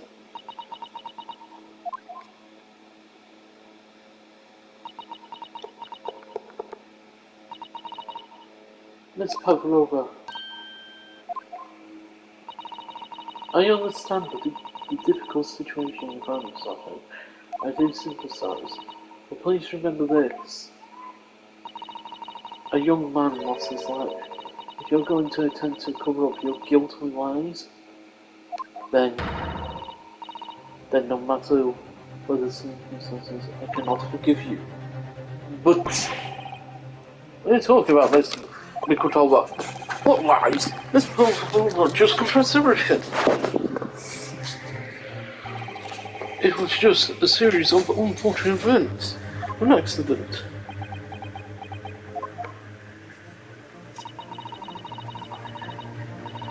I'm no great detective like Mr. Jones. I don't have a gift for knowing the truth. But even I can see that was not the truth. Don't you agree, Mr. Naruto? To be perfectly honest, yes. There's a discrepancy in Miss Pullover's story. It's short bit. I just can't quite put my finger on it. Well, think of the fucking ink! Who brought the message if he broke his neck? I confess. I was intending to let Scotland Yard deal with any outstanding issues on that matter. Oh. I'm only present here for a very specific reason. The truth is, you, Mr. Naruhodo, are simply a distraction. A distraction? I do hope you'll not be finding your shackles too uncomfortable. Ah, not again! Especially as on your wrist as a result of my intervention. I was rather hoping that I could resolve matters before we made our next phone call. You were, Mr. Shawns? Yes, but I overlooked one important detail. The deceased young man was a very close companion of yours, was he not? Yes. Kazuma was my closest friend. I owed him my freedom, even.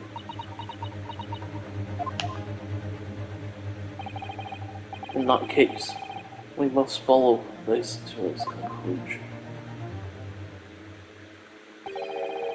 No further distractions. You must uncover the real truth in the Mr. Naruhodo. Yes, whatever that may be. The key to this is the discrepancy in this Pavlova's story in short. If I can chase that down, maybe the truth will become clear. The truth about how you really died. About that scene in the camp really came to be. Alright, let's see what we can do. Excellent.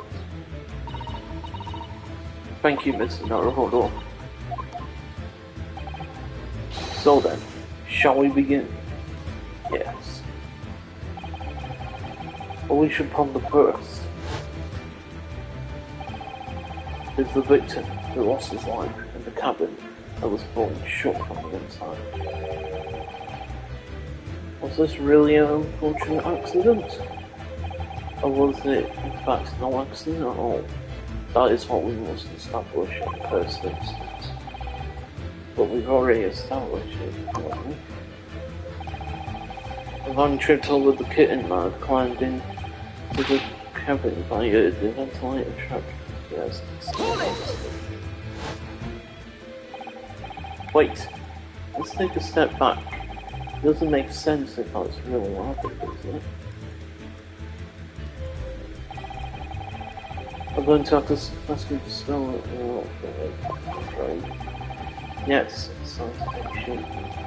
There's a clear contradiction between facts and this. This is right there, because of those characters. Really? Those show our hand, Mr. Naruto. Time to present the evidence. The evidence that proves unequivocal.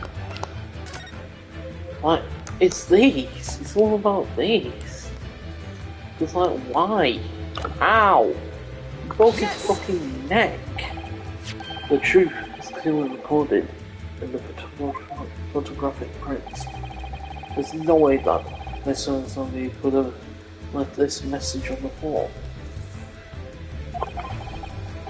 That script is Russian, isn't it? Indeed it is. The word written means wardrobe. I see what you mean. Most people leave a dying message in their native language, Japanese. But maybe he was studying Russian. It is a simple language. He could have picked it up very fast. That doesn't seem likely. That's actually not the point. It makes no difference whether you rush it or not. Sorry? What do you mean? Exactly what I said before. There is no way that Mr. Zombie could have left this message on the floor. And the reason why is clearly explained in here. He broke his fucking neck. Instant death. Ah. Unless someone's gonna whip out a fucking updated autopsy report, Edgeworth, because he was already dead. That's not the only reason either. There's something else we found in Mrs. on this cabin. A remnant of something that could possibly have been there if what Miss Pavlo told me. What?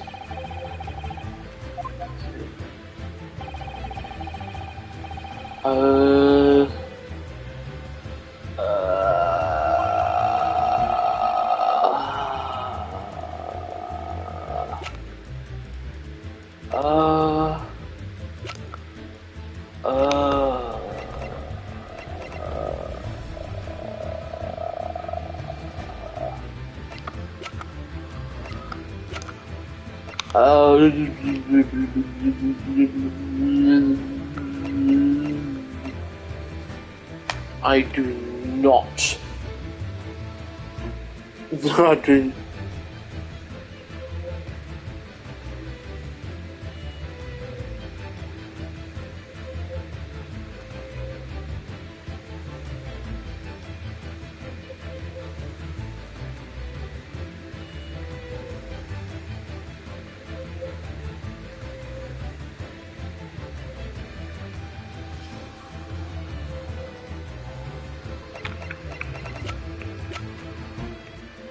Yes!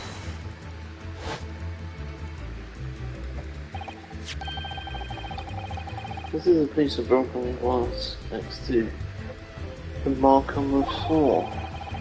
Will that glass bell hitting at around its neck? You already know all about that. It was broken in half. So we already know.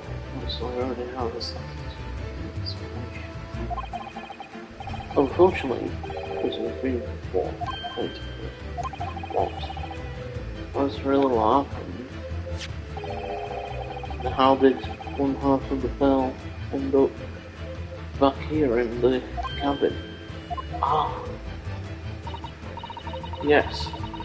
Remember that we found the other half of the glass.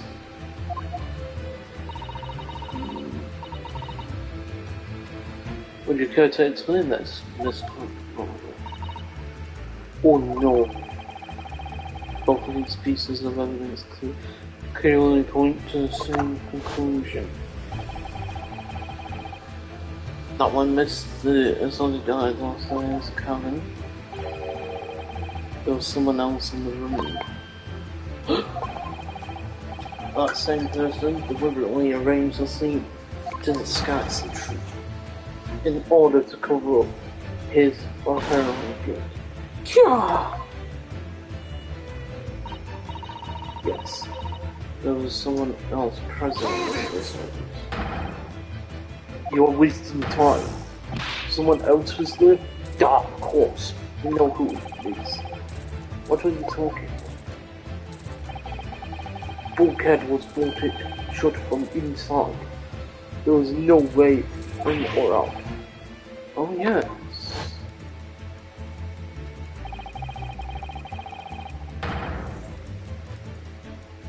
Only one other person in the cabin, one young student died.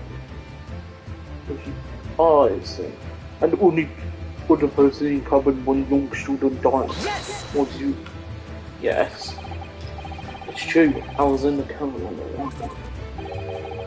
You were shut inside the cabin wardrobe, to be precise about the detail. But I don't know Russian. There's no way I would I left that message.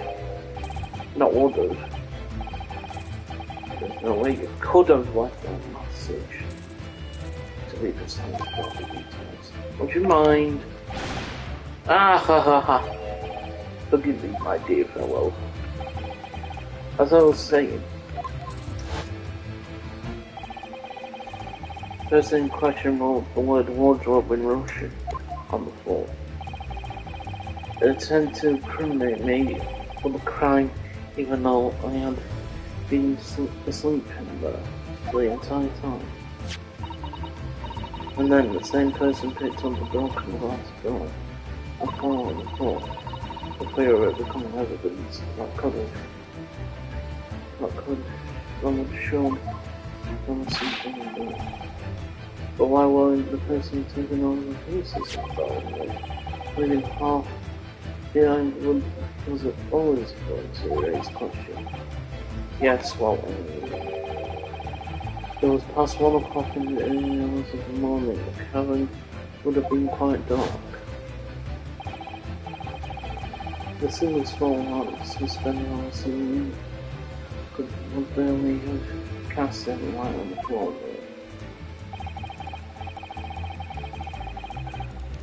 No wonder then that the culprit failed to notice a fragment of the tiny item. You both suspect me, don't you? Where's your fucking snake? Seaman Stroganoff. Nina is a woman of sea. She's the daughter of a strong sailor. 2 years ago, they noticed her dancing skills, and she went away to join the ballet company. But before she was danced on the ship, a member of the ship's band. You do not accuse Ship's Angel of being criminal. That's all I said. You say that when young student died, Nina was there, in his cabin. But that is not possible. You might too. Wow. This is all interesting. And why would you give your tooth, Craig? How can you be so sure? Humph. You are great detective. You should know. Look truth in eyes. Cameron Bulkhead was bolted shut from the inside. No, you can go into cover. Not Nina, not anyone. Or, you want to tell me that the killer can walk through locked doors? Yet, it's impossible. Oh, that's right. But wait, I read about this in detective stories. People oftentimes read around door latches, so they build in the doors and the inside. Wait, boy, told about this. Fred, are you stupid? Those bulkheads are not barn doors. Certainly not. These are watertight doors, as one would expect to find on a modern steamship. Constructed of heavily sealed, but no gap inside. No threads and needles and manuals could have been used. No, of course not. Of course not. But this narrative suggests the age, so what's it all for? How could you shift it onto me like that? So seeing sure has a valid point. The cabin door could have been bolted shut from the outside. Not necessarily. What? I've heard to you that I rolled the cabin this cabin door without laying a finger on it. In this very cabin, you can see the traces of the method I have in mind.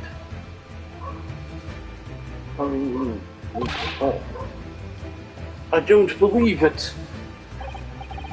Well, Mr. Little, I believe you know what I mean, don't you? Why to shut the flames through the cabin door from the outside?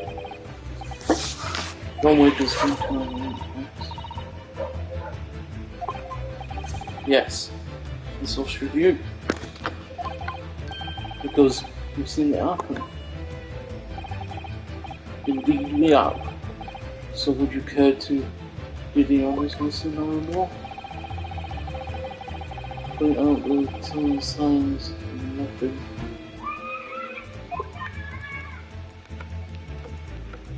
Yes! Look at the bookcase though. See how all the books and things on it are toppled over? Cause of happened when the ship made the emergency stop with it. Yes, that's right. It's a very powerful vessel after all. When the engines are thrown into reverse, a violent jolt goes across the entire ship. Any small objects are fastened down to. I believe, yes, as long as the force of inertia. Look.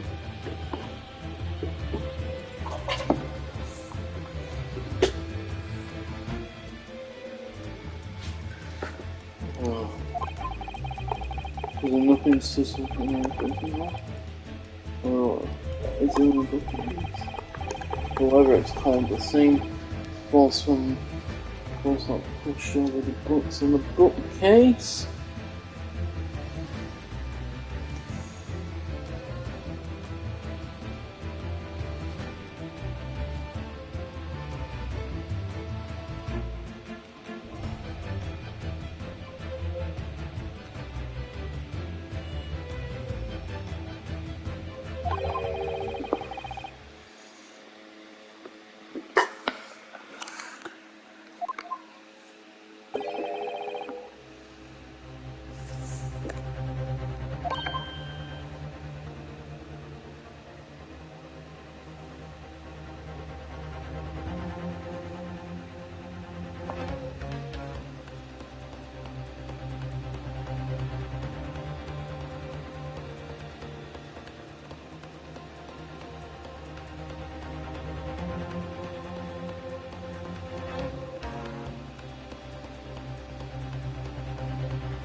I've gone to this cabin not long before when I was brought into door. But then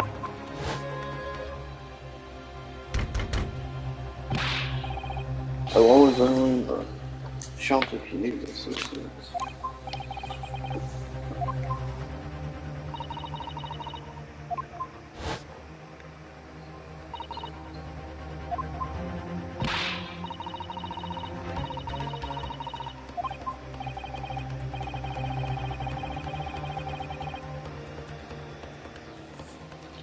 Damn! Oh, the full song in next. Oh, you trying to say that last time?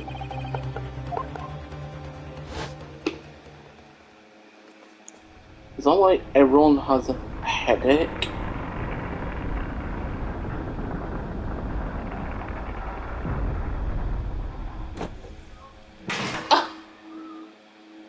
Fuck off. When I woke up this morning, I walked around the cabin. All the books on the shelves on top of all the ornaments.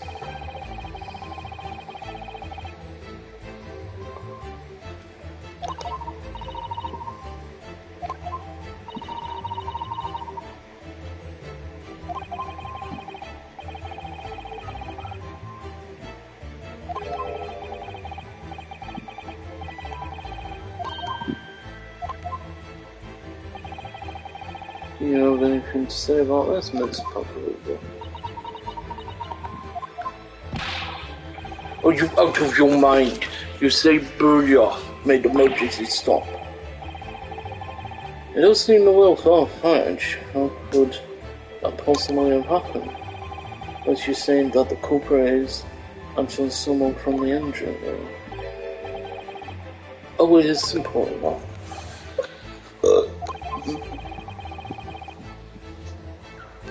Are you forgetting the button in the passageway outside? Used to trigger the emergency alarm? Oh yes, of course. There was a notice, wasn't there? Tell you, it was only to press the button in time of emergency.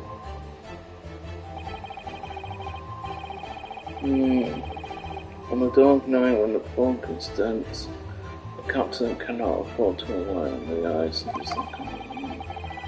Hence the placement of a number of buttons around the vessel to allow any crewman to raise the alarm. So a button one is almost compelled to press to satisfy one's curiosity. Wait, it was you? When the button is pressed, two things happen in the interest of safety. The emergency alarm bell rings, and the vessel comes to a complete stop. As indeed it did a little earlier today.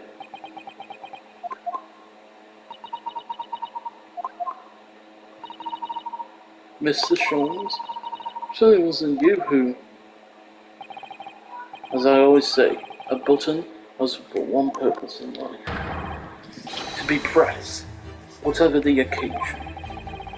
So he sounds almost proud of himself. How dare you mess with ship? I report you to Captain. You are in big much trouble now. Now, I'm sure we will not come until later. Let us not overlook the fact that we have now learnt a valuable lesson. When the vessel makes an emergency stop, the bolts on the cabin doors slide closed. So, what we must now consider, yes, it all comes down to one thing now.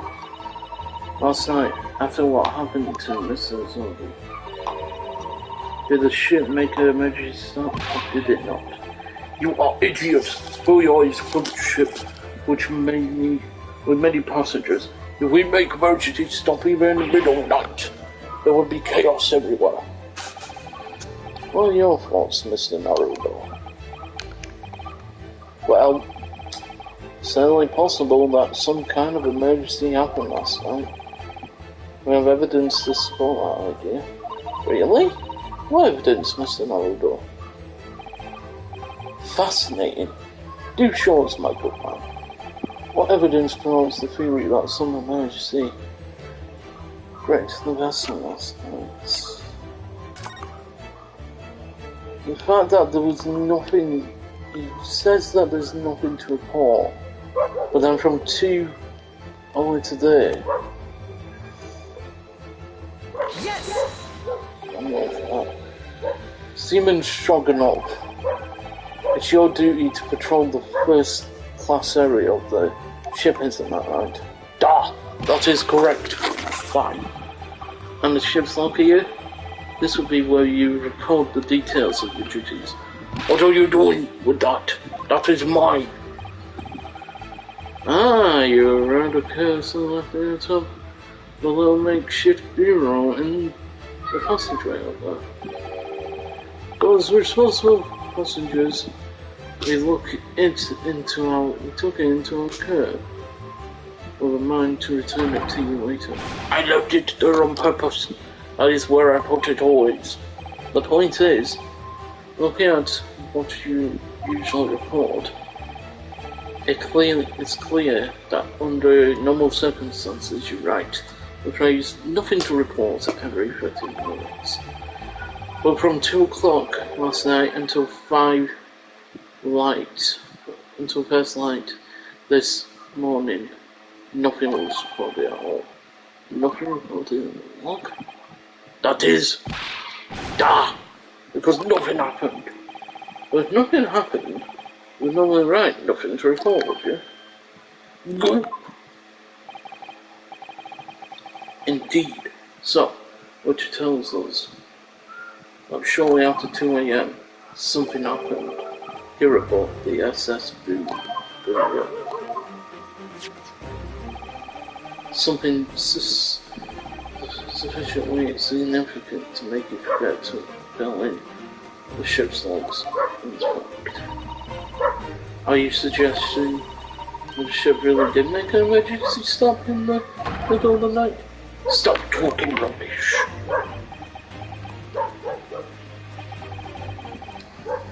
If I'm perfectly honest, I find that a little hard to believe myself. Oh, why?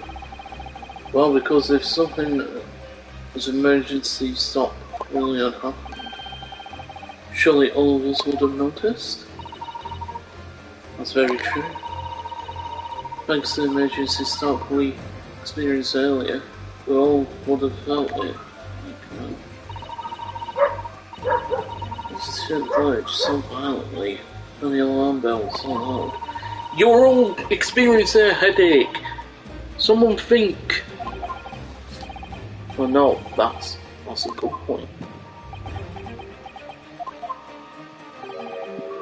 What of the throbbing? Sorry, what do you mean? Your head, man. The throbbing of your head since this morning. We all suffered with it. Ah! Oh yes! Oh, they're very cute. In fact, I haven't been feeling myself since I woke up today. No, why? I've been feeling heavier since dawn. Yes, you've all been afflicted, haven't you? Just as I suspected. I'm sorry, my head's been throbbing too. And since earlier dinner yesterday evening, everything had felt sort of hazy. I can't really remember anything that happened after I climbed back into the laundry. And the first thing I noticed this morning was a throbbing pain in my head. I'd already been dragged down the wardrobe. I had those ankles pulling my hand by that point. Why did I wake up when all that was happening to me? Tell me, Mr. Naruto, you wanted this vessel as a story, didn't you? Oh, well, yes, sorry. The story class of accommodation doesn't usually include meals. What did you survive on? Ah, well, Casimir looked after me. He was always happy to share his meals. So you enjoyed some of the whole roast chicken dish that was served yesterday? May I take it? So the chicken was tampered with. Yes, in fact, I had all that. Cosmo wasn't fond of chicken. Oh, really? So the victim didn't eat any of the chicken at all? That's right. He didn't touch it. Is that relevant? My dear fellow, does that not strike you? Oh! This shows. You mean to say that there was something wrong with the chicken? I do. No. Really? Is that really true? The meal prepared for the passengers last night had been tampered with. tampered by the addition of a soporific designed to introduce a very deep slumber in those who consume it. A sleeping drug? Do you mean whoever did this laced every meal with a sleeping drug so no one will notice the ship's emergency stop? Mr. Naruhodo, of course that's not what Mr. Jones means. What about actually do? Precisely. Place every meal of every passenger on board with a soporific drug would certainly be impossible. Unless that is, every single member of the crew was a conspirator. Mr. Shawms! Well, Simon?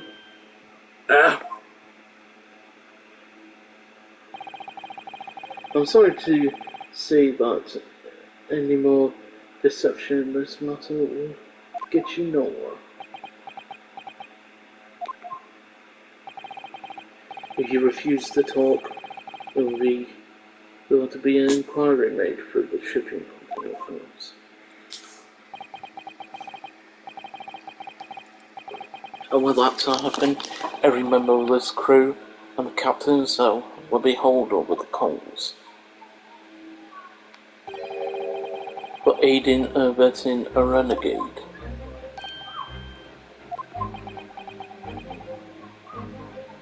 So, the revolutionary Russian dude wasn't a ship. Please, no more. I will tell everything. I cannot make promises at least. For everyone anymore. These crewmen are your former comrades, I believe. Yes, so when I decided to run away, I asked them to help me. We all decided to help. Everyone together. She threw away everything. Her fame in the ballet. Mother Russia.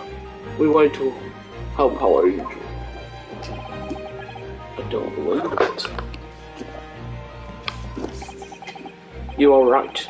We bought sleeping drug and chicken last night. Yes, I remember now. I didn't know it was chewing on the one point something strange and bitter at one point. Da! We cannot make all drug. How do you say? Dissolve. Ugh. So far every season. At midnight in waters near Shanghai, we brought our angel on board. He was helped by comrade on shore. With a small fishing boat. While all the passengers of the SS Burial set sail like thanks to the almost magical effects of the slumber, inducing potion, knowing the meals would continue. So, if that's what happened, the only people awake on the ship last night were the crew, people who disliked chicken, and the newly boarded passenger, Miss Pavlova.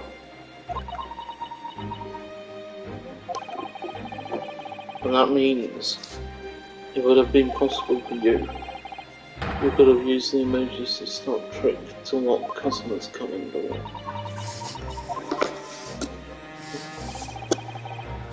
Well, does that make sense?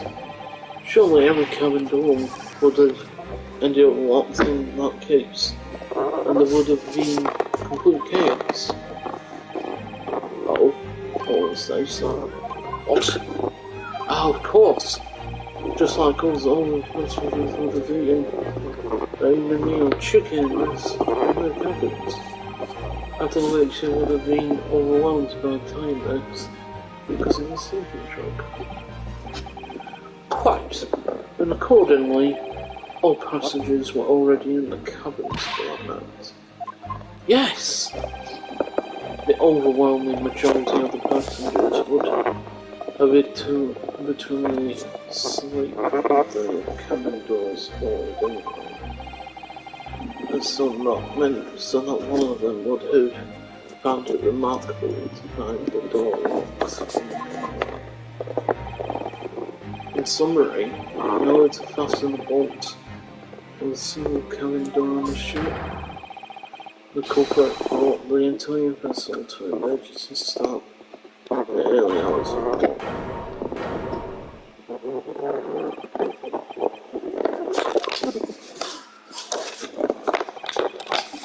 You have talked long enough and said many things. What is point?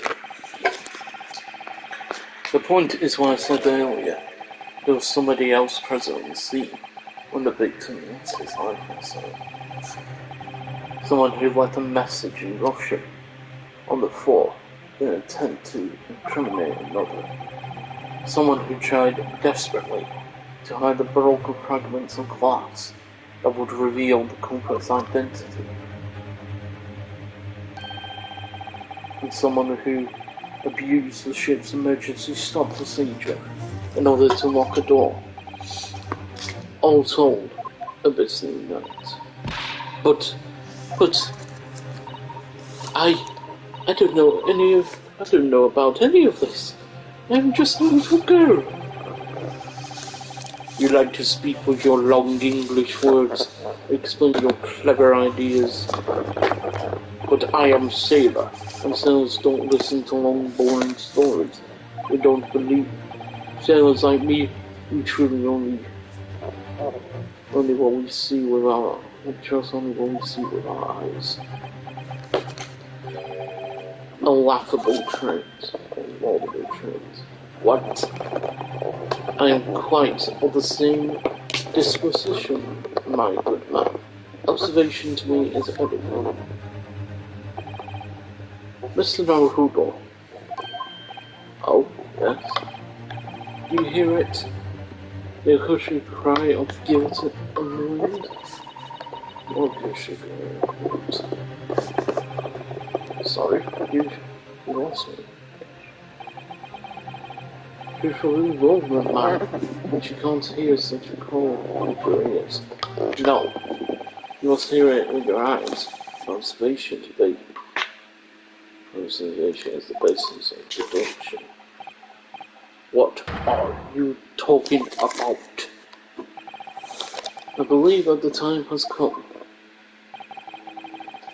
for one final logic and reasoning spectacular to expose the truth. So, Mr. Naruto, your assistance, if you please.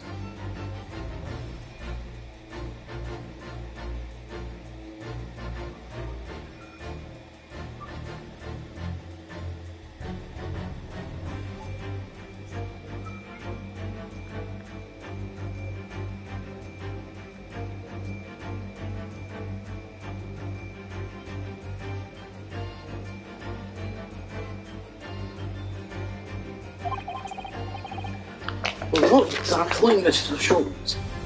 With observation, my dear fellow. Just as I said, of these two prevaricators. Observation? If you remember, Mr. Naruto, we know that somebody tried to fabricate evidence, don't we? By tampering with the scene of Mr. Izoni's death. What we're looking for is some trace of evidence that one of these two were there when it happened.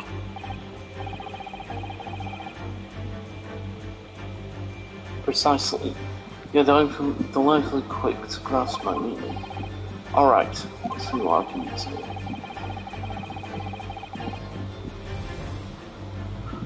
So we're looking for a trace of evidence that shows someone else was there last time when Cosima died.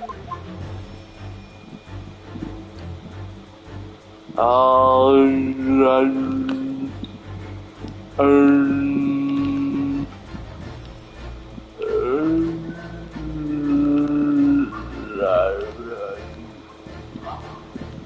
look at this. Oh, look at this. There's some kind of stain in an unusual place. Yes, you're right. It looks like ink, if I'm not mistaken.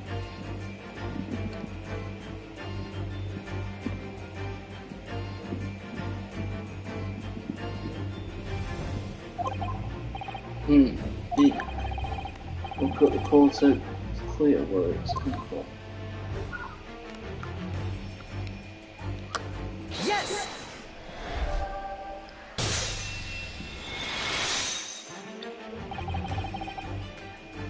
Seaman Stroganoff. You seem to have quite a large purple stain on the back of your white uniform. Yes. I don't know where it comes from.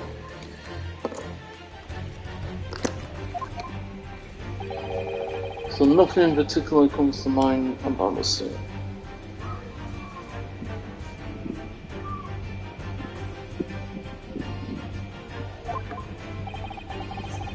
What are you trying to say? The significance of this stain has escaped your attention, Swimming.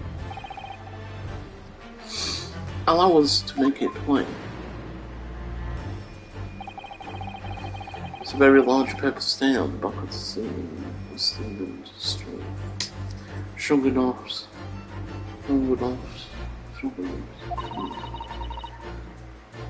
I think what made it is clear. Indeed it is. So, Mr. Naruto, present the evidence that proves it. My pleasure. Alright then, evidence that proves what the stain on the back of Seaman Stroganoff's uniform really is. Yes! Well, I mean, like, come on. Yes, it's this photograph, and the ink it shows that was caused this. Oh, that's what caused it. Beautiful ink. An unusual colour of ink, purple. The penny drops, alas.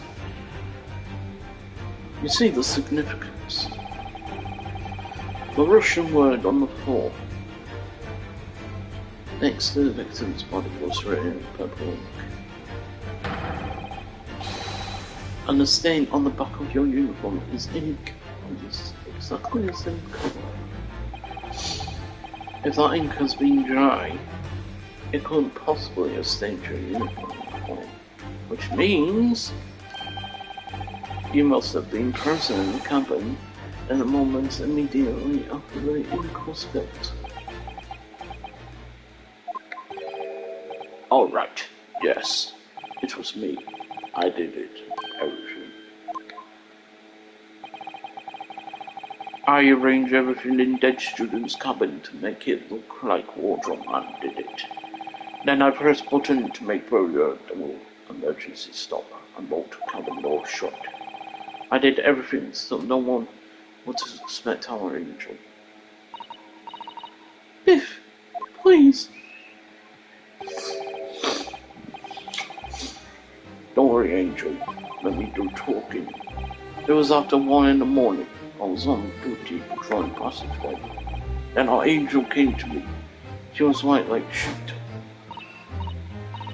Biff, please. You must help me.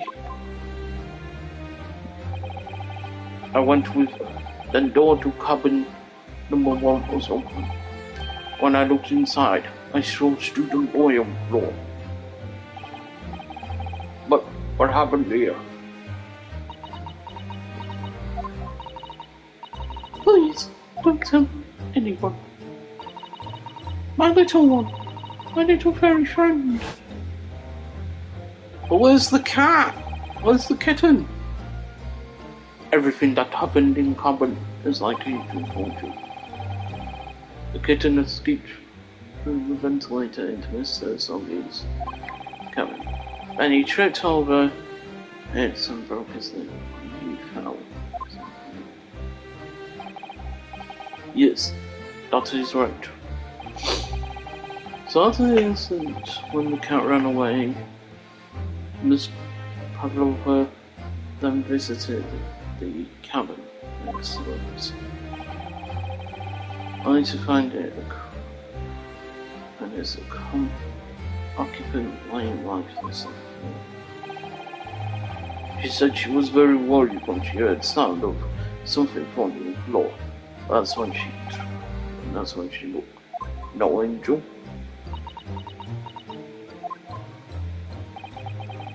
The door was not locked, so she opened to look, and you already know what happened to her.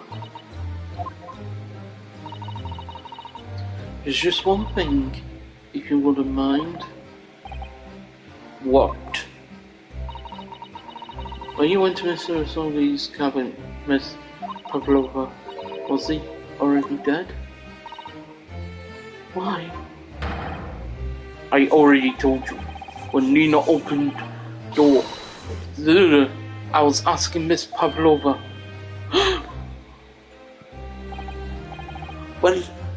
Well, Miss Pavlova? Yeah. Oh. Yes, that is right. I saw him. It was dark, and he was wearing black, but he was on the floor, not moving. I was scared.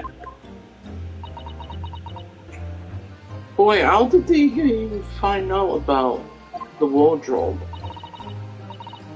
I understand, and I believe you. Does that finally it now? Have we discovered the real truth about Cosmo's death or what? Ah, something very nearly slipped my mind. Oh, Mr. Sholmes? This photograph. Yes. Oh, I took this myself, you know. The cause of death was a broken neck, therefore the victim died instantly. The unfortunate incident that precipitated these events, a kitten, which the victim stumbled. However, it is also the facts. There is one particular area in the photograph that seems to be somewhat unnatural. What do you mean unnatural?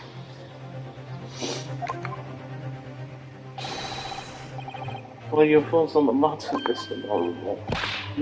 Oh, well. Cosmo tricked himself with some terrible stroke of bad luck. What could say?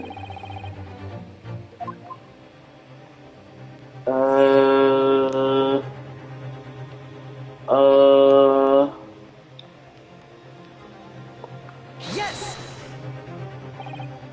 Alright. If you really felt you told something else, then this fish just doesn't seem quite hurt. The exact same thought occurred to me. Therefore, one's instinct is often the calm soft. Yet here, you see the victim of his left hand tightly folded into a fist. Almost you might say, as though he was gripping something. What do you mean?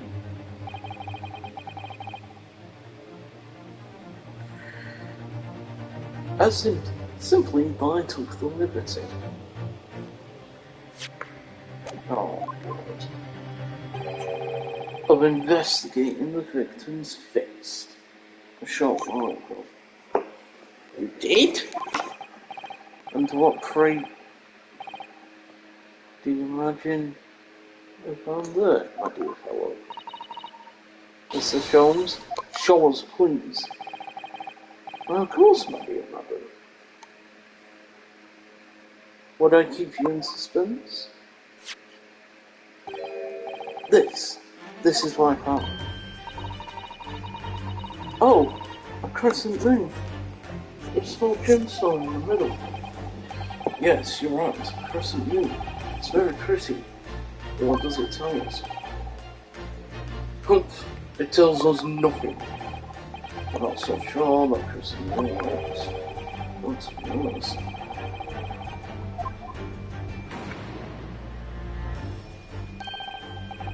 observation is the Norova. That is the key. What?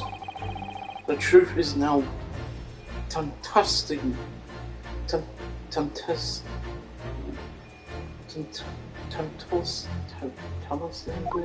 Close.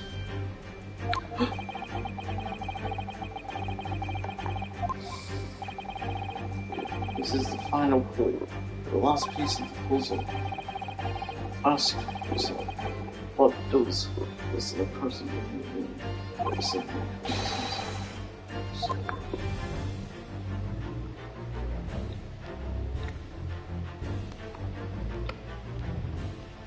Yes!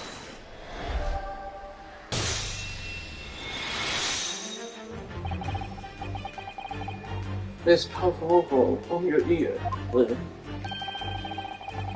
I see you have a crescent moon as well. Ah! What? And on your other ear, there seems to be a crescent moon missing. The link holding it almost broken. Now that the missing crescent moon was found in the victim's conscious, clearly there is only one logical conclusion.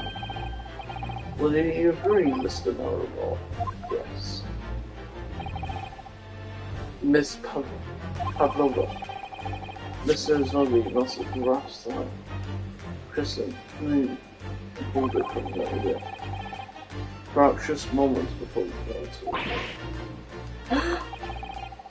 In other words, last night, when Mr. Zombie's cabin, you witnessed the moment when the victim fell with your own eyes. In fact, you were quite literally at arm's length from him. But the question is, why did Mr. Zombie do that? Why did he pull your earring from your ear and hold it in his clenched fist during his final moments? Oh no, Angel. No one can protect you now.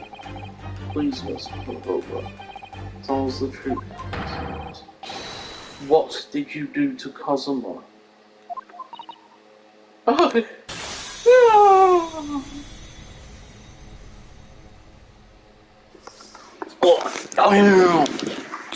The answers. When I think about everything that happened yesterday, it was too much. Running away, a fishing boat in the middle of the night, trying to climb onto the huge ship.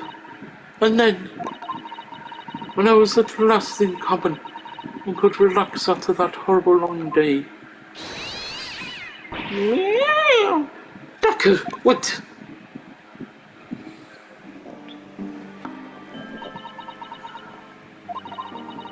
I couldn't believe it when she disappeared from the ventilator. I tried to call her with a little whistle. I tried waving her favorite toy, but nothing worked. Darker would not come back.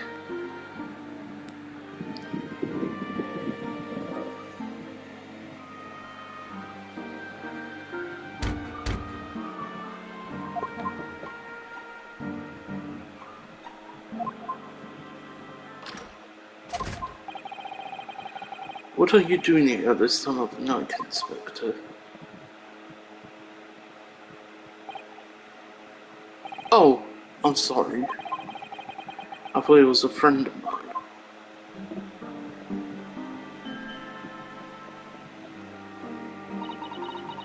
The young man from your country was very polite and kind.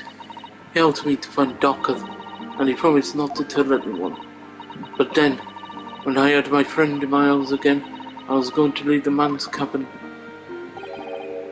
Just a moment, sorry, but...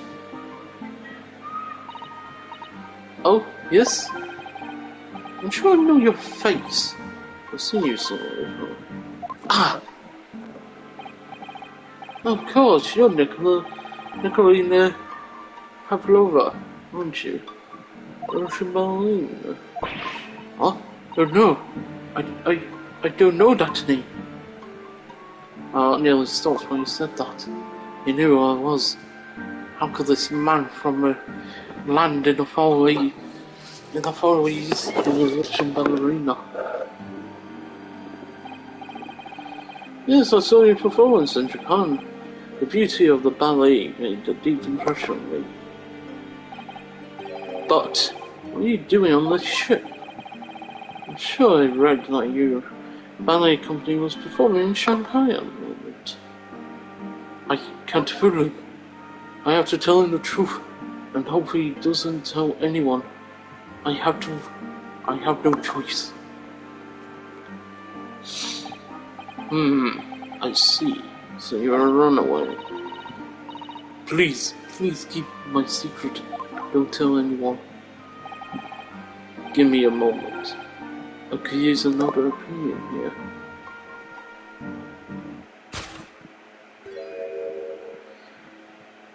He's going to pull that cord. He's going to tell the captain. Why did I think I could trust him? Then it happened. Everything at once. It was only a second, but it felt like forever. Wait, I shouted, and then Daka jumped out of my arms and jumped onto the young man's feet, and as he turned around to look at me, holy shit, I pushed him. I don't even know why. I don't know why I did it.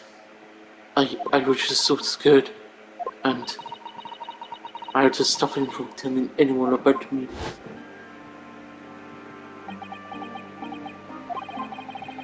And that's when you went to fetch help from Seaman Stroganoff, who was on duty out in the passageway. I heard Nina cry out and foot on the floor, so I ran to her. She was standing at the cabin door, shaking like a leaf. She looked at me and said, "Help me, Biff. If they find out, I will be... Please, I have nowhere to go." So you decide to help. That's when you arrange things in Cosima's cabin to make it look like I did it. So that no one would suspect the passenger in the cabin next door. Yes. I went into the cabin and looked around to make sure there was nothing to show Nina was there. And then I found a stowaway in wardrobe, still sleeping. Well, that's when they found me. So you went on a plan to lay the blame on the stowaway. I closed wardrobe doors, put back strange papers on. Luckily for me, that's the only reason Sister Tolson started to believe me when I said I was innocent. I dragged the man's body to a good place and used ink that was spilling to write on the floor. I wrote cure so that the person who would found him would look inside the wardrobe and find it stowaway. And tell me, what's on the glass bell? It was by my feet, so I picked it up. I see. But it was dark in cabin. I didn't notice the other half. Then Angel went back to her cabin, and I finished by pressing the emergency alarm button in the passageway. Duh.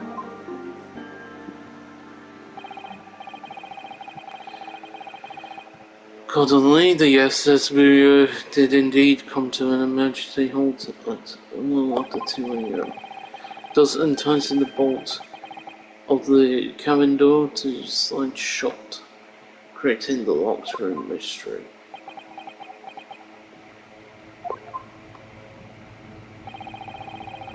There's still one thing I don't understand, Miss Pulver. What?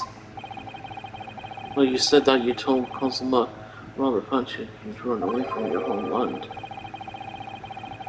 It's because you were worried he was going to tell the captain that you touched him. Isn't that right? Yes. But even if you had pulled the bell cord and called for the captain of the ship, are you friends with every crew member of the crew?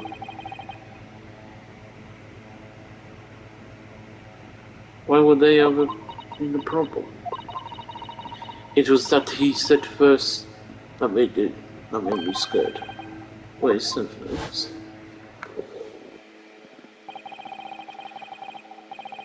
What are you doing here at this time of night, Inspector? Oh, I'm sorry. I thought it was a friend of mine. He said an inspector was his friend. Ah, yes. Meaning me. You were supposed to be acting as his bodyguard. I thought that the police knew about me. They would arrest me. So before you could pull the bell cord, May I stop you a moment, please, Miss Pavlova? It just doesn't seem to make sense. I mean, was Mr. Soga going to pull the bell cord? I don't know. What? What do you think, Mr. Norodor? Well, I'm not Cosimo, so I can't know for certain, but he was a man of his word. If he told you he wasn't going to give your secret away, then he wouldn't have done. No! He was walking over to it. He was going to pull cord. He was going to make them send me back. Well, Mr. Naruto, the day's work is not done yet. Seems there is one more deduction to make. What, another deduction? Yes. What action was the victim really about to take at the moment?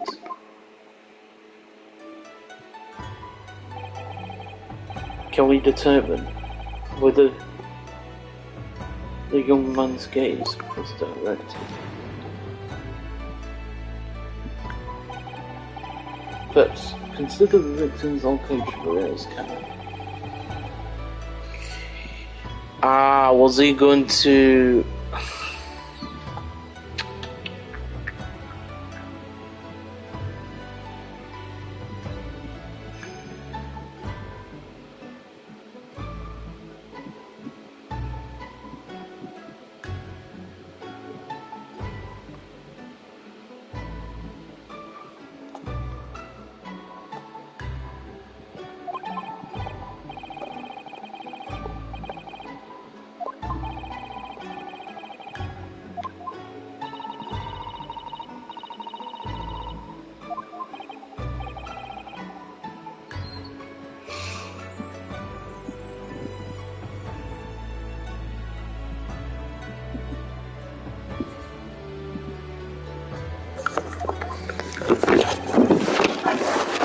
He was going to speak to me, wasn't he? Yes.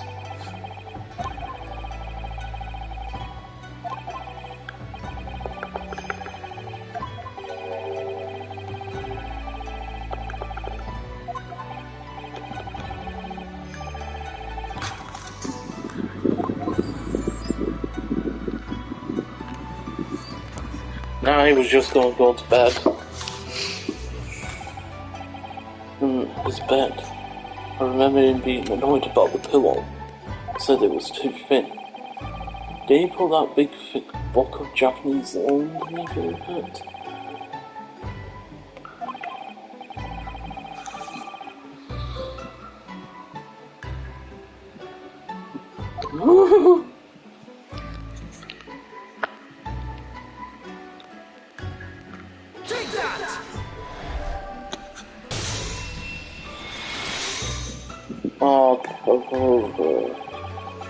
considering everything that happened last night. Certainly it may have looked as though Cosima was going to ring the bell cord. Yes, however, what is directly beside the bell cord? The wardrobe. The wardrobe?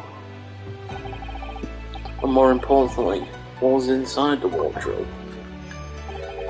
The man's great friend, sleeping soundly.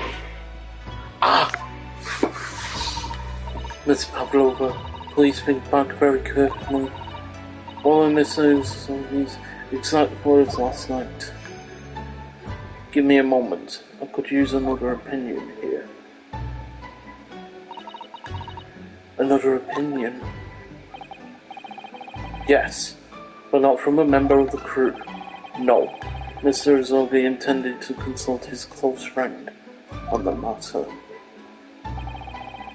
To see if between them they might be able to help in some way, no doubt. Oh, no. Sadly, we can't know the truth for certain now. Still late for that. But I wish you had made sure what Mr. Zogi was looking at. Things may have ended up very differently if you had. Shit. Ms. Pavlova, I want to thank you for finally admitting the truth. But unfortunately, the truth is, a man lost his life because of what you did.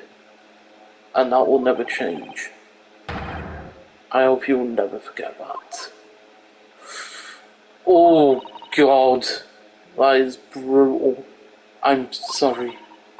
Really, I'm so sorry.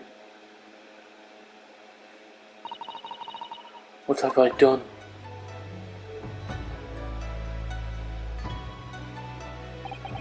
And so, at long last, the mystery surrounding the tragic incident on the SS Bouillon was finally laid to rest. Holy shit! Oh my god!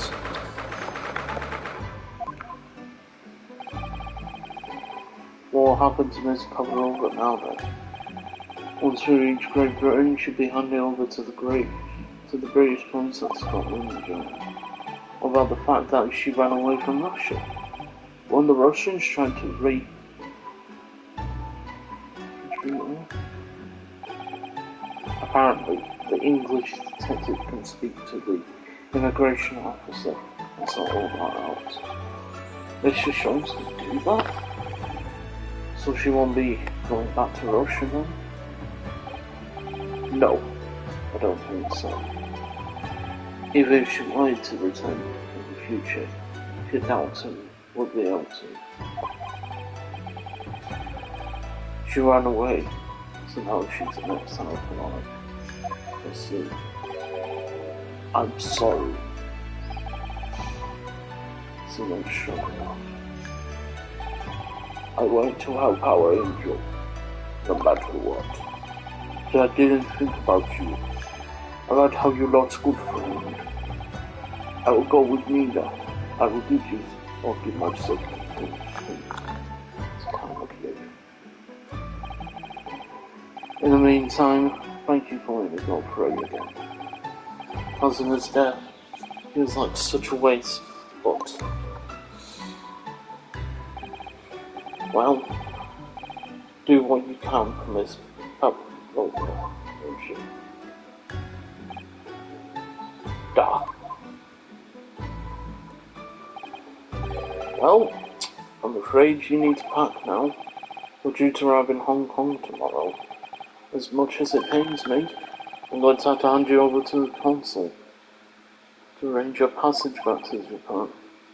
Yes, it's still away after all. Couldn't really expect any different. So, we should get back to your cabin now.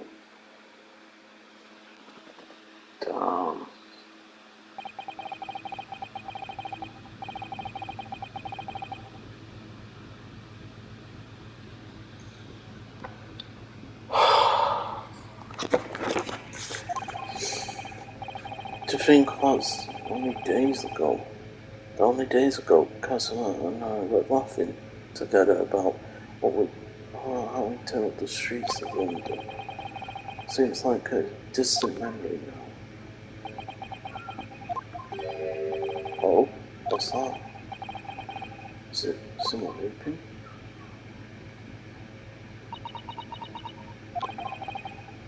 Is this the whole song? Naruto-san, I didn't know you had returned. Oh, well, I've been back then. Inspector Wilson. Wasn't Naga just told me I should pack. You know, ready to leave. Shit tomorrow and all that.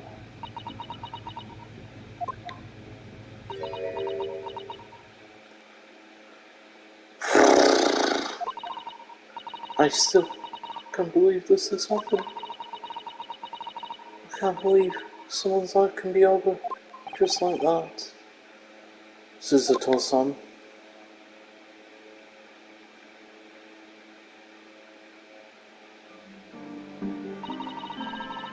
He had such grand ideas for the visit to Great Britain. So many dreams. And now they're being cruelly taken away, just as he has.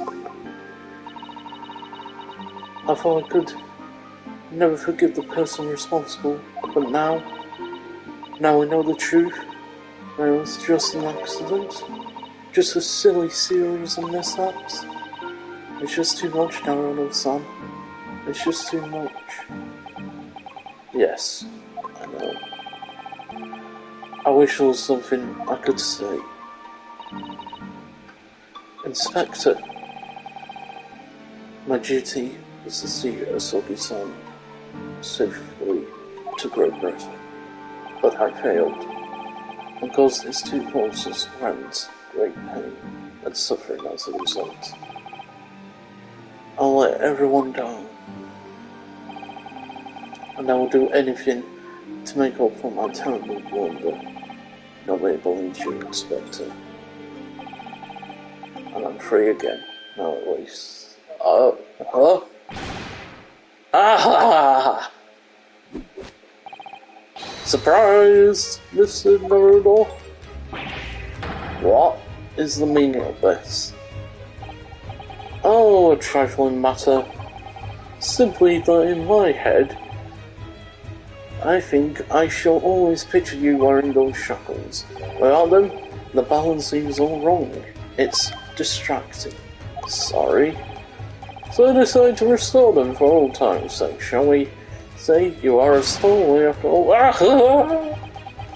He thinks he's this funny.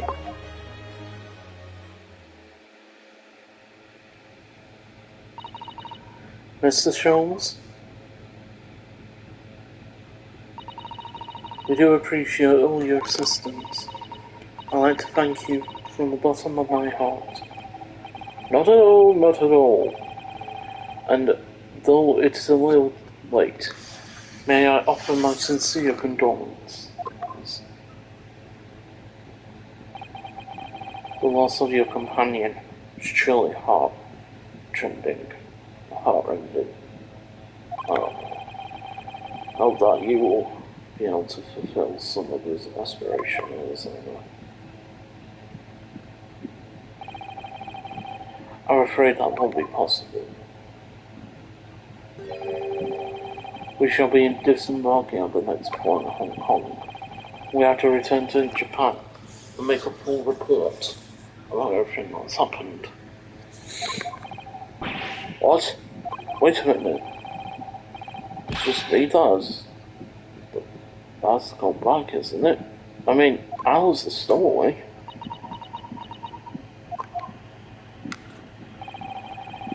The terms of the study tour were negotiated by the Department of Justice in both Great Britain and Japan.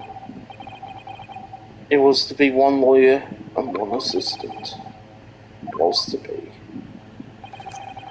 In the light of Mr. Asogi's unfortunate death, I'm afraid the study tour can no longer go ahead.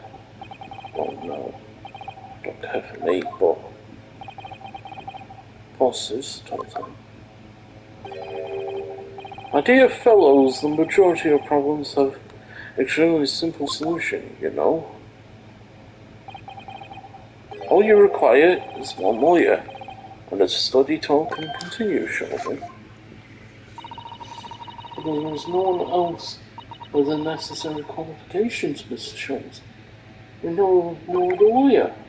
Qualifications, you say? Any qualifications attained in your own country will be of little value in Great Britain, I'm afraid. Oh, but anyway, the voyage to London still promises a good month of time. Ample opportunity, I would say, to find yourselves another suitable lawyer. Yes.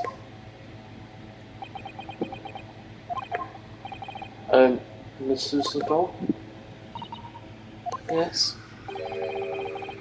Do you think perhaps I might be able to do it? Ah! But you're not a lawyer, Mr. Naruto. Oh. Unless, are you studying law? No, I'm not. But, I'm sorry, in that case, I don't think there's even a chance it will work. But, as I said, there's still more than a month before you reach England's shores. Isn't that right, Mr. Naruto? Here's another month in which to study, to learn what I must to become a lawyer in Great Britain. Mr. Naruto? That's ridiculous. Are you seriously suggesting anybody can learn all that in just 4 days? There's only one way to find out. I would work my fingers to the bone, Inspector, every single day. Will you let me try? And if by the time we reach Great Britain, I haven't learned enough to be recognised as a lawyer, I'll take whatever punishment is deemed appropriate. But why put yourself in such a difficult position? Because of that. He said that there was something he had to do in Great Britain, and that he would sacrifice anything to make it happen. He was passionate about it. I can't let all the passion just come to nothing. Anyway, it's for my own benefit too. I will become a lawyer. I have to. What do you say, Mr. Simple?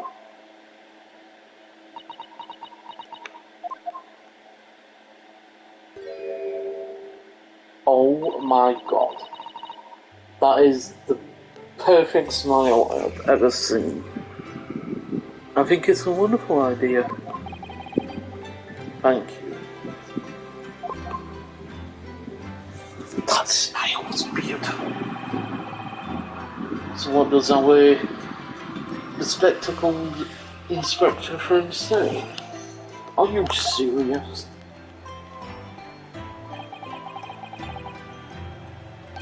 One lawyer and one assistant. The numbers are indisputable. No, it's madness. Yet fascinating, will you agree? Fascinating?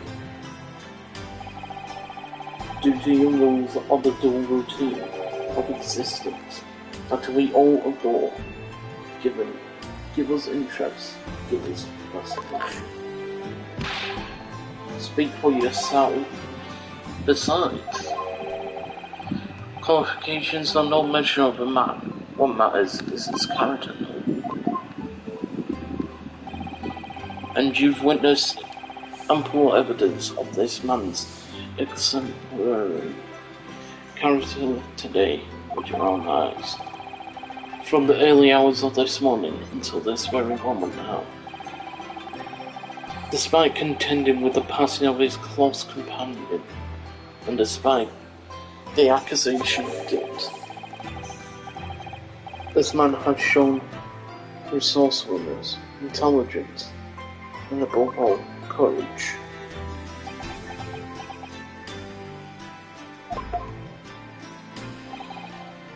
Very well. I'll think of a clever way to write my report to the Department of Justice. Inspector. After all, I did just make a promise, didn't I? I said I'd do anything to make it all up to you. Oh, thank you, Inspector. If you'll excuse me, I must pay a visit to the captain's quarters, I think. I need to discuss what to do next and how best to make my report. You're gonna get beaten up again, aren't you? Are you really prepared to attempt this, Mr. Naruto? Yes, I'm going to try. I wonder, would you consider teaching me what I need to know? Everything about being a lawyer?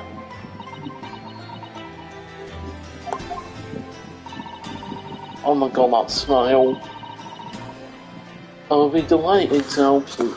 I am a judicial assistant, after all.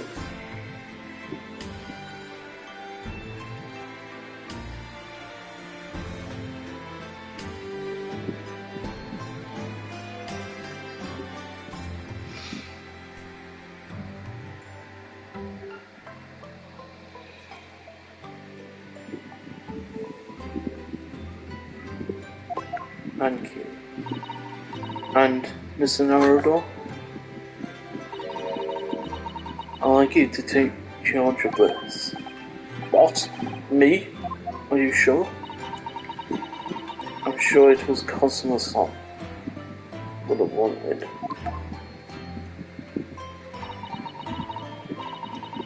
His name is Karuma. It's a great sword. That's been in the Yosogi on for generations. Very well, I accept. I'll treasure it always. So then, let's Susato. It seems we'll be working together for some time to come yet. It will be an honor, Mr. Naruto.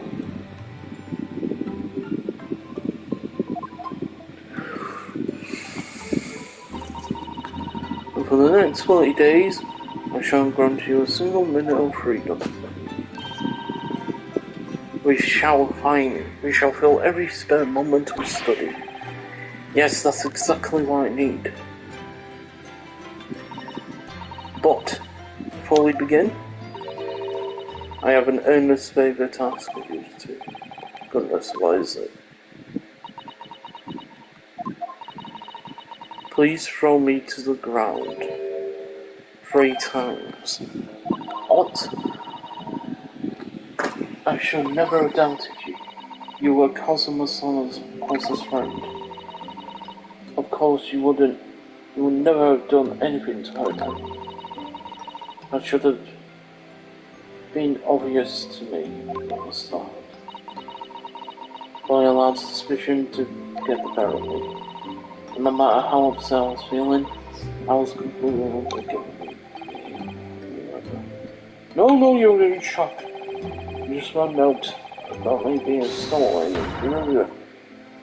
No, I won't let you make excuses for me. Whatever the circumstances, I should never have thrown you, and not just once, but 5 times. Ha!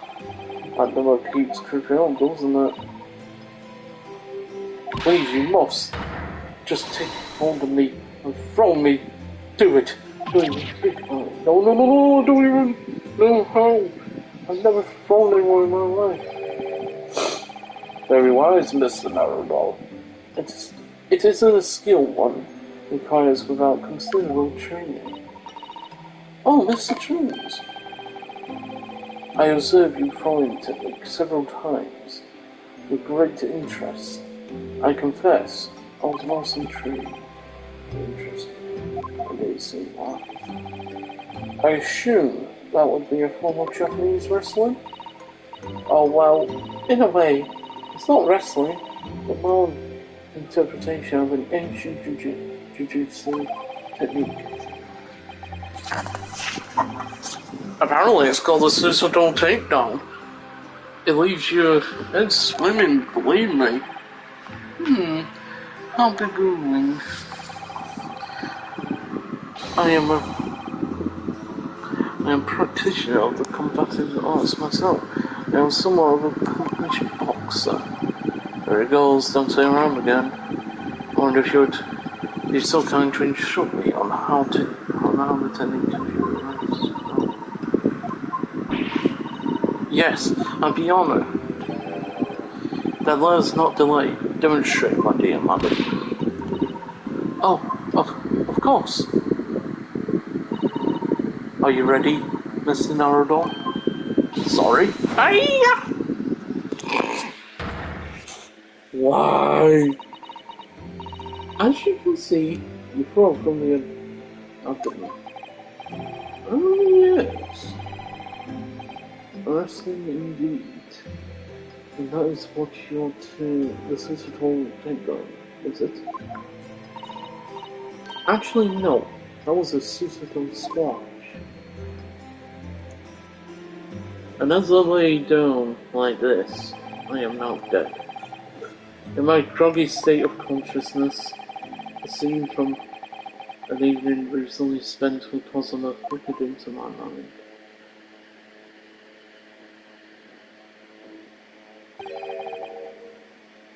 Karuma?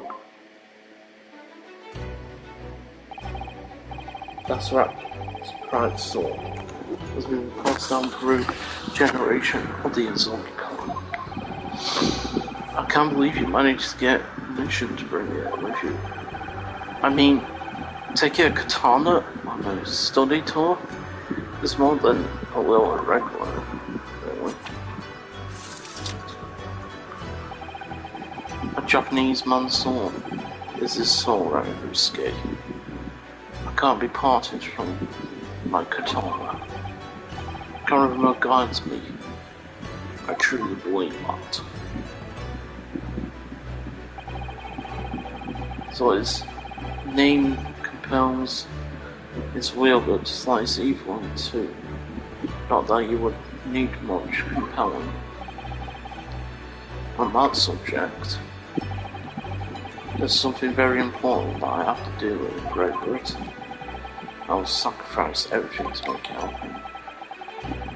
I appreciate you seeing it through with me.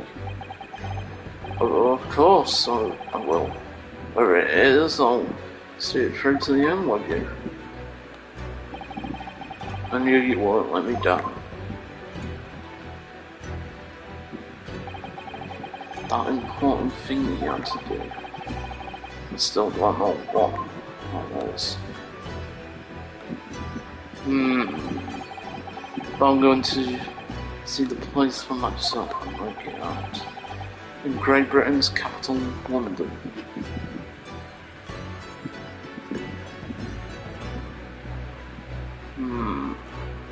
And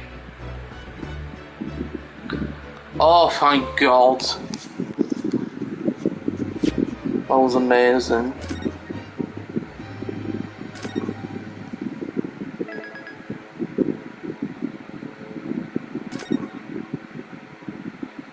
So, the adventure of the runaway room.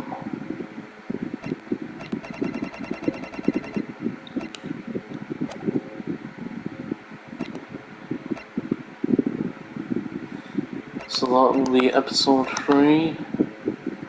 Episode 4, The Adventure of the Cloud Kokoro. The Hand of the Baskervilles.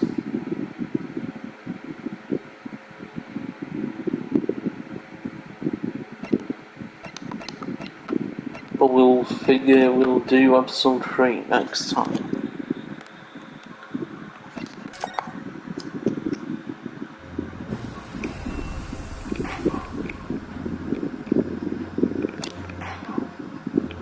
Let's have a look at like. Right, so the adventures of the blossoms. The memoirs of the cloudy conqueror. The return of the great departed soul. Twisted karma and his last vow. The resolve of railway station.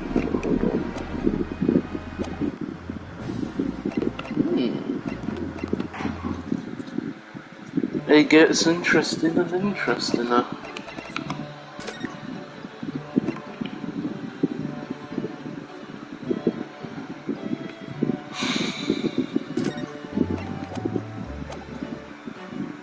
Wow.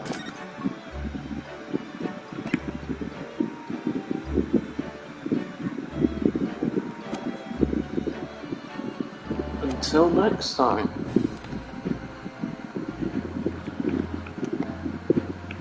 Yeah.